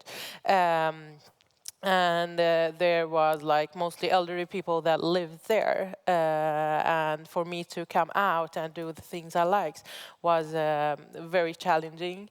But because of LEADER, as I said before in my presentation, helped me through a lot to become like a part of the community, but also I felt like I always need to show people that I am a good person, that I'm here to build the country and be a part of it.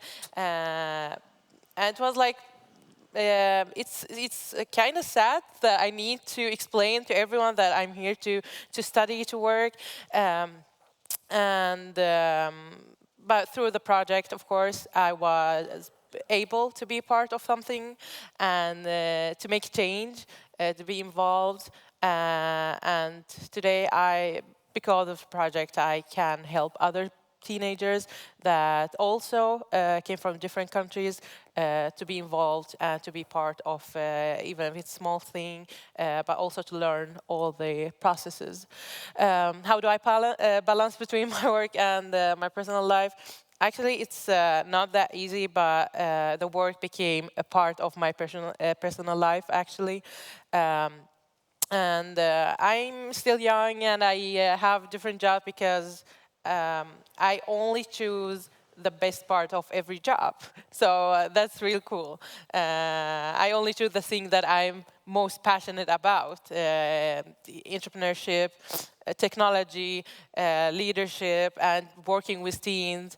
Like I would see myself doing that in my free time, just like running project or helping teenagers, but now I just work with that. So it's actually a really nice balance between them that it doesn't feel that it's hard or I don't feel like, oh no, I'm going to work right now. I feel like, yay, I'm going to meet some teenagers and stuff. Even though I have a lot of non-profit commitments as well, but also it feels like it's all as one, as a part of my personality, but as a part of my life as well. Thank you. Thank you so much. I want to find out if we are having questions. Yes, we have, Sure. naturally. But we have time for only one question, actually. Okay, yes, sure. Have we seen the end of rural depopulation with local jobs being accessible through IT connections? I suppose that our panel discussion was that we should stop the depopulation in the rural places. If there is to make any reflection around the questions, you can raise your hand or answer the question. How we see the way out of the depopulation problem. That was a question, right? I suppose that have we seen the end of the depopulation? I suppose that the people that are taking part in the panel discussion are people who are making to stop and mitigate this problem in their regions. Because those are people who great spirits related to the leader, and I suppose that the question is about how to mitigate the depopulation problem in rural areas, if I found it. No, once again I say, have we seen, do the panel think that we have seen the end of the rural depopulation due to the local jobs being accessible through IT connections? What are your opinions? Maybe someone, if there is about to answer the question before I make the wrap of the session. Yes, sure. I think it's hard to tell. I think we see all the benefits of rural areas, especially during the corona crisis. A lot of people are actively thinking about moving back to rural areas or wanting to go there because, I don't know, they're afraid of cities. Which is also a nice trend to see. We see also the technology advantage because I think there's also the necessity to improve the conditions to give young families, young people actually the possibilities to live in rural areas. For example, was it digitalization as well as schools and social institutions that all need to be available before you can start your family there. And this is going in the right direction, but I wouldn't say just, we have reached the end, because who knows what happens next, and maybe the next pandemic is one that only affects rural areas because it's, I don't know, it's, you never know what happens, and so I think we need to see how it develops, and I think the struggle or the fight for good living conditions in rural areas will continue and continue and continue. It's not like you win and then it's over, but it's a constant engagement is needed. Mm-hmm. Thank you. Emily. Yeah. So I believe that we are actually facing different trends, and one of the trends is that through the technological advancement, rural areas have been depopulated because of advancements in agriculture and because of the transformation of the agricultural sector into more centralized structures and industrialized structures, and that actually has led to a lot of farms not being able to work anymore because they can't compete with the big farms in the rural areas. And so farmers who would like to transform back to more sustainable ways of farming are not able to do it because the people that they would have to have involved in this more labor-intensive farming methodology of agroecology are not in the rural areas anymore, but they're in the cities. So I think it's really great that the plans are there to relocalize the farming sector, but at the moment, the last decades have shown a different trend. Yeah. Thank you. That was the only question, right? Okay, thank you, thank you. I will, David, maybe you were... So just about, because I said that I've been teleworking from a rural area for a month, I think that technology and teleworking may be a solution to keep some people in rural areas, but it will not solve the problem of depopulation. It's necessary to create jobs, to have security in a long term, to create a family, to build a family. So it's an opportunity, but it will surely not solve the problem. Thank you. Is it possible to make a short wrap-up of the session? Just a minute. Yep. That's okay. First of all, I want to thank you for your participation in the panel and for bringing and highlighting a very important issues. I suppose that during the panel we found out that leader creates great development opportunities. It's the best instrument for regional integrated development and the greatest tool that I know by the time that to unleash the creative potentials of youth in rural areas. When we talk about sustainable development, it means to think globally in order to act at local level, create a sustainable society and keep in mind the generations to come. Because rural areas have a key roles to play in these processes, and it's up to the young generations to create the dialogue among society to reach better social and economic changes. However, above listed challenges that the panel discussions talk about also bring many opportunities, and we're supposed to use every chance to improve the well-being of rural places. My belief is that when young people, that maybe the people of the panel discussions, make vibrant lives in rural places, we become the lifeblood of this place. And of course, this will help rural economies to thrive. And because once empowered young people can drive sustainable social and economic change. And it's hard to achieve rural sustainable development goals without youth engagement in it. And for sure, the rural youth will grab these opportunities if given the chance. Thank you for attention. Thank you once again for participating in this panel. Thank you to Lana Shanandeli. Thank you so much. Thank you. And thank you to all the panelists. And Niklas, I'm so sorry you won't get a present again. Thank you. So thank you so much. Never mind. And I need one more. Sorry. I take it back. There you go. You have the proper one. So, and there, and there. Now we have all. And now it is time for a coffee break. See you here at 4 o'clock again. And a big applause to the panelists again.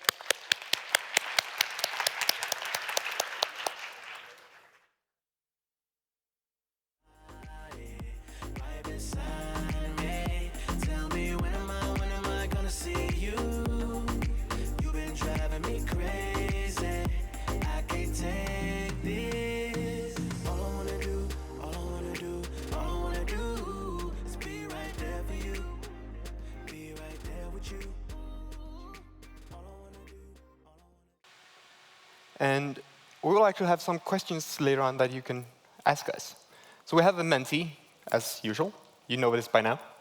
So we have the password, 13462705. Everyone take a picture, write it down? Perfect. So, smart villages, or smarta byar. This is Weber's research village for a smart and sustainable society.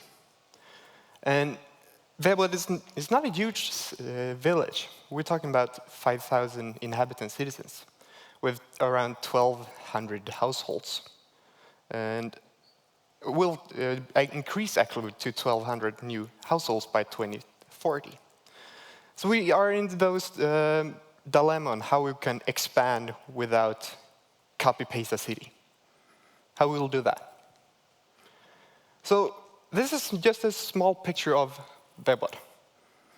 And I started this platform back in 2008. And I was this tall, around. I was 11 years old. So I started this communication platform for democratization processes together with the citizens of the village. And we have different types of websites and communication platforms, apps, etc., and how we can communicate with the citizens. And this still works. This is still up to date from back in 2008. This is a fundamental process and platform for smart villages that we'll talk later on. And this is supported with over 200 companies and associations locally in Veberöd. This 5,000 inhabitants, 200 companies and associations support us. So, smart villages. You know, smart coffee machines and refrigerators and so on. We implemented that in our village. So we take standard IoT sensors. We have an antenna, central in the village. So we can connect sensors so we can measure things. And then we can go and connect that through a phone or a PC. One of our first proof of concepts is this project. With the help of sensors, we were able to measure the water levels in a water bin for cows. And it would let the farmer know when it was empty and needed refilling. And so this is a picture from midsummer, which is a Swedish holiday, during the summer, a hot season.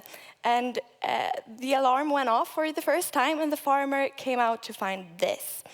And during the following 9 weeks, 25 alarms went off. And the farmer could, through her phone, track the water levels for her cows, and in the long run, it saved several cows from dehydration. This is another way to measure water levels. This is Björkhaga, a local company cultivating trees. And by attaching sensors to the soil, they could measure the water levels. And despite being in the business for several generations, none of them had any clue of the drinking patterns of the tree. So this saved them both water and time when they didn't need to check on the trees regularly, but could follow the sensors. Could you possibly deliver medication via drones? We believe this could be an alternative transportation method and could be very helpful for those who have difficulties, for example, getting to a pharmacy themselves. This is another project where we attached a sensor to several bikes for the owners to be able to track their bikes if and when they got stolen. And so unfortunately, or fortunately for this project, our bike actually got stolen. But through our app, we could track this bike and found it abandoned on the road just like this.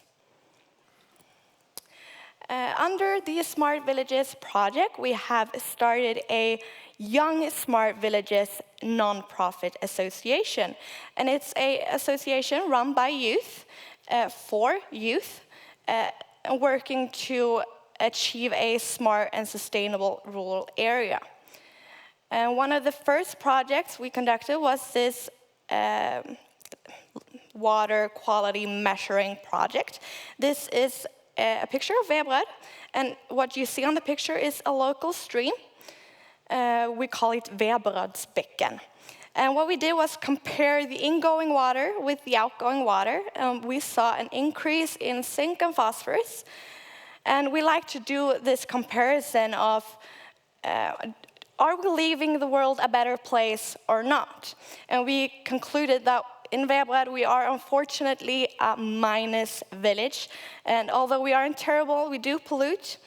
And yeah, this has since evolved into another project where we have put this rock. It's actually a sensor, and it measures certain aspects of water quality live. This is a irrigation system which is wireless and is able to water plants from beneath. This is another thing we have done, and we have decided to include students from a Swedish university to try technological solutions in the village, such as measuring the movements of a swing, how much are we swinging, when are we swinging, and we believe this is useful in the future city planning. We've also tried augmented reality as a way of conducting business. This is several doctors trying augmented reality to see if they can work remotely. And we've also tried this with local fire department, where they wear these augmented reality glasses, and we are simulating pressing situations where they can interact. This is another project. It's smart lampposts. These lampposts register movements.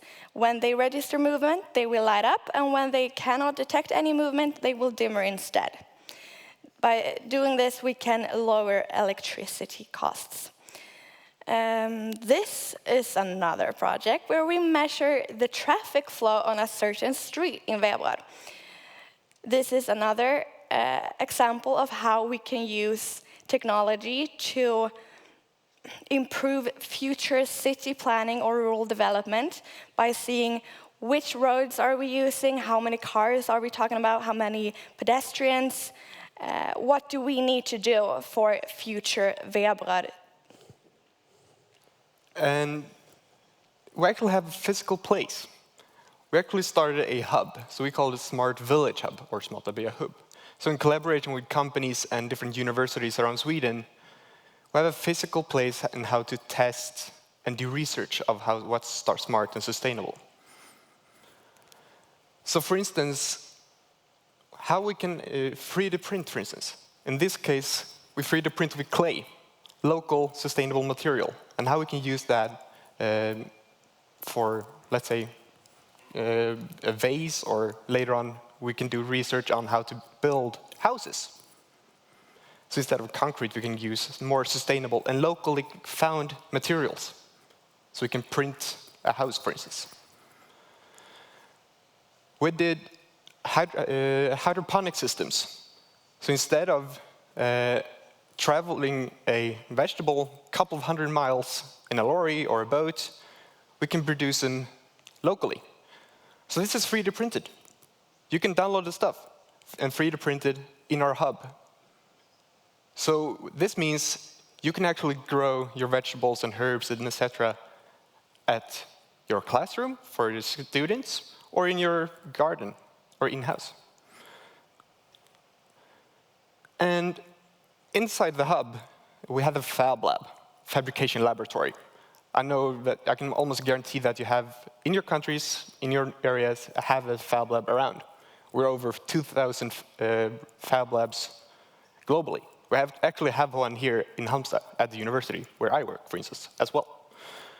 But here in this picture, we are teaching the citizens, youth, and new technology. So we're teaching them 3D printing, so they can be working with new technology and not be afraid of testing. And besides that, we have a 3D model of Veabrad. What's a 3D model of Veabrad? So, and how we use it. So we, together with these partners, in Lund, for instance, and region of Skåne, we did a 3D model through scanning and flying with drones. So think of it just like the hydroponic system. We did a 3D model. And we scanned the whole village with drone technology and trigonometry.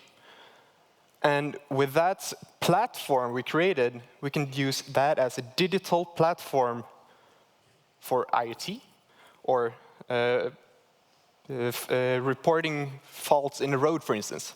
So we can actually report if it's a hole in the road instead of writing an application and send it to the municipality. Because everyone can understand a 3D model since they can interact with it, see it physically, not instead of just writing it on a paper. So this is our 3D model. We have 50,000 drone pictures from 30 meters height.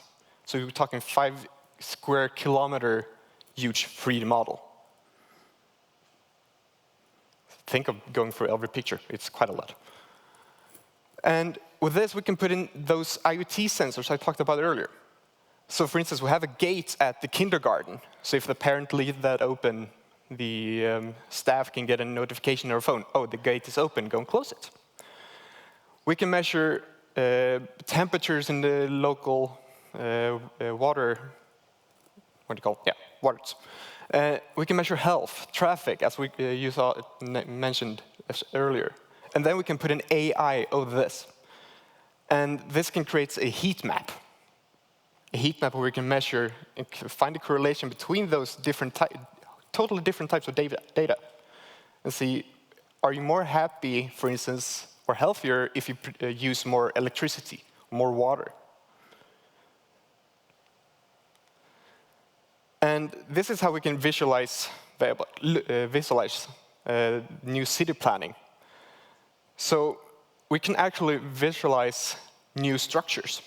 And then we can use, through the communication platform, the citizens can actually vote what they want in their village. Because it's their village, not the municipality's village, because they don't live there.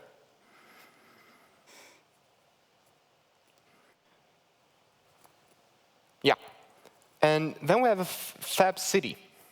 So we're talking, if you can see the names there, we're talking Barcelona, Sao Paulo, Detroit, Mexico City. These are huge cities who make a commitment to make a local production with a global corporation. And now small village of Veablad is a newest member. Evidently, the rural areas hold great potential, and rural development can, in reality, be everything we want it to be.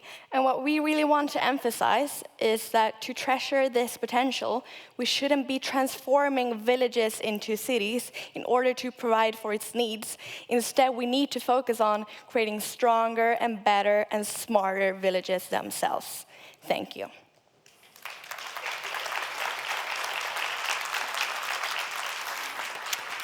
Thank you, Lynn and Tim Malmgren. So many innovative ideas. I'm astonished, actually. And Mia, I don't think we have any questions. I think you filled us all with so many ideas. So thank you so much. Thank you. Some goodies from Halland. Okay. Thank you so much. Thank you.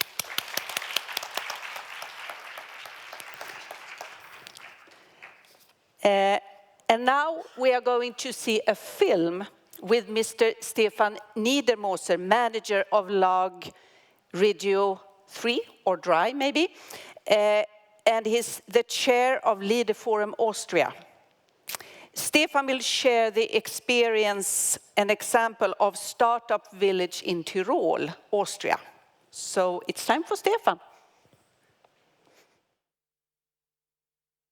Dear European leader community, hello to Sweden. It's really a pity that Austria cannot take part in this big celebration, 30 years of leader. We would be really, really happy to be there. But last 2 weeks, Corona changed our life. Again, we are in a hard lockdown, and that is why we are not able to participate. But I send you best of greetings from Austria, and I'm very happy that I can show my presentation about the startup village via video.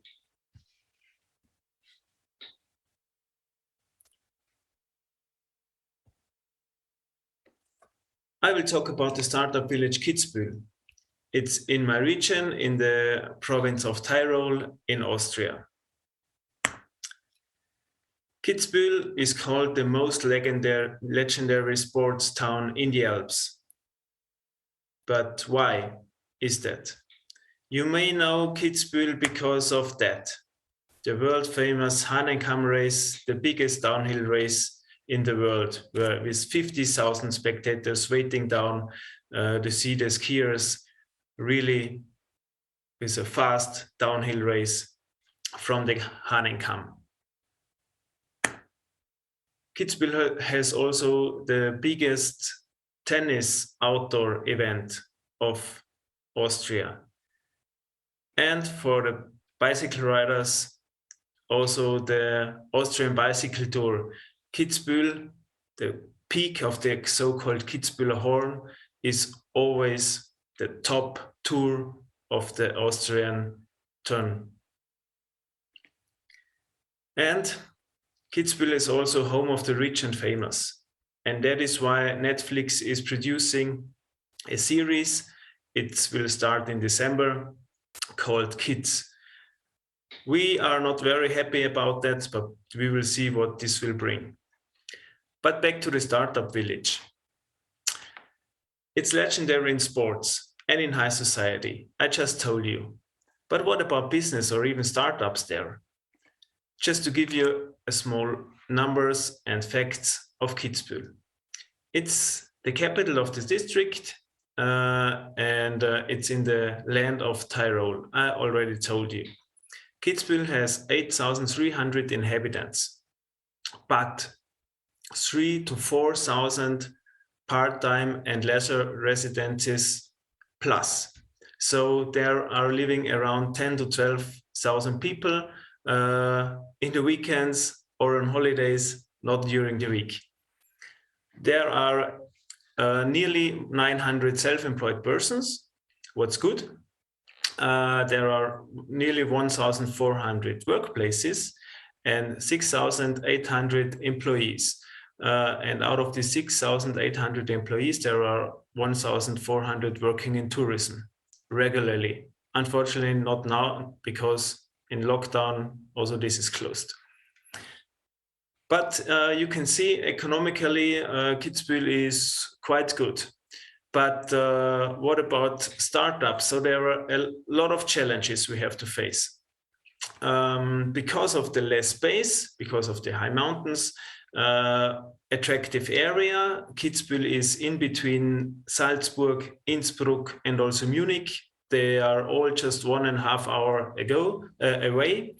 There is very high life quality, what means the price of land is really tremendous. It's horrible right now. You have to pay that much money just for grassland, and it's really hard to start business when there is no space or when the space is extremely expensive. That's tricky. The second challenge is, as I told you, Kitzbühel is famous for tourism. There is the same number of beds than inhabitants. But it's not really known for business industry and the startup community. So it's really hard to start a business when there is no proper environment. The third challenge we are facing is a lack of workers in many economic fields. And just to give you a number, in the area and also in Kitzbühel, there are twice as much open jobs than job seekers. So if you don't have a job, just come to us. There is a job for you.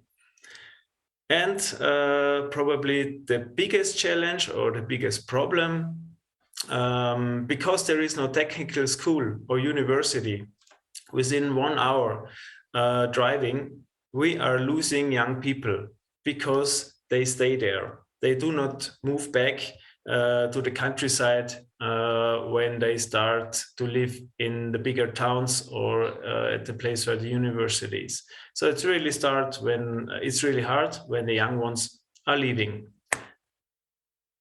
But as you know, we are all working in LEADER. We have to face the challenges, but we have to start to act. So what have we done with our startup business, our startup village, Kitzbühel? First, we created an innovation hub, an innovation network. What means one person, fully employed, is just responsible for this topic. And beside this, with the bigger companies, there are contracts that the innovation which is generated there comes to the hub and is spread also to smaller businesses.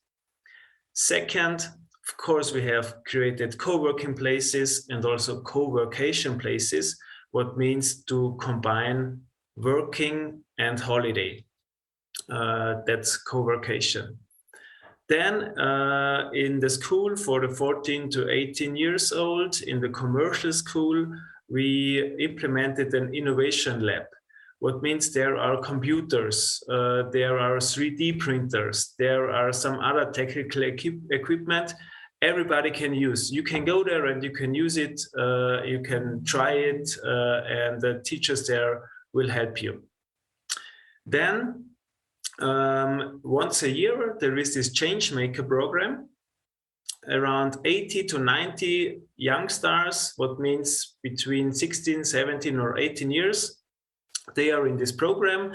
It's 1 week, and they are accompanied by mentors, by local mentors from local companies, and they just talk about what is a business idea, how can you develop, and it's a 1 week program, always in autumn. In the summer holidays, there is a program called Coding for Kids, what means programming, so working on the computer. There is also an annual design thinking process for trainees, and they start to create ideas for their company where they are working in the field of sustainability. This is also a very good success story because many new ideas came out of this design thinking process with these young persons. And last but not least, I told you Kitzbühel is also home of the rich and famous. And when there are rich and famous people, there is also a lot of money there. They want to spend it in houses and so on, but they also want to spend it in businesses. And that is why there is a Business Angel Summit where startups can meet investors and can collect some money. So this is our whole toolbox for the startup village in Kitzbühel, which it's not only in Kitzbühel, also some surrounding municipalities take part, but mainly all the actions are in Kitzbühel to develop this our city of the district further in the field of economy and startup. Most of these services, or nearly all of them, are supported by LEADER or CLLD, what means money out of the development fund. And of course, we also are aware of Smart Village program and so on, but in Austria, Smart Village is under LEADER, what means there is no separate program, there is no separate money. So the Smart Village concept is executed via LEADER in the LEADER regions, nothing separately. Right now, we have one of the biggest projects.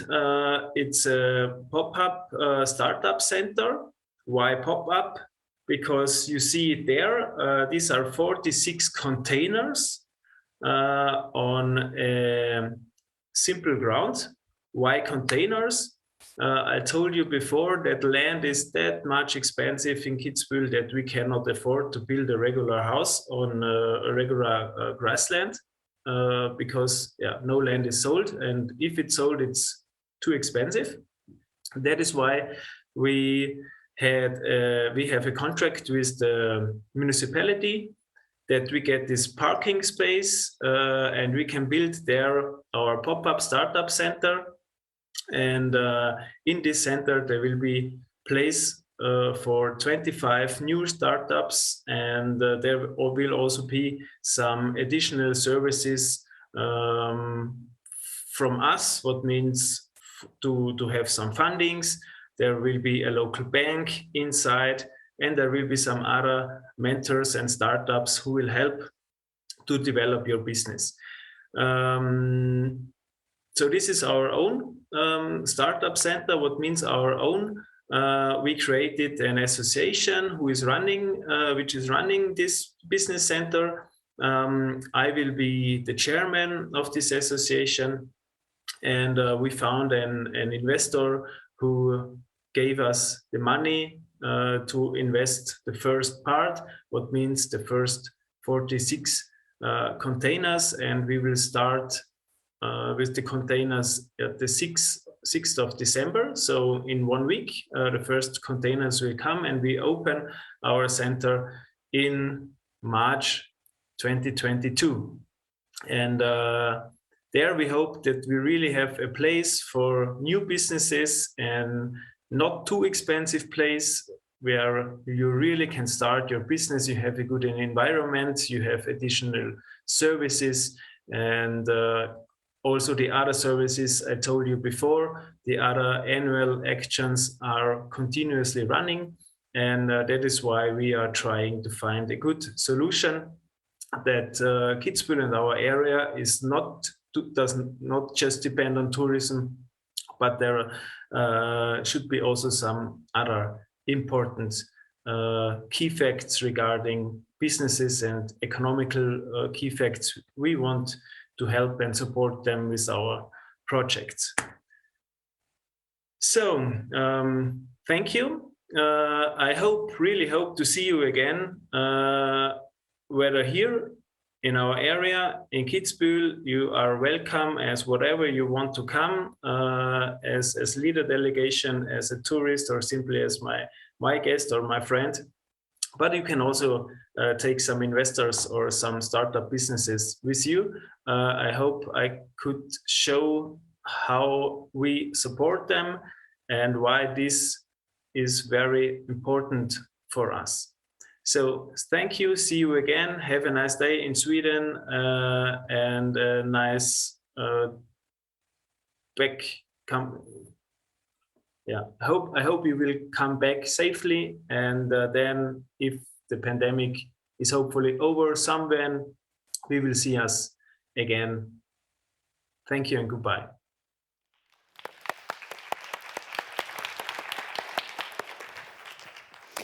What an inspiring story. And now it is time for our last Smart Village speaker. I would like to welcome. No?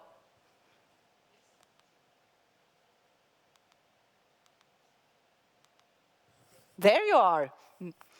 Please welcome to Mr. Peter Plant, Associate Professor at Aarhus University, but also an inhabitant of Torup village in Denmark. Welcome. Thank you. Yeah, let's get down to the real stuff. I represent, because I'm the chairman of Torup, 356 people.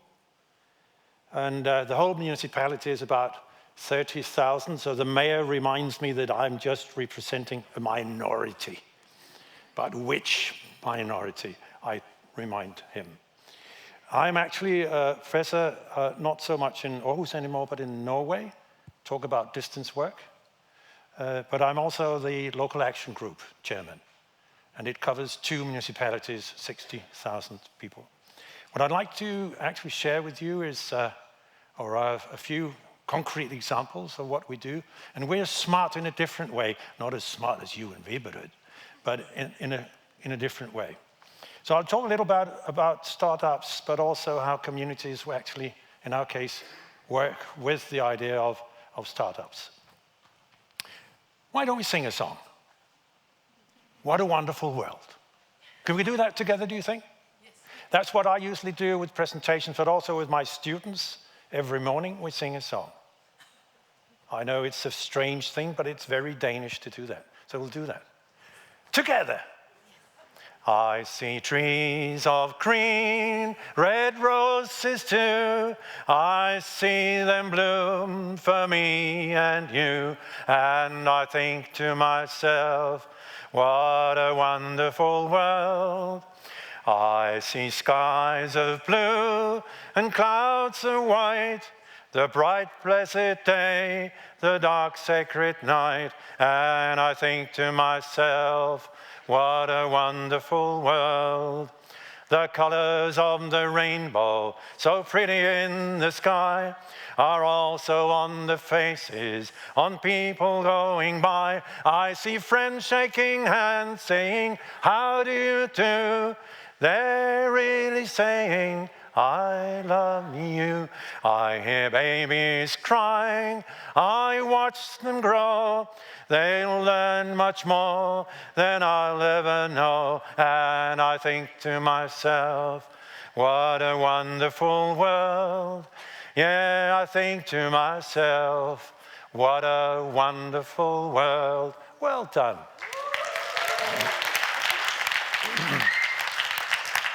Yeah, my students love it. I thought you would.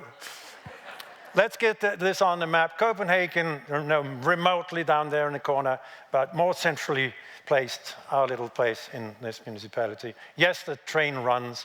Yes, we have shared carpools and all kinds of stuff of that sort of thing. It looks like this. It's not pretty at all. There are no mountains. It's flat, it's windy, it's sandy.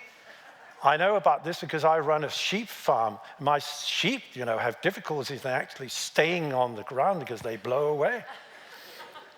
But we're actually, in terms of the action group, we were quite conscious when we started this, and I formulated this with my group there.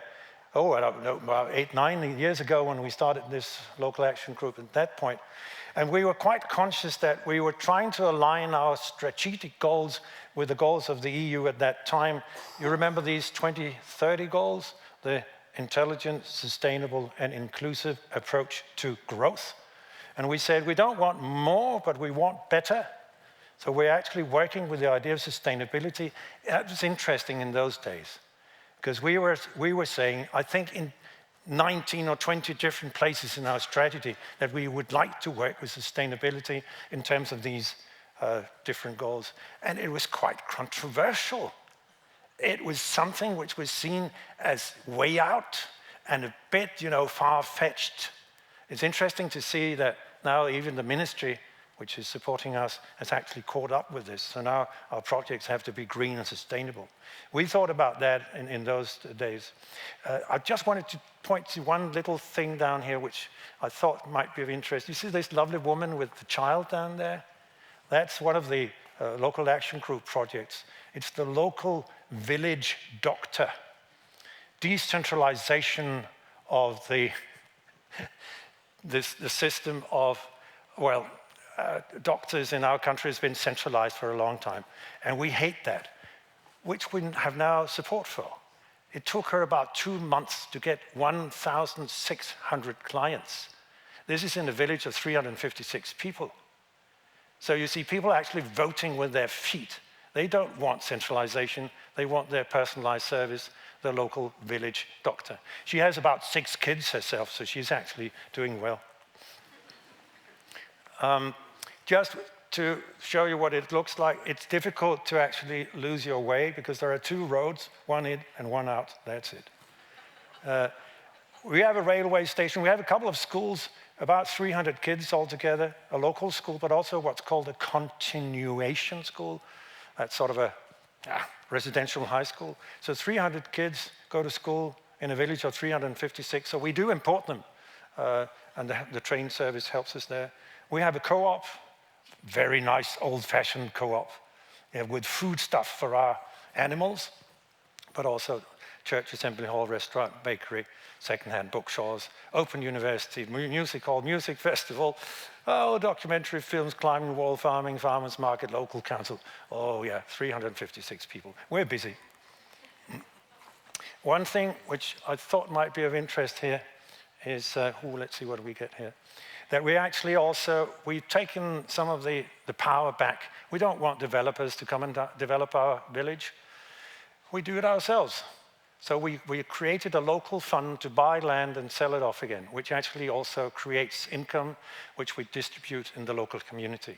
So we actually create our own funding. Oh, this is difficult. Yes, it is difficult, but it's also interesting and challenging. So we bought this farm, and I was actually also a self-appointed leader of the rest of the land. There were 50 hectares, and we were buying 10 of them. What about the other 40 hectares? So I got the local farmers together and said, I want you to share these 40 hectares. How are we going to do this? I have absolutely no authority in this. But just taking, that forward step and actually leading people into the process and saying, I'd like us to decide together on this.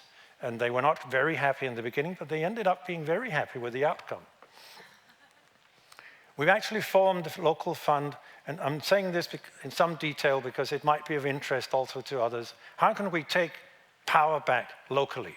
And one mechanism is, of course, to put, if you like, some kind of emphasis into steering the money matters, which we've done here. So in our case, it's a legal entity. It takes about 40,000 euros to create what's called the ground capital. We did that locally within 5 weeks. Then the bank was happy because here's a responsible group of people. So we've actually bought the whole place from the start with bank loans. And we've also taken an active part in the local planning. We didn't leave the local planning to the municipality. We made the plan. In my case, I formed a group of 5 people. I said, 5 people, 5 meetings. You've got 3 months to do this. This is the grid. This is the way you do a local plan. Could you please do that? Come back in 5 months. We delivered that to the municipality. They said, hooray, thank you, you've done the work for us. 90% of what we did there in that particular one was our input. So you can see we're taking the power back to the local people. We, the people. That's what we're actually doing here. So, but we're also creating a room for business spaces, 2 companies so far in that particular area. But we're also building on a lot of experience. A so-called eco-village has been in our village for about 30 years, and lots of good energy stems from there. And they build funny houses, and some of them are terrible, and some of them are good. It's wonderful. Most of these homes are built by people themselves, and some were experts, and some were definitely non-experts. Local democracy is very important. I'm not going to go into that, but I'm actually the chairman of the local council, and everyone is a member. That's it. Child, old, young, we're all members. So you don't have to go into some kind of association. We do things together. We upcycle old buildings, and this is, I think, perhaps of interest to you as well. We've actually gone to some lengths to upcycle old buildings. This is the old railway building. The train runs, but, railway buildings, nah, the train company doesn't really take an interest in that. So this is what it looked like, and he said he had cleared up already. It was all ready for us to move into. Very nice. We turned that into a local, if you like, place for startups. And right now, on the basis of private funds and crowdfunding and local action group and so on, and a lot of voluntary work, we have in this particular building, and this is just one example, 200 square meters, that's what it is. We have the book town. We sell secondhand books and create money for cultural events. We have a co-working space, 2 international companies, one American in eco-certification, and the other one is Norwegian in automation of automation of storage. We have a farmer's market every 2nd week, local food on the basis of food mileage. We have a common garden. We have alternative transport, a recycling repair cafe, and an add-on to this, which I haven't mentioned here, people now making local cider all this taking place here in this wonderful little building, which is a historical building from 1916, and which was falling to pieces. And we've restored the whole thing. This is an interesting thing. I think in a lot of your cases, you will also find old buildings, old farm buildings, old buildings which are left. And it takes some imagination and a lot of energy and some local action group funding to actually turn this into a hub of activity, and in our case also to facilitate startups. Lovely people. This is this guy over here. He's the cider guy, the local guy, a young family that moved into our village about 8 months ago. But we're quite used to this kind of thing, and I think you can recognize this, the crowdfunding, the idea that you form things, you actually establish things yourselves. So these are pictures from the local kindergarten, which we've built ourselves, the local school, which we've made ourselves, and so on. We don't really rely on the municipality or others to actually come along and do it for us. And dressing up for the occasion is also quite interesting. I must admit, this is what we do at our markets. We have thematic markets, farmers markets, and as you can see, this one over here was on flour, there was one here on vegetables. We dress up for the occasion, and people remember afterwards, this was one of these silly markets, you know, people dressed up like a carrot. By the way, it's my lovely wife. That's it. Thank you very much.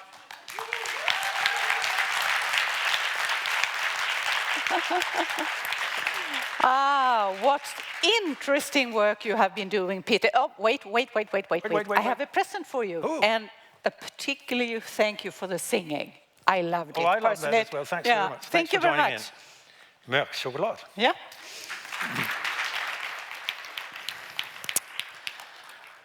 Well, this day has been really full with so much facts, so many examples, and really useful information that I think we do need a short summary.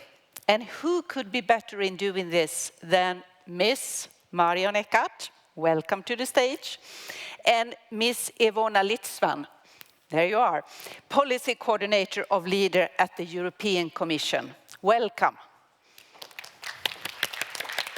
Thank you. Maybe we should change.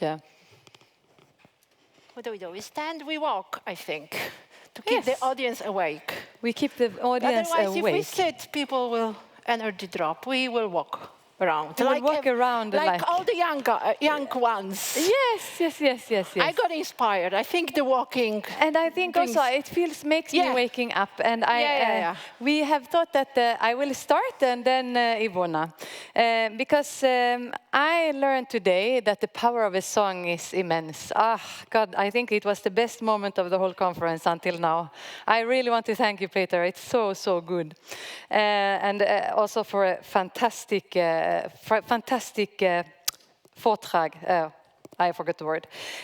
Speech, you're right. Yes, I have told you before, maybe you missed it, in case you missed it, this is an event that we have signed up in the Conference on the Future of Europe, which means we will make input after this to the Conference of the Future of Europe, because we want the rural voices to be heard there. And some of the first points I will present here today from the ELARD community, and this will then be further defined the coming days in order to make like a proper input, and we will work on it together. And we have parted it in two parts, like one is like conclusions on policy and one is conclusions on CLLD. And concerning policies, the things that we have been taking with us so far is long-term vision on rural areas. We need activity and resources to go with it for rural development in order to make it reality. Where that will come from is not clear, but we need it. And we think for the rural agenda, as the French Senate is proposing, is a good idea. But it could also be other means, of course. That is one thing we want to bring up in our conclusions. And second thing on rural policy that we want to, or on general societal policy that we want to bring up is that we need base service guarantee for people. It needs to be designed in new and innovative ways how we provide service for people, of course, but also in the most, in the places that are economically not so profitable to have service, we need to have some kind of base service, and it should be some kind of part of our societal contract that any citizen can count on, so that we know what to expect when we live in a country. And also, that also goes for welfare, of course. It is a part of the societal contract, and we are also taxpayers in rural areas, and what are we entitled to and what should we be handling ourselves? We should have some reasonable access to hospitals and other welfare systems. Because we think that rural areas are attractive. We just need a basic service to attract people, because if you don't have the basic service, it's not possible to live there. And so that is also part about another thing that we want to bring up. It is that we need to change the story about how we talk about rural areas. Because even in our own community, we hear, we have to raise the attractiveness of rural areas. No, rural areas are really attractive. We may just be failing service or transport, and that is not, that is service. That is not that we're unattractive. We need to talk about rural areas as places of opportunity, about their assets and their engaged inhabitants, and I think that is really important.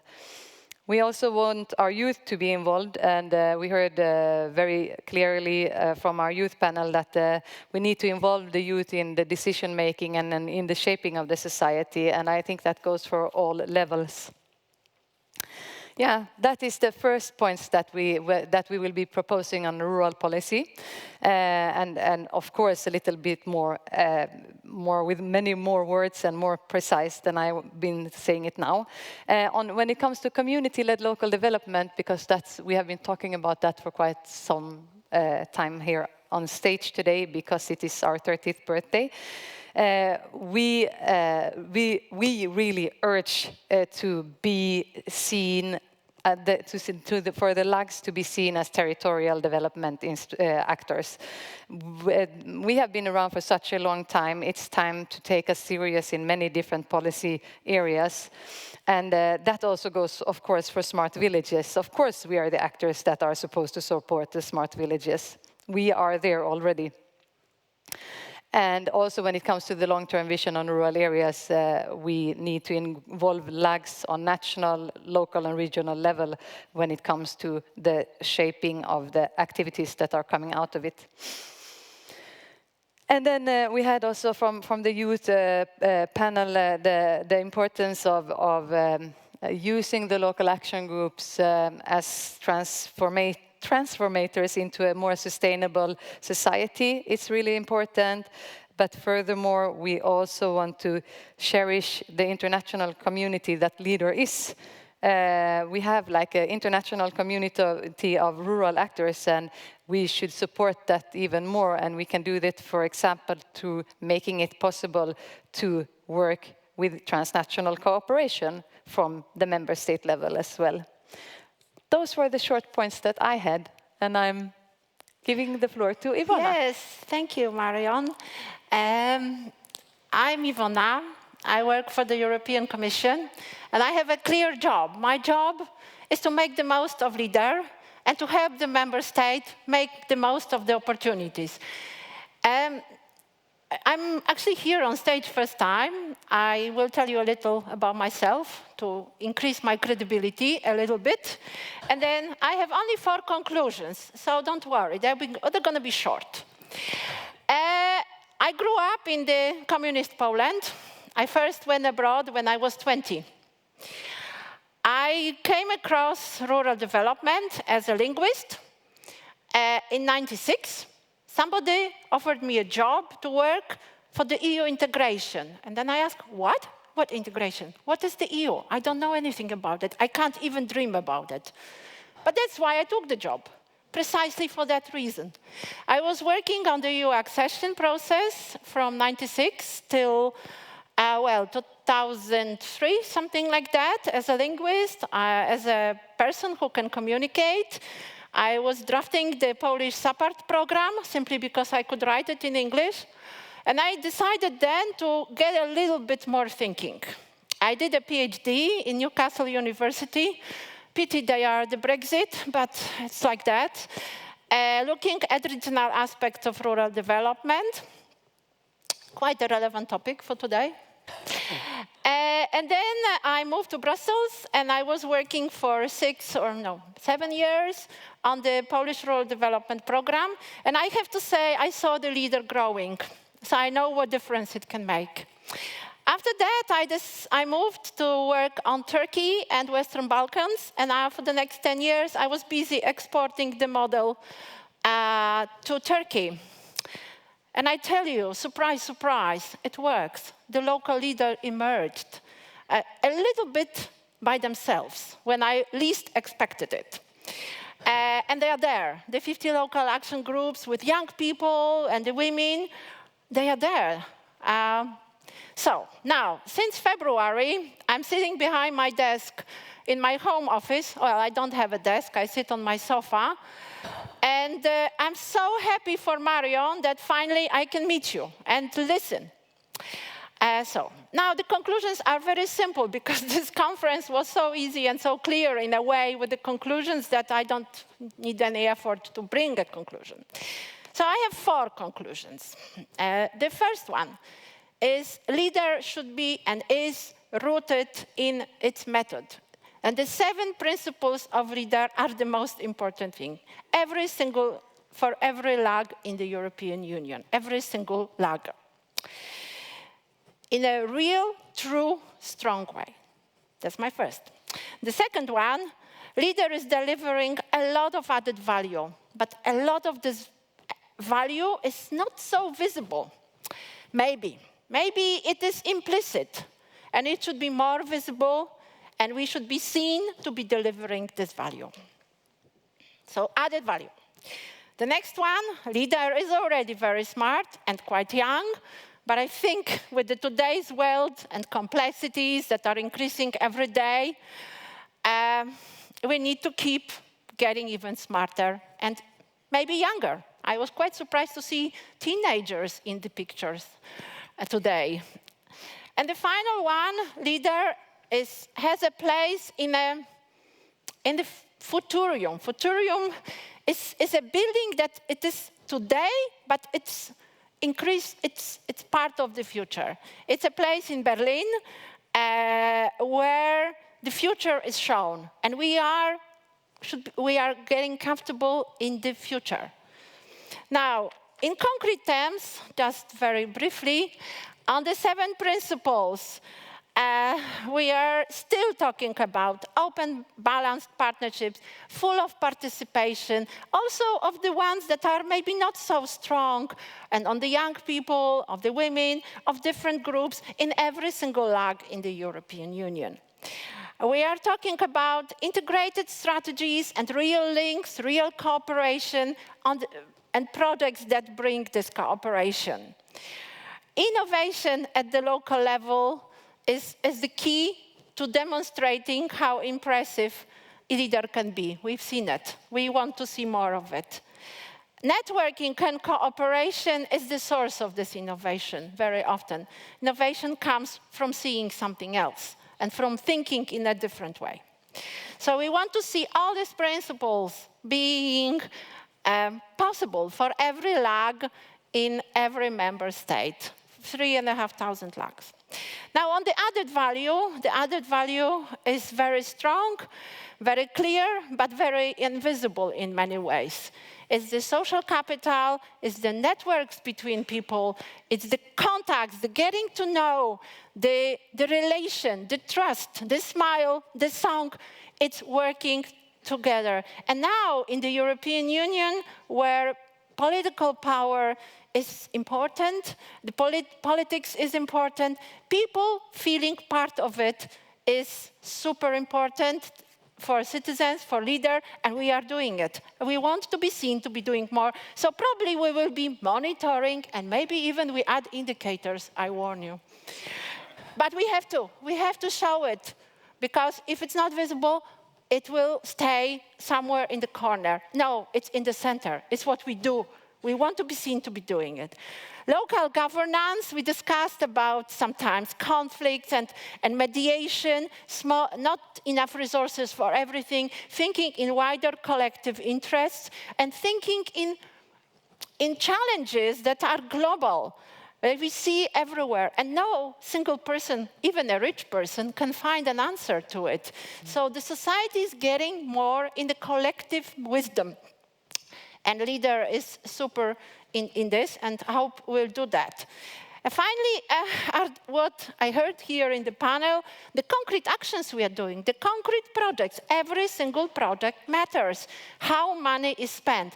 And I don't need to mention that we have various bodies that are looking at the spending, so we need to make sure that leader delivers projects which have unique qualities and unique results. And there are so many of them, and we just need to maybe show them better. They are innovation, they are underpinned by hours and hours of animation before they come, or they are bringing a certain awareness, any qualities.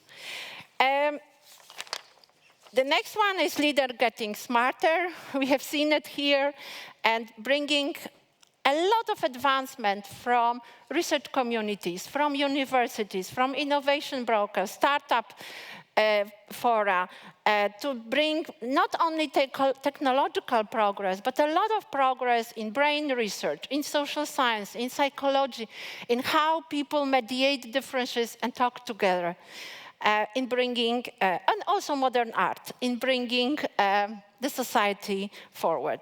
Reader in the Futurium, we need to understand it more.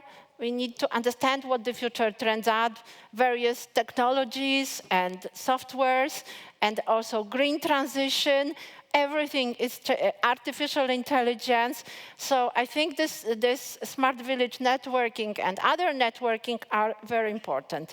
Leader being young and getting even younger. I wrote here, and I have to say, I prepared it before. I put 20s and 30s. I have to cross it. No, it's teenagers. I saw age of 11, age of 14, 16. People are getting younger involved. So we know what to do. Yeah, thank you. Thank you. Thank you both for this excellent and very hopeful summary of the day. No present for you today, but a present for you. Thank you. Thank you so much. Thank you, Ivona. Now it is almost time to finish this day, but you're not allowed to leave yet. You have to remain for a couple of minutes, because now I would like to welcome Miss Susanne Thorsson up on the stage. And Susanne, she is a member of the LAG Local Development Halland. Welcome, Susanne. And Susanne is going to tell us about tomorrow. Yes, hi. So I think that everybody noticed that we have a snowstorm when you've been out eating, and I have had contact with a lot of the projects that we're going to be visiting tomorrow. And we're trying to do the best we can. There has been some schedule, we changed the schedule a little bit. We're probably not going to be able to be outdoors in the morning, since we think that the snow will still be falling and might be blowing. But in the afternoon, it seems like it's going to be a clear sky and sunny. But anyway, I want you to dress very warm, because you're going to be outside at some part of the day. We have planned, I brought some information. Can you put it up on the screen, maybe? You're trying to? Okay. So I want you to be outside of the theater here tomorrow at 8:15. because the aim is that we will all depart at 8:30. There are 6 different buses, and you have all a special tag. I'm going to go with the bus number 5. It's yellow. I think everybody's got a little tag on your badge, which says a number on the bus. The plan is that bus number 1 will be leaving first, and then bus number 2 and 3. So at about 8:20, bus number 1, 2, 3 will come and stand outside the theater. So they will depart first, and then 4, 5, and 6 after that. We will have staff outside from every bus, and the one who is organized or are responsible for each bus will notice themselves. They will have a number, and so when you come to the theater, please find your group. You can go around and ask us who is organizing it, and because we will have 6 different groups there, so we gather the bus on the ground, and then when the bus comes, we can climb in it and leave as fast as possible, because there are morning traffic outside as well, so, and also a lot of snow. Yeah, so 8:15. And at about 8:20, we will start leaving, hopefully. And since we have a quite tight time schedule during the whole day, I really want you to listen to the one who is giving you information during the day, so that you can keep track of time and try to get to the toilet in time so you don't end up missing the bus. I don't want you stranded anywhere in Halland tomorrow. Yeah, so there are people who are taking care of you during the whole day. And hopefully we'll be returning here at about 4 p.m. tomorrow. But I guess we'll see how much the snow will distract us and get us delayed. So I hope everybody is having patience also and understanding about the conditions. Yeah, I think that was pretty much. That was almost all. Thank you, Susanne. Thank you. And the last piece of information I have for you, because we have also more urgent buses, and that is tonight. Because tonight, Marion, isn't that true? Tonight the buses for the dinner will leave outside this theater at 6:30 sharp. And I asked Beata before and said, will you do some checkup that everybody's there? No. So you have to take responsibility to be here at 6:30 at the latest. Otherwise, you will miss dinner. Okay?